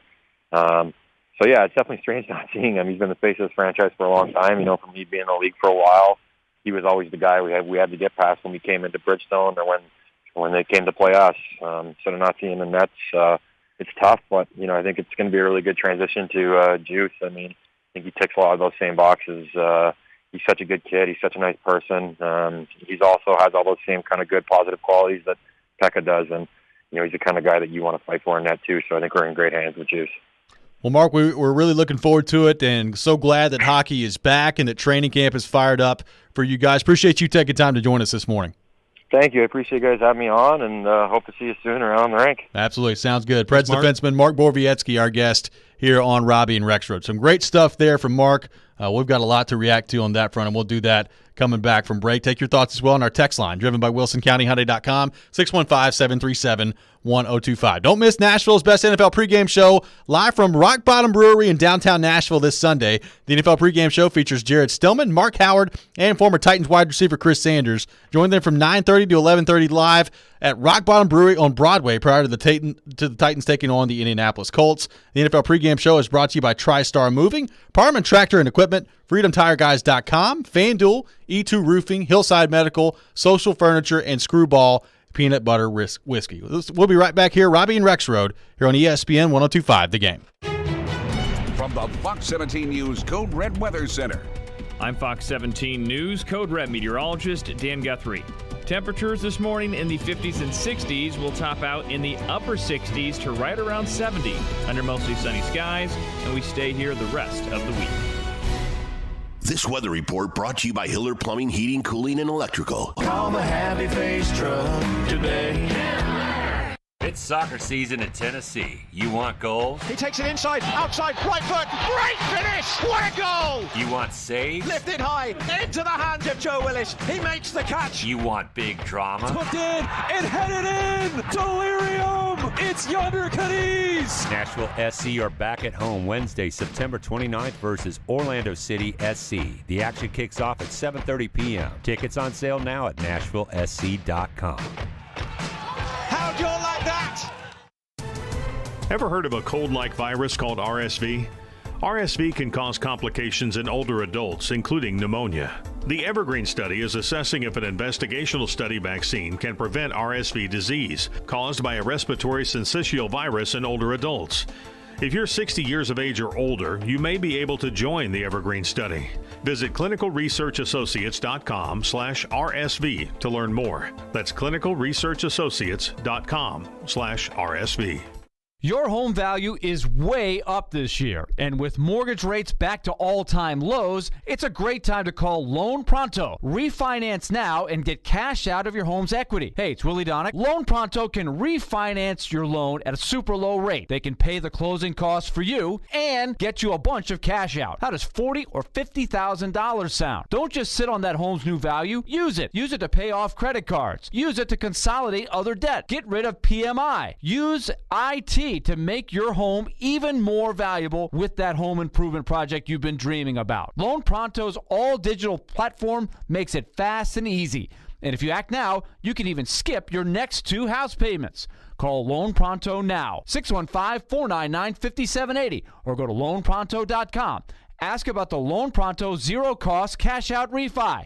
LoanPronto.com, 615-499-5780. Equal housing lender. NMLS 1661781. Subject to lender approval. Zero cost option not available on all loans. MTSU football returns to Floyd Stadium October 2nd for the annual Blackout game against the Thundering Herd of Marshall. Kickoff at 6 p.m. The official Blackout ticket t-shirt package on sale now for just $15. Floyd Stadium provides guaranteed fun for fans of all ages with the Blue Raider Beer Garden featuring Steel Barrel Brewery, the Family Fun Zone offering inflatables, carnival games, and an ice cream station. Get tickets at goblueraiders.com/tickets and enter promo code Blackout2021. Go Blue Raiders.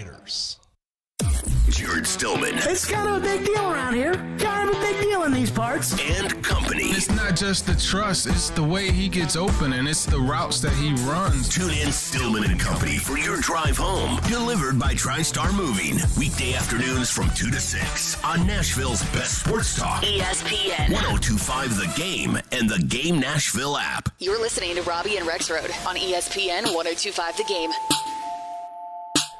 Tune into the NFL Game of the Week on ESPN 94.9, brought to you by Red Spirits and Wine in Bellevue. The NFL game this week is Philadelphia taking on Dallas on Monday night. Kickoff set for 7:15, and lots of sports to get to this weekend. Make sure you tune into Nashville Sounds Baseball as well, presented by 312 Pizza Company and Farm Bureau Health Plans tonight on ESPN 94.9 as the Sounds continue their final home series of 2021, hosting Columbus, the AAA affiliate of the Cleveland Indians. It's Fan Appreciation Week at First Horizon, and you can enjoy $5 or $6 beers all week long.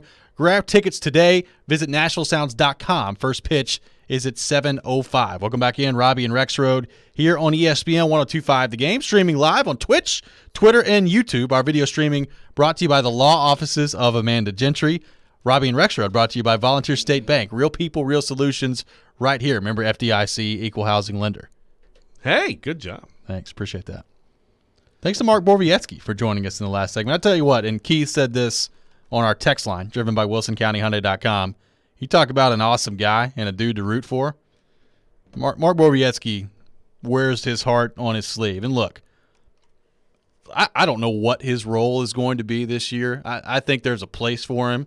He's probably not going to be a guy that plays every night for this team.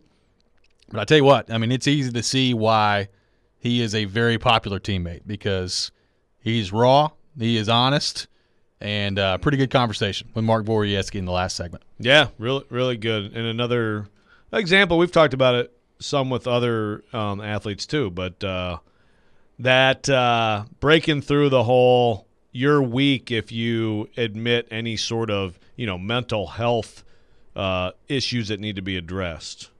Again, in sports, I think he's right. In the sports world, like maybe in the hockey world in particular, maybe more in the football world too, the whole tough guy thing. But I think even in for me, it's probably a little different than for you guys because I'm so much older. It's changed a lot from it's changed a lot my from young mine. days. Yeah. Yeah. Oh, yeah. I mean, I feel like even, like he said, 7 years, something like that. That's a good thing. And good for him for contributing positively to it. We got some tickets to give away for Nashville SC. Be caller number 3 at 615-737-1025, 615-737-1025. Caller number 3 will win some tickets to see Nashville SC take on Orlando coming up on Wednesday, September 29th. So caller number 3, 615-737-1025. Nashville SC, a big win last night as well. Hani Mukhtar, 2 goals. Walker Zimmerman, a goal, and Joe Rexrode, the number 1 play on the SportsCenter Top 10 from last night. As you know, that's a big deal to me. I still enjoy the SportsCenter Top 10. Well, I retweeted Luke Hawkinson's angle on that, which was cool, but the angle that the SportsCenter used, he could have reverse double pump dunked with that vertical on that play. Yeah. Man, did he get up there. That was pretty awesome. Big win for Nashville SC, 5-1 last night against Miami. Randall Leal scoring as well. So that means the listener, Steven from Murfreesboro, got his pick right yesterday in NSC Pick to Click, brought to you by Camarena Tequila with Hani Mukhtar, Michelle with Randall Leal, Robbie Stanley with Walker Zimmerman, and CJ Sapong let you down a little bit yesterday. Yeah, 5-1 win, CJ. You You can't make it 6-1. I mean, come on. If you would have told me that they were going to score 5, I would have thought there's a pretty good chance Sapong, he'll be one of them. Yeah. But Mukhtar is the lock. Well, there are NSC fans that think that he absolutely could be and should be in the conversation for MLS MVP. And look, it seems like every single game that goes by, he is dominant out there. Once again last night, and he only played like 65 minutes last night because somebody tried to take him out of the game for Miami, and he got hurt. But that doesn't sound too bad. No, yes, it does not. It's going to be no long-term damage. I forget the exact phrase that Gary Smith used, but I enjoyed it. Yeah, it was good phrasing. I forgot what it was too. We talked about it at 6 a.m. It's been a long time. We did. It was, quote, I don't see any lasting damage for Hani Mukhtar. There you go. That's good. So, Rexrode, what do you keep an eye on today at Titans practice in terms of the injury report? Obviously, Bud Dupree not practicing yesterday. Taylor Lewan did practice yesterday. Derrick Henry not practicing yesterday, but that was, as listed on the injury report, not injury-related due to rest. Yeah. I mean, I'd say give him another day off today. Yeah, maybe so. Yeah, and Taylor Lewan practicing. Yeah. It's a good thing. It is, despite what people may tell you. Titans fans, it's a good thing. My gosh. I think today, Ben Jones, Roger Saffold, both of those guys didn't practice. Ben Jones with a knee. I feel like he's in pretty regular pain after plays. Bending over, then he sucks it up, gets back out there, but that's not great. Roger Saffold's shoulder had to leave the game. What's up with those guys today? Bud Dupree, I mean, I feel like that's more of that's how they're going to manage his situation. But Jayon Brown and Anthony Ferkser are also important guys for this team and for this game. Obviously, the big news today on the injury report front is from Indy for this game because can Carson Wentz, which, again, this is a new one for me on the injury report, ankles. Can Carson Wentz get out there and do anything today? They've also got, Braden Smith is another key guy hurt. Xavier Rhodes with a calf, key guy for them. I mean, if they don't have Xavier Rhodes, I don't like the matchup for them anyway on the outside. I like it less if Xavier Rhodes isn't out there. So both these teams have a lot of injury stories to follow here that a lot of times Thursday kind of helps clear things up.